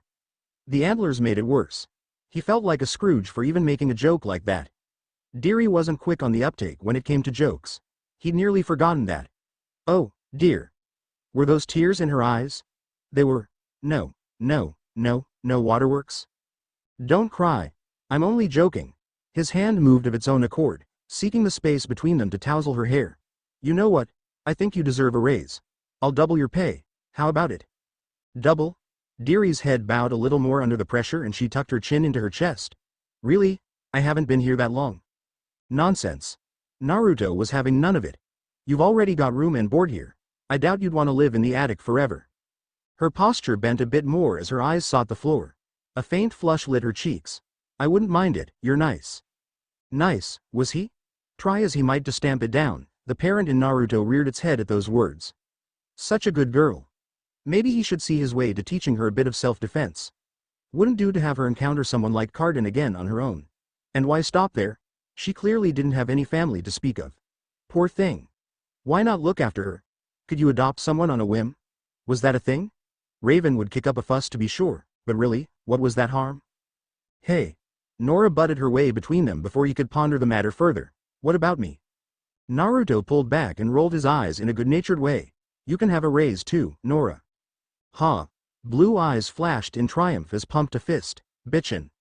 Still, this is ridiculous. With the matter settled he leaned back and kicked out at a nearby stool as he watched yet more onlookers trickle into the stands. I just wanted to bake some cakes. And cookies. Not play host to this insanity. Somewhere down below, he could have sworn he heard Ruby holler her agreement from the stands. Yang was probably somewhere down there, too. Aha! There she was. Her golden hair stood out in the afternoon sun, clear as day. Ruby must have dragged her along with the rest of their team and... Oh, my. That was quite the thunderous look on her face. He'd really have to deal with her sooner or later. He had a feeling she'd been avoiding him. Raven really had given him a troublesome daughter, even if Young didn't know the truth of her parentage. From here one could see the elder Bronwyn waiting in the yard with sword drawn. All but basking in the crowd's adulation while she could. Silly bird. Always did like the limelight, that one. At least Vanessa still had the wherewithal to stay hidden until it was time. Or perhaps that was Pyrrha's doing, wanting some time with her mother. He didn't deny that some small petty part of him took some satisfaction in this. It wasn't every day two warrior women fought over someone. The rest of him was rather shamefaced for it all. Really, did this have to be so public? His impromptu bout with Pyrrha had been more a personal affair than a real skirmish, one few were privy to. Right now, it felt like half of Beacon was crammed into his backyard. Maybe more. After all, it wasn't every day Vale saw a bout like this. The people loved their spectacles, students and bystanders alike. Apparently you couldn't have two sanctioned huntresses go at it without attracting attention. No, couldn't have that now, could they? If he tried to shut things down now, he'd have a horde of angry people to deal with. No, thank you. Nora giggled behind him. That was his first warning. When he looked back, the redhead's smile was all too telling. I wouldn't say no to smashing some heads together myself right about. Ow. Nora, no bad Nora. Quick as lightning, two fingers flicked out and found Nora's forehead, turning her words to a startled yelp. We're not enabling those two. He jabbed her again when she made to protest. You certainly aren't joining them, young lady. All right, fine, she pouted, massaging the tiny mark he'd left behind. Grumpy old man. Naruto snorted patiently. Don't be sassy, or you'll lose your pancake rations. She gasped and reeled back, clutching her chest. You wouldn't dare. Deary giggled behind her shoulder. Will. Naruto snarked back and swatted her on the shoulder. Go find Pyrrha and her mother, will you? Sounds like Raven's ready to get started. Her pale face dusty. Yeah, sure thing urk. She clamped down on the word, face flaming. I mean boss. Come on, dearie. With a quick bow and a rare smile, the faunus raced after her partner in crime. Naruto watched the girls scamper off with a bemused smile. He hadn't missed that slip there at the end. Now that he dwelt on it, Nora really did resemble him. Not merely in attitude, but other ways as well. It was not something he'd wanted to consider. She reminded him of Sapphire. And yet Nora was clearly younger than Roman by a good bit. Saf couldn't possibly be her mother. Could she? If so, that didn't make any sense. No, that was a can of worms he wasn't opening today. Redheads. Why did his kids have to be redheads? Really, Yang was the only exception to the bunch, but she could set her hair on fire for crying out loud, it counted. Somehow, he had the feeling his parents were smiling down on him from the afterlife. He put his face in his hands, grin gone rueful. What is this about Vale that makes everyone so crazy? Must be something in the water. Quite so. A familiar voice hummed. Flirting was far less destructive in my day. Naruto looked up. Ospin smiled back at him, leaning upon his cane with languid ease. He wasn't alone. Baffled as he was, it took the ageless shinobi a moment to place the stern young woman beside him. How odd. He noted her keen green eyes and dark glasses, wondering if he should recognize her. One never knew these days. Eternal youth had blessed him an interesting life with many children. Who was to say he didn't have more before he'd met Raven? Honestly, he was beginning to think every blonde and or redhead was descended from him. Wasn't that a lovely thought? How long have you been standing there? He asked at last. Only a few moments. The headmaster confessed. Rest assured, Glinda and I won't tell a soul. His deputy sniffed and adjusted her spectacles. Speak for yourself, sir. With a laugh, the blonde pushed himself upright, cleared the counter in a single bound and moved to meet him. A hand was offered in friendship. Ospin clasped it immediately and Naruto took the chance to draw him into a brisk embrace. Today was just a day for old friends and familiar faces, it seemed. Old age suits you. He laughed, drawing back to clasp his shoulder. All that silver in your hair, you look downright distinguished. And you haven't aged a day. The wizard clapped him one on the shoulder. I'm pleased to see that some things haven't changed. Naruto grinned despite his own reservations. What brings you here? A slivery brow rose. Can I not visit an old friend? You can. The shinobi quirked one of his own to match him, but your friend has been back for ages now. And you haven't paid him a single visit until today. His head tilted, a rare frown plucking at his lips. Whatever might he think? The ghost of a smile plucked at Glinda's face, though she said nothing. My apologies. His fellow warrior had the good grace to at least appear abashed by that remark. Work kept me away. Ospin was. Ospin. Erratic, enigmatic, eccentric, and many other words that started with E. He'd given up trying to understand him ages ago. The man did what he wanted, where he wanted, how he wanted. So long as he fought for the sake of humanity and never against it, he was prepared to give the immortal the benefit of the doubt. They might have words about his methods in the future, make no mistake, but that was neither here nor there. More pressing matters demanded his attention. Naruto rolled his eyes. Work. Right. Why are you really here? Raven won't be happy to see you. Glinda coughed into a fist and pointedly looked away. That's part of the reason why I'm here. Ospin hedged, stealing a glance over his shoulder. Naruto followed it and found the object of his attention. News of Raven's return was unexpected. A shadow paused just short of the doorway and hung back. He flicked a glance toward it, but whoever it was scarpered before he could call out to them. Keen eyes caught a flash of gold. Yang? He shook his head, turning back toward Ospin. His old friend was still speaking. Yet you convinced her to stay all the same. I did. He hedged, and you know she's here because. The wizard granted him what passed for a benign smile. A little bird told me. Naruto slapped a hand to his forehead. Damn it, Kirao, in truth, he'd forgotten about him in the chaos of Vanessa's arrival. He was totally spiking the bastard's booze for that. Maybe he could bribe Neo into playing a prank or three. She seemed the sort to enjoy some much-needed mischief. I'm sure it was. The blonde felt his own smile begin to wither away as he realized what his old friend intended.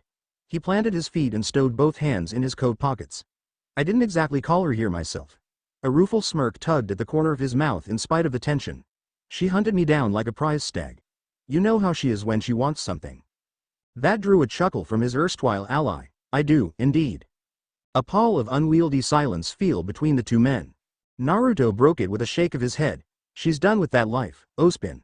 So am I. We're not going back. Ospin opened his mouth to retort, but Glinda bowled forward and beat him to the punch. Will you not reconsider? With your power? Quiet, child. He slashed an arm through the air and glared her into silence. The adults are talking. His gaze swept back to Ospin, rooting him where he stood. I didn't come here to dig up old memories. They came anyway, and he grimaced against them. Summer believed in you. Her hand on his face. Summer lived for you. Don't cry, she says. Summer died for you. Boys don't cry. She kept throwing herself against impossible odds until her final moment. I'm scared. Her final words to him. I don't want to go. I held her. I mourned her. I avenged her. The memory threatened to hollow him out again. He shoved it away. That's enough. A shake of his head finished it. Let it be. Ospin would not. Blast him. Will you not fight for the sake of your daughter? My. What are you on about? Naruto set his jaw into a mulish line. Ruby ain't mine. She's Tai's. You know that. And yet she's quite possibly the fastest being on Remnant. His ally put him on a hook with but a look. Second only to you. She was. A trickle of alarm shot through him. That too, he stubbornly nudged away. Speed semblances are tricky. There's no way to be sure. Ruby was Tai Yang's daughter, through and through. They'd been a good friends once upon a time. Still were, despite their differences. Even now he'd gladly leap to Tai's defense if someone attacked him. There was a very real chance that Yang might not be his, but Ruby, oh, sweet baby girl. Doubt was poison. It would destroy her. Truth or not, Tai had been a better father to her than he could have been back then. Sticking his nose in their business now would ruin their happy family life. No, he would not doubt. He refused to let it take root in his heart. And what of Miss Xiaolong? Naruto's gaze cut back to Glinda with frightful intensity, thoughts a-whirl. And how do you know about that? Outwardly, he kept it all lidded under a smile. What about her? The same applied to that little spitfire. Yang was happy as she was. She didn't need him to rock the boat. I'll fight if she comes for me and mine. He was prepared for the challenge when it came and let it wash over him like water off a duck's back. But I'll not go picking fights where there's none to be had. And you know my opinion on Salem. Ah. I feared as much. Here at last, Ospin slumped in defeat. You still think she can be saved? Everyone can be saved. Even those too stubborn to take no for an answer. The slow, satisfied sound of clapping swelled in the air. Well said. Damn. He really was getting soft these days. All eyes turned to find Raven Bronwyn leaning against the doorway. She wore a familiar smile about her, the insufferable grin of a woman who just had her deepest darkest desire handed to her on a silver platter. Naruto knew her well enough to know what the smile meant. It boded poorly for Glinda and Ospin. She continued to clap for another second or so before a pointed look got her to cease. That wasn't the end of it. She strode into the bakery with aggravating slowness, hips swaying with every step. How long have you been standing there? Long enough. Her hip brushed his as she took her rightful place at his side. I got tired of waiting. Blood-red eyes flicked past him. Didn't know the parasite came to play. Ospin saw his chance and cleared his throat to speak. Raven. She shook her head, still smiling. Nope, if you would just. She crossed her arms. Nope, you know, this is very unbecoming of. Nope nope nope nope nope. The bandit queen talked over him and stalked forward, drawing her blade in a savage flourish. You know what? I'm noping you right out of here. Ospin blinked. Excuse me? There is no excuse for you. Her hand lashed out, grabbing him by the collar. Goodbye. Before anyone could hope to react to that ominous statement, she tore open a portal with the flat of her blade, then shoved the startled headmaster through it. Caught unawares by the sudden strike as much as the sheer force behind it, Ospin toppled backwards and vanished into the inky red tether with nary a sound. A muffled thud echoed from the other side as he crashed into something. Or someone. Another crash chased the first and was summarily followed by a chorus of angry shouts. Raven sheathed her blade and cut away her semblance, silencing them entirely. An awkward silence fell over the bakery. Naruto pinched the brow of his nose. Where did you send him? To the tribe. Where else? Her grin was infectious. Mistral ought to keep him out of our hair for a few days. You do realize he's going to be quite cross with you. Maybe, she smacked her lips. But I'll burn that bridge when I come to it. What have you done with him, Bronwyn? A sharp cry cut them off and commandeered their attention all at once. Bring him back at once, he's needed here. Naruto dug a finger into his ear to rid of the ringing. Oh, right. He'd forgotten all about Ospin's deputy. Now that the danger had passed, Glinda looked positively distraught. Almost made him pity her. Almost. A faint itch of sensation tingled at the back of his brain again. He squinted at her, trying to place her face. Had he seen her somewhere before? She really did look familiar, but from where? Unfortunately, Raven rose to the challenge before he could reach an epiphany. And if I don't? The huntress flicked out her crop. Then I shall make you. Ha. A little fight in you, I like that. Nope. Not having it. Naruto boldly shouldered his away between the blonde and blackhead before they could make good on their threats. One fight was more than enough today. Raven was wise enough to retreat when his shoulder checker hers. Glinda, knowing precious little of him beyond what Ospin might have told her, held her ground like any true huntress would. He respected her for that, even if it would not change the outcome. His forehead pressed against hers and she winced not an inch. Still, he tried to be reasonable about things. I think that's enough, don't you agree? Green eyes met blue and refused to yield. It will be enough when your friend brings the headmaster back to Vale. Bring him back. Raven rolled her eyes. Fat chance of that. I'd sooner cut off my own leg. He can catch a bullhead if he's that keen to return. A muscle jumped in the older woman's jaw. Impudent little. Raven tugged at an eye and stuck out her tongue. Glinda tried to get around Naruto and throttle the cheeky bandit for that, only to be intercepted by a raised arm. He shook his head. She scowled at him. Quick as a flash she darted to the left and found herself blockaded yet again. Another attempt to sidestep him on the right met with similar results. Enough. Blue eyes hardened into chips of ice, frosty in intent. I'm not above taking you over my knee if you keep acting like this. Just like that, Glinda's confidence and her smile died an ugly death. You wouldn't dare. I'm a representative of Beacon. And I'm old enough to be your father. A blonde brow bristled with subtle menace. Don't test me, young lady. Raven leaned back against the counter, content to watch. She won't. After all, she's weak. It was the straw that broke the camel's back. Glinda's crop lashed out with frightful speed, bringing a rush of light in her semblance. Naruto ducked under it with languid ease, stepped into her guard, and swept her legs in the same moment. Unprepared for the sudden maneuver, his fellow blonde lost her footing and fell backwards. Rather than pursue, the whiskered warrior dropped down to his haunches and bent a knee to catch her. His hand found her purple cape and tugged, dragging her across his now raised limb. An elbow came down on her vulnerable spine and pushed down, leaving her draped across his knees like a naughty child. Her unprotected flank hung in the air. Vulnerable. Exposed. His right arm swung back with ponderous intent. For a moment Goodwitch could have sworn his eyes absolutely glowed. Green eyes widened in mortification, no doubt realizing what he intended. Please, don't. Blue orbs flashed. Too late. You were warned. His hand blurred down, becoming a liquid blur to the untrained eye. Glinda Goodwitch made a very unladylike sound as an open palm struck her rear. The impact caused her to jump in his lap. Her face went crimson from humiliation. She growled and renewed her struggles, but his grip was firm and her snarls availed her not. Worse, a finger wagged at her in mild consternation. Bad girl. She bristled. Did you just? His arm was already swinging back for a second slap. Bad Glinda. Another smack followed. Bad girl. Another yelp. Bad. Glinda whimpered. Somewhere in the background, Raven howled with laughter. A scroll flashed. Naruto was fairly certainly it was his own. She must have pocketed it when he wasn't looking. He couldn't bring himself to try and chastise her for it. That'd make him a hypocrite. His arm swung back again in silent threat and Glinda flinched at the unspoken threat. Poor thing. She wouldn't be able to sit down properly for a week.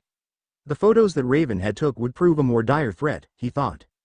Now then, he granted her a Cheshire grin, causing her struggles to cease entirely. Have you learned your lesson, young lady? Ah, Raven sulked, and it was just getting good, too. Honestly. Naruto clicked his tongue. Your parents should have taught you not to bite off more than you can chew. Some people back up their threats, ya know. Goodwitch went curiously still in his lap. Wish she'd never met you. His ear perked up. Pardon? She would say no more. Perhaps that was the father in him. He wanted to teach Glinda a lesson, not break her. She really might well be his daughter or granddaughter for all he knew. Raven hadn't been the first lover he'd taken to bed, just the first he'd fallen in love with.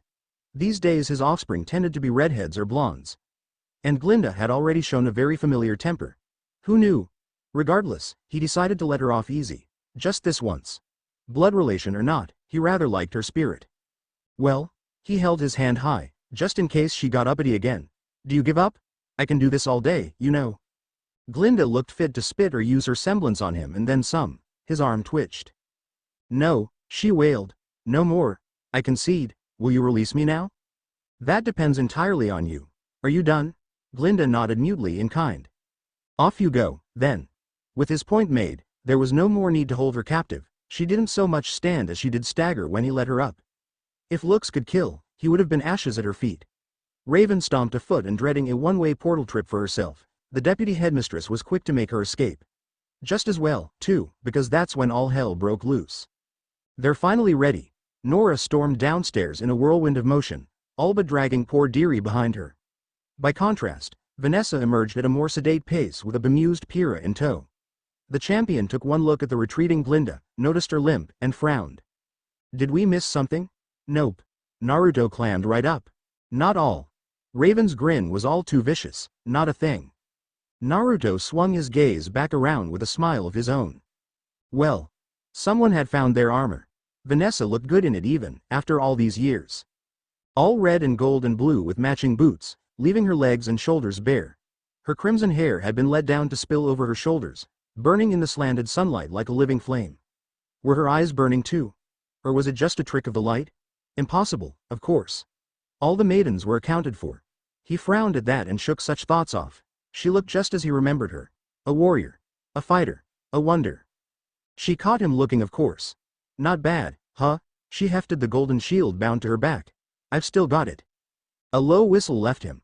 I'll say, yes, yes, very nice. Raven saw the look in his eyes and bridled. Outside. Now.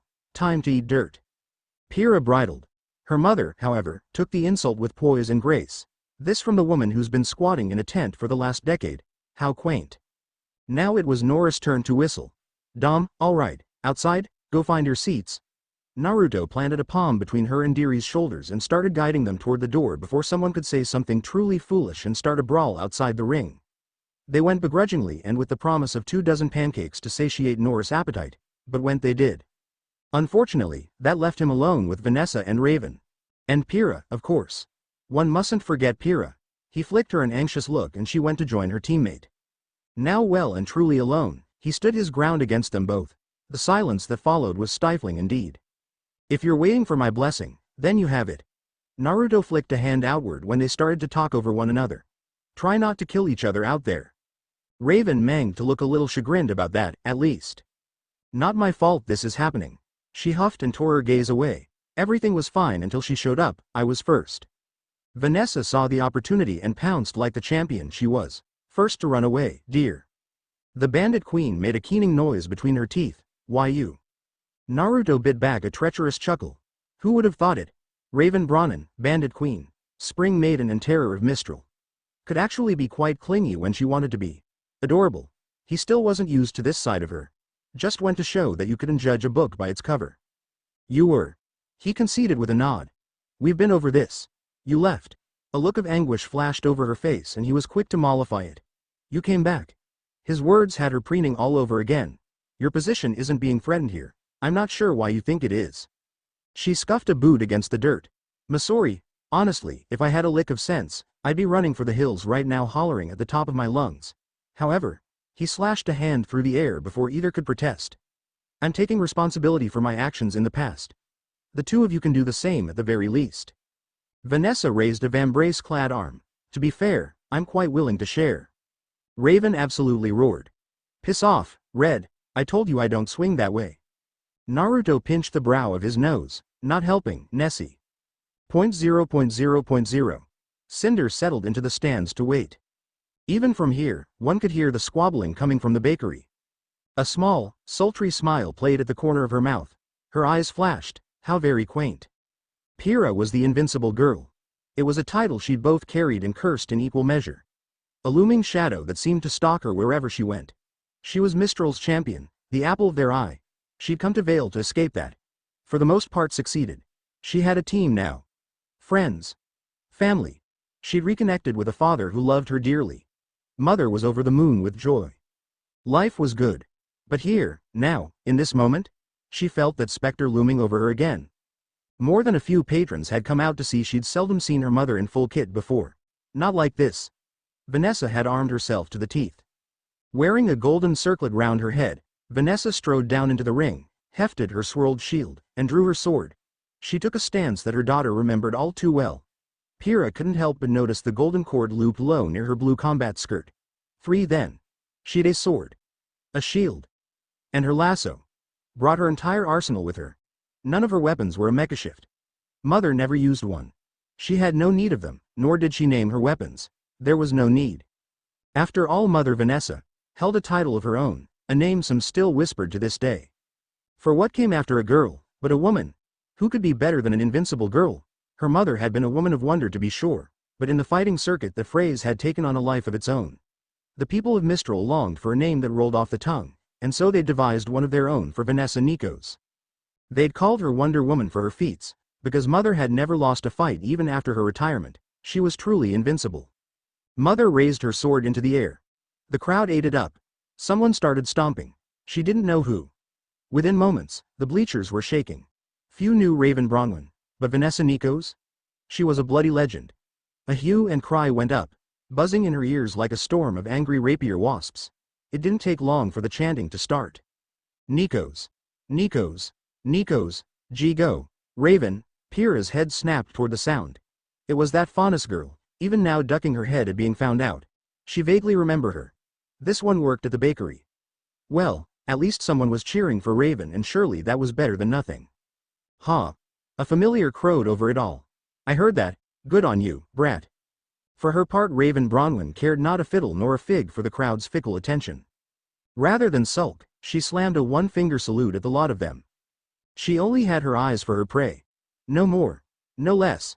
Her eyes seemed to shimmer in the afternoon light, almost as if they were lit from within. She'd not seen her duel before, but she seemed the sort to fight dirty. The type of woman who would do anything to win. And there was an anger burning in those blood-red orbs. One Pyrrha knew all too well. Raven had a grudge to settle, and wouldn't be satisfied until her debt was paid in blood. Go, Mom. Pyrrha willed the word at her mother in a rare moment of anger. Kick her ass. You, all right there, Pyrrha. She shrugged a stiff shoulder in John's direction, unwilling to look away from the spectacle below. Team JNPR was with her, of course. She loved them for that. But she didn't want to be distracted right now. Not when the bout might begin at any moment. She had to focus. She mustn't be distracted. So, his voice ventured warily again, are we still on for training this evening or? His leg bumped up against hers. Just a little. Just a touch. It was enough. A bit of heat rushed to Pyrrha's cheeks and crept down the back of her neck. She caught him staring out of the corner of her eye. Training. Ahem. Yes. Right. That was what they would be doing tonight. Nothing else, certainly, nothing untoward. Nothing that would have Daddy hunting John through the halls of Beacon with a dust shotgun. No. Not at all. Anyone who said otherwise was a liar and a cheat. Really, it was all her fault. She'd been so delirious with joy after finding father on that fateful day that, well, she hadn't been able to help herself. She slipped and said something she shouldn't have, which in turn caused Nora to cry foul. She locked the two of them in a closet and not let them out until they'd settled things. It was the most awkward hour of her life, but in that at least, it had proven a fruitful one.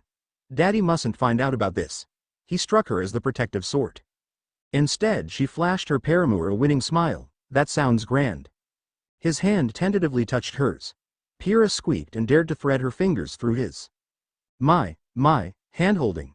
Nora leaned over her shoulder, crooning into one hand like an old woman. How bold. They jerked apart, faces flaming. Team RWBY and Yang, who might very well be her half-sister, could be conflicted over Raven all they liked. That was a can of worms they'd all have to open sooner or later. But for now, this was hers. And if Nora was cackling, well, Pyrrha pretended not to notice. She steadfastly ignored Ren's subtle smile. Traitors. The both of them.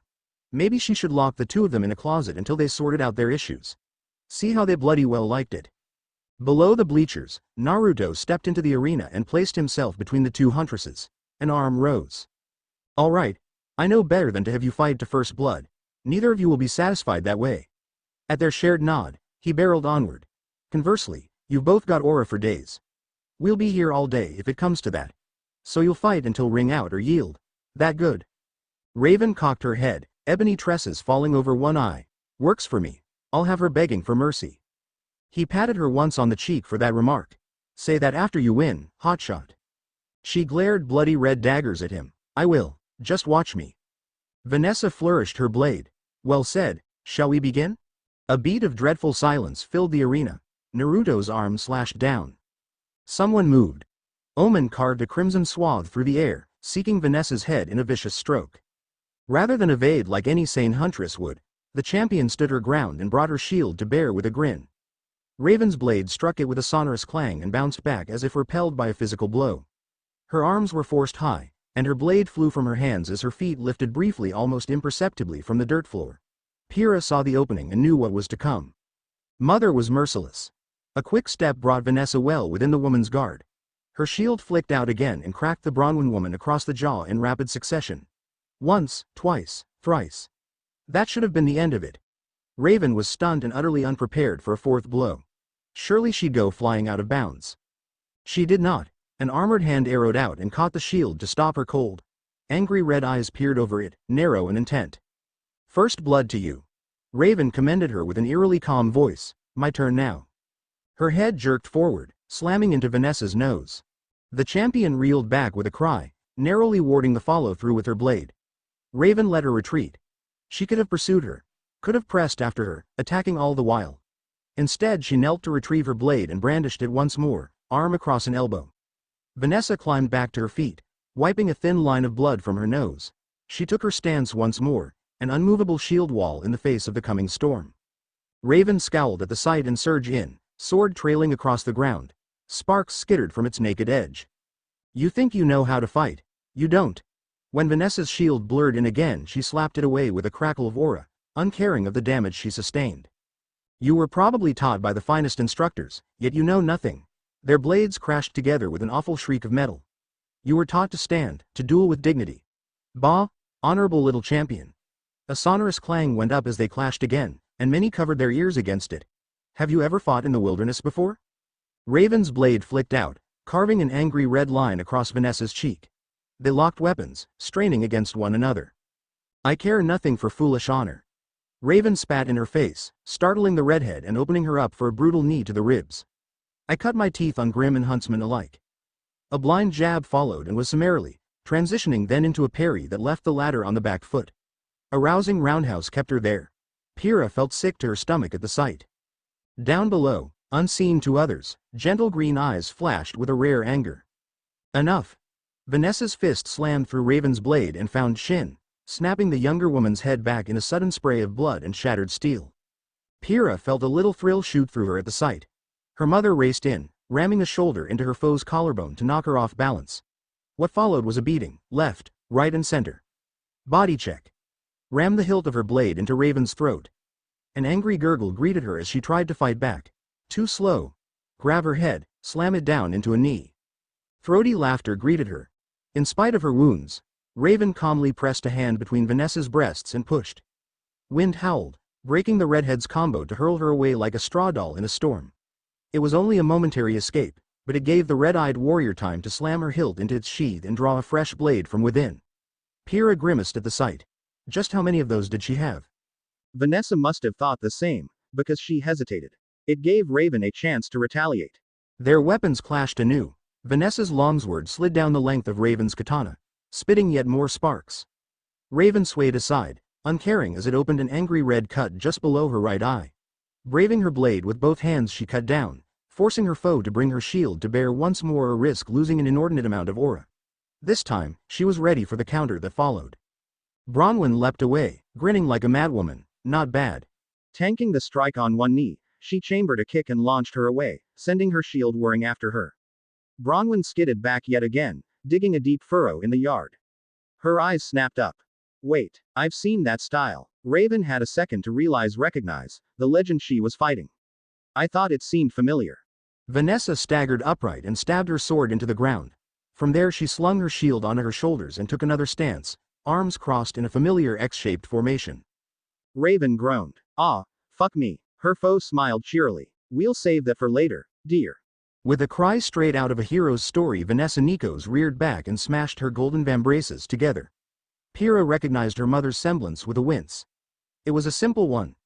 The more she hit someone, the stronger she grew. Raven had no such luxury. The sheer shockwave that followed ripped the swordswoman from her feet entirely and catapulted her into the air. The world held its breath, certain of Aniko's victory once and for all. Yet again, Raven saved herself from an ignoble ring out. Oh, screw this. Just in time, a pulse of flame hissed through the air and caught her at the ring's edge. Incredibly, Raven stayed there for a moment, hanging aloft like some fallen angel, dark hair swaying about her like a black cloud. Red eyes burned with living fire, hot and angry as she held herself aloft, fire flicking at her feet. Her right hand rose, sparks crackling within. You're toying with forces you don't understand, Nikos. She held her palm forth, ready to strike. This farce is over. Give up. Higher up in the stands, no one heard Cinderfall gasp. Oh, Vanessa craned her neck and looked up, green eyes gone cold. You can do that too, can you? Fascinating. I was beginning to wonder if I was the only one. As everyone looked on, her long lashes fluttered in a slow blink and briefly drifted shut. You're right. Maybe I should take this seriously. Raven frowned in stoic silence. What are you on about? When next Vanessa Nikos opened her eyes, her gaze shimmered with green fire. Furious flame, held within her sight. Oh. The spring maiden balked, anger draining away into a new, foreign emotion. Well, I didn't expect that. Neither did Pyrrha. The younger redhead balked. That wasn't mother's semblance. Cinder nearly keeled over on the spot. Vanessa took her stance, and a pulse of white fire raced up her blade to the hilt.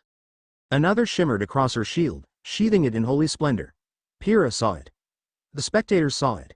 Everyone did. A confused murmur passed through the crowd. Raven's confused scowl became something far deadlier. A slow, satisfied smile spread across her face.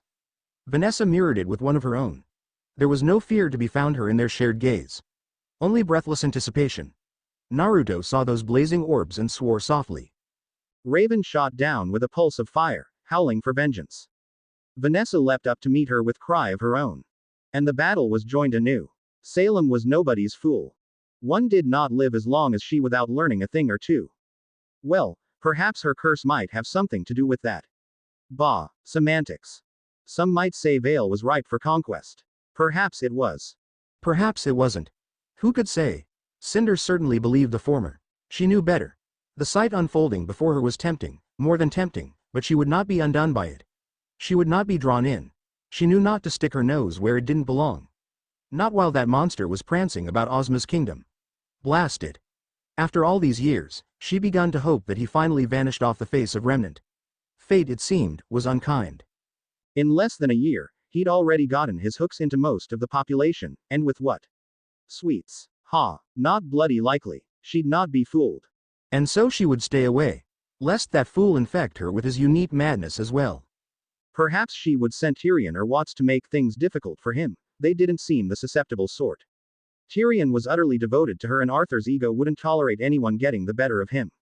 Hazel. No, she decided. Hazel she would keep close. That blasted blonde would probably sway him in an instant, and she had no desire to lose such a useful pawn. But that didn't mean she was above observing this madness from afar. No, no, no. Salem watched the brawl that followed from her hidden seer and smiled. This chaos that followed proved terribly entertaining. 0.0.0.0. Cinder couldn't move, she couldn't balk. She couldn't blink. Spirits, she could barely bring herself to breathe, and even that took a conscious effort on her part. She was utterly undone by the sight before her. For all her experience and training, she never seen two maidens fight. Never been so close to one. A veritable feast had been laid out before her, close enough to see and smell, but just out of reach. Watching them fight was like watching the epitome of a human blender. Nothing escaped their reach. The ring erupted once more. Raven roared and flung a bolt of wicked lightning forward, splitting the air with a cry of thunder. Vanessa took it on her shield and sent it arcing away to split the clouds above, then stabbed forward with her sword, all but forcing the younger woman to parry lest she lose any eye. Bronwyn batted the blade aside and retaliated with a great gust of wind, flinging her redhead rival backwards. Vanessa dug her boots into the loamy soil, grit her teeth, and marched straight into the storm. Realizing she'd reach her regardless, Raven dropped the gale and charged back in. Cheeky bitch. They collided in a spectacular thunderclap that sent them sprawling, weapons and all. Vanessa's sword and shield plonked down beside Raven. Raven's blade landed near Vanessa. Undaunted by the sudden stalemate, each woman took up the other's weapon and thundered forward. Somehow it made them even more vicious than before. Hack, stab, blur, parry, riposte. Not a single movement was wasted between the two of them. Raven wasn't able to get her stolen shield up in time and reeled back as her own weapon carved a bloody trench in her shoulder. She hacked out with her borrowed shortsword and Vanessa recoiled in turn, clutching at her left side, crimson droplets dribbling between her fingers. Each maiden recoiled. A peal of laughter split the air. It belonged to Raven. Here. She held out her stolen tools. I think these belong to you. Vanessa mirrored her with a smile. How kind of you. I believe you dropped this. Quick as a flash they exchanged weapons and collided again. All the while, Cinder watched with silent awe. No mere huntresses these two. They were monsters. Killers. She could see it in the way they fought. They'd shed blood long before this. Which begged the question. Kick her away, sweep her legs and knock her down, ram the katana down at her skull. Which were they? Spring, summer, fall, winter. She had no way of knowing. Their blades locked and both women grinned at one another across cold steel. It was impossible to tell which maidens they might. Magic was magic. Perhaps her master might know, Ozpin certainly would, but as things stood she found herself at a loss. She could only watch as yet more blood was shed. Vanessa caught the blade on an armored knee and drove a metal-clad boot into Raven's visage. A tooth whistled through the air. Raven grinned and bowled forward in spite of it, alarming her red-headed foe. Braving her blade with both hands, she bore down on her with a snarl. Vanessa barely got her shield up in time, and was immediately forced to a knee, for all the second it took her sword to flick out again. Raven intercepted it just under her right arm and locked the weapon against her side. Aura cracked sullenly as her foe struggled to retrieve her weapon. The bandit queen sneered. Gotcha. Her hands collided and a fireball flashed between them to catapult Vanessa away. Cinder calculated the distance, waiting for her to sail out of the ring. As such, she saw the precise moment Vanessa's hand slammed down to her hip and ripped her secondary weapon free. What was that? A cord of some sort. She'd not used it yet, and surely it wouldn't make a difference. Vanessa's wrist blurred. A golden lasso sailed out and snagged Raven around the wrist, yanking her off balance. Vanessa used her as a tether and swung back, sparing herself an ignominious defeat. The lasso snapped taut and ripped Raven from her feet with an indignant squawk. Or so it would seem. She turned her uncontrolled flight into a vicious punch that sent her foe sprawling. Aura cracked viciously. Belatedly, Cinder realized she'd climbed to her feet. So had most of the crowd. Everyone was shouting. Some cheering, others booing. She was swept up in it, lost in it, terrified and enraptured in equal measure, unable to do anything but stare as the duo collided again and tore into one another. There was beautiful savagery in the way they fought, poise and grace mingled together in a mad waltz that could only be deciphered by a lunatic of deranged proportions. Cinder's tongue flitted out, licking her lips. Here lay the power Salem promised her. Here was the might that would grant her heart's desire. Here stood the strength that would make her a legend. She had but to reach out and take it. With that kind of power she'd never be weak again. The world would bow to her, and all would grant her heart's desire. She couldn't wait to make it hers.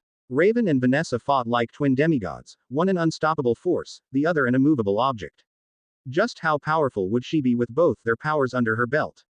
Unstoppable. Her mind purred the word. She would be unstoppable. Emerald shifted restlessly beside her, somewhat unnerved by the sheer glee of her mistress. Cinder scarcely noticed, until the little churl actually spoke. Ma'am, should I do something? Her pawn ventured softly, voice a whisper for her ears alone.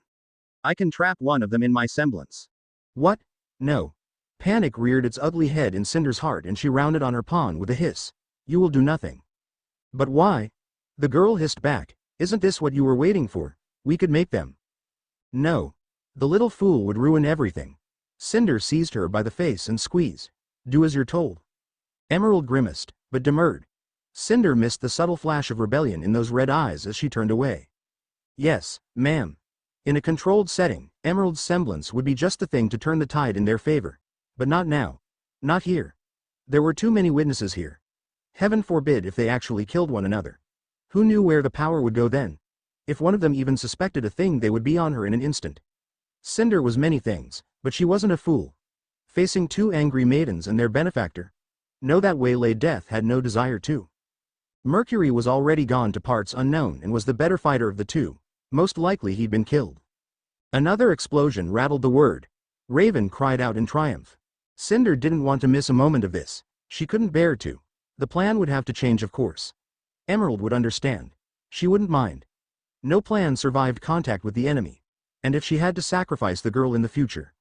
Well, her semblance was useful, but the power of the maidens only came by once in a lifetime. If forced to choose between a needy girl with mommy issues and the power of a god, she knew which she would take. Cinder wanted the power. No, she needed it. She was in love. 0.0.0.0. They were out of his league. Roman had never really, well, realized it until this moment. He'd thought himself a capable fighter, not the best, but skilled enough. This was beyond him. Raven and Vanessa fought like twin demons. Each strike sent shockwaves racing through the stands. Every block made the ground tremble. And they weren't slowing down. If anything, they were only getting faster as the fight wound up. And these two answered to his old man. To Naruto. What manner of monster was he that these two would listen to him, much less fight over him? Neo tugged at his sleeve. He looked down, noticing her flickering eyes. Yeah, I see him. Scary shit. Her head bobbed in silent agreement and he couldn't help but notice just how pale her face was. There were few things in this world that could frighten Neo. This terrified the little minx. And Roman too. Just the sight of the deathmatch had him fumbling for a cigar. In that moment, Roman finalized his earlier decision. His choice set itself in stone. Cinder could go get bent. He wasn't fighting those two. Damn. Hell of a fight. Mom? A weak sigh answered. Naruto's clone exhaled in a put-upon sigh of its own. Poor bastard. He'd gotten himself stuck on baggage duty. Well, not really baggage duty. More like carrying Sapphire on his back. Just as well, too. Roman didn't trust the hospital he'd left her in. Kalos had already targeted her once. Who was to say he wouldn't try again? No, he'd keep his mother where he could see her. Thank you very much, consequences be damned. If that meant making a bit of a scene, well, too bad. The doppelganger grumbled sullenly behind them. For crying out loud, you're not going to let go of me, are you? Don't wanna. Sapphire yawned softly against his shoulders, sleepy. TCH. Figures. Naruto's clone smiled. Guess we're watching this thing to the end, then. 0.0.0.0. Mom was nuts. Yang disliked the idea of referring to that woman as anything other than her egg donor, but for a moment her anger slipped its leash. Raven knew how to fight. She was a specter of death, wreaking destruction wherever she went. She knew no mercy. No hesitation. The same could not be said of the redhead down there. Pyrrha's mom was good, really good. But her style was a different one, and an ill match against someone who had been trained in Beacon. It shouldn't have come as a surprise, but it did, and the sight genuinely alarmed her. That wasn't a semblance. It was something else. Something Pyrrha's mother clearly shared. Something was afoot here, but for the life of her she just couldn't figure out what it was. What were the chances two people would have similar semblances? Not bloody likely. Her frown deepened as the match drew nearer to its inevitable conclusion. Even then, the outcome still managed to surprise her. Well, shit on a stick. Kirao hissed from his seat beside her. Two maidens. Oz is gonna flip when he hears about this. Ruby leaned against their uncle with a frown. Uncle Kirao? What's a maiden? Nothing. Nothing at all. Point zero point zero point zero. Adam scowled. He'd been doing an awful lot of that lately since the truth came out. But seeing this, here, now, his scowl became a grimace, one born of confusion more than fear. Secure in his disguise, his horns and signature red hair tucked up under a blue ballcap and his brand hidden by an eye patch, he watched the slaughter and tried to make sense of it. He failed. What manner of power was this? He'd not seen the like before. One he could dismiss as a particularly powerful semblance, but two that went beyond mere coincidence. Every feeling in his bones told him to run, to turn tail and flee, to get the hell out of Dodge, but try as he might, he couldn't bring himself to move. Was this fear? He'd almost forgotten the like. He'd been so angry for so long that the feeling left him ill at ease. So much had changed in the last few days. He couldn't make heads or tails of it. He didn't know what to believe or disbelieve. And that frightened him. Adam was a man of certainty. He hadn't allowed himself to fear doubt in quite some time, fear, even less. Below him, the battle came to a head at last. All right, that's enough. A voice shouted over the storm of blows. You're taking this too far, quit it. If the combatants heard him, they gave no sign. Raven recoiled, spitting blood as Vanessa's shield smacked her dead in the face. The champion herself whirled away with a pained gasp as a torrent of ice raked across her cheek. This wasn't a battle. This was a brawl. His grimace deepened. Watched the man who claimed to be his father wade into the ring and interrupt that brawl. Foolishness. One didn't interrupt two warriors in the midst of battle. Least of all two huntresses. That was asking for it. Still caught in the throes of their bloodlust, the warriors turned on him, also expected. Father did not falter. Rather than retreat like any sane soldier would, he advanced. Bronwyn's blade took him low in the ribs and burst out his back in a shower of blood to jut over one shoulder. Nico's managed to check her charge at the last second and abort her attack, only for Naruto to grab her wrist. With a simple tug he forced her blade to sheath itself in his gut. Her cry of shock was too genuine to be false. She realized what she'd done. For a terrible moment the world held its breath, and then, Father laughed. My turn now. Adam was looking dead at him, and even then he barely saw what transpired next.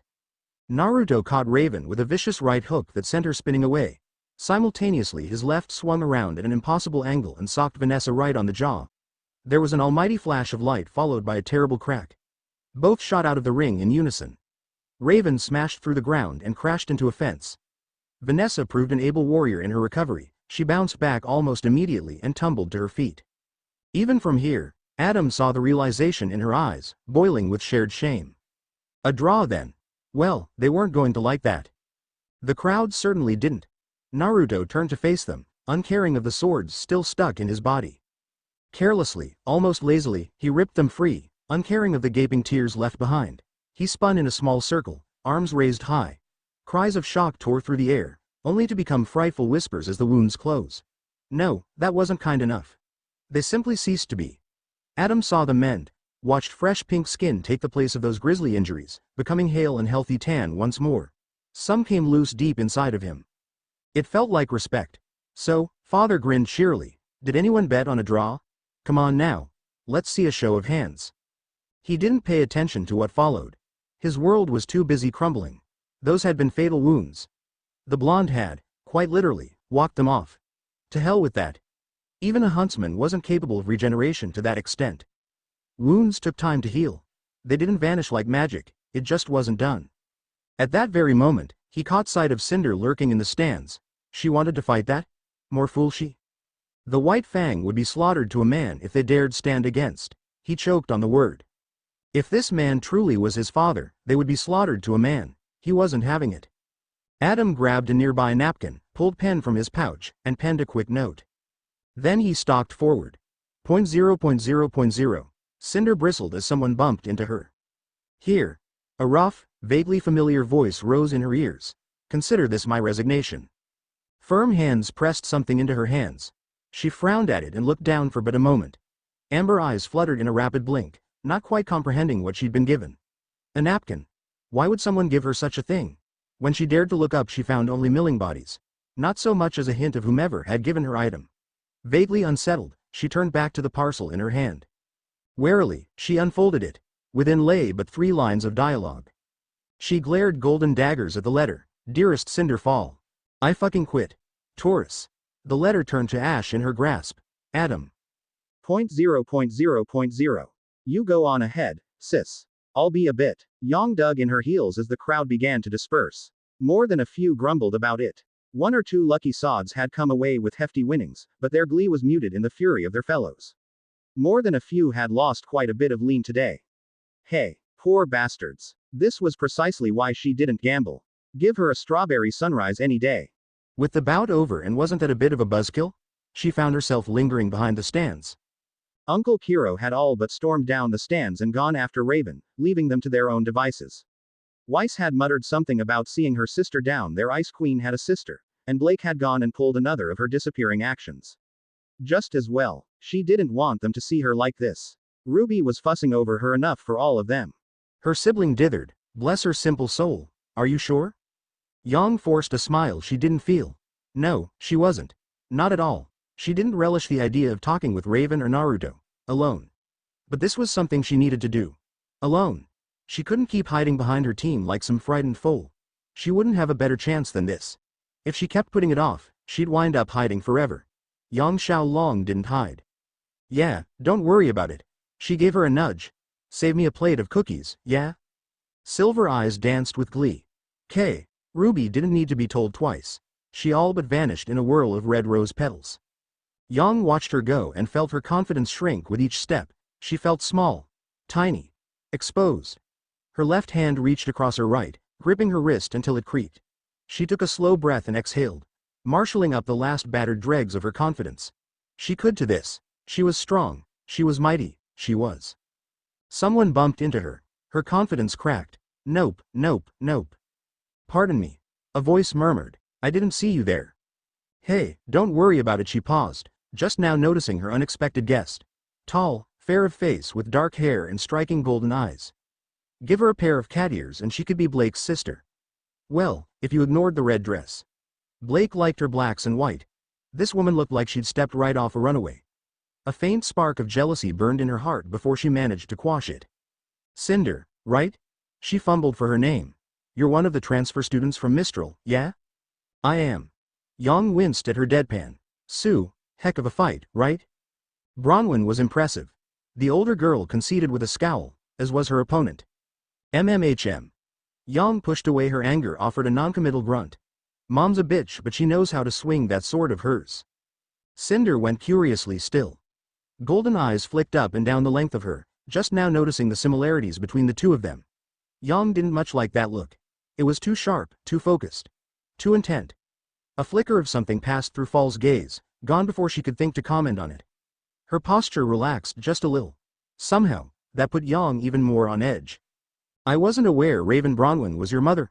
Yang scoffed. Egg donor more like. But you are her daughter. Yang blinked. Yeah. Cinder smiled at her. The end. Thanks for watching. Also remember to subscribe and like this video. See you in the next video.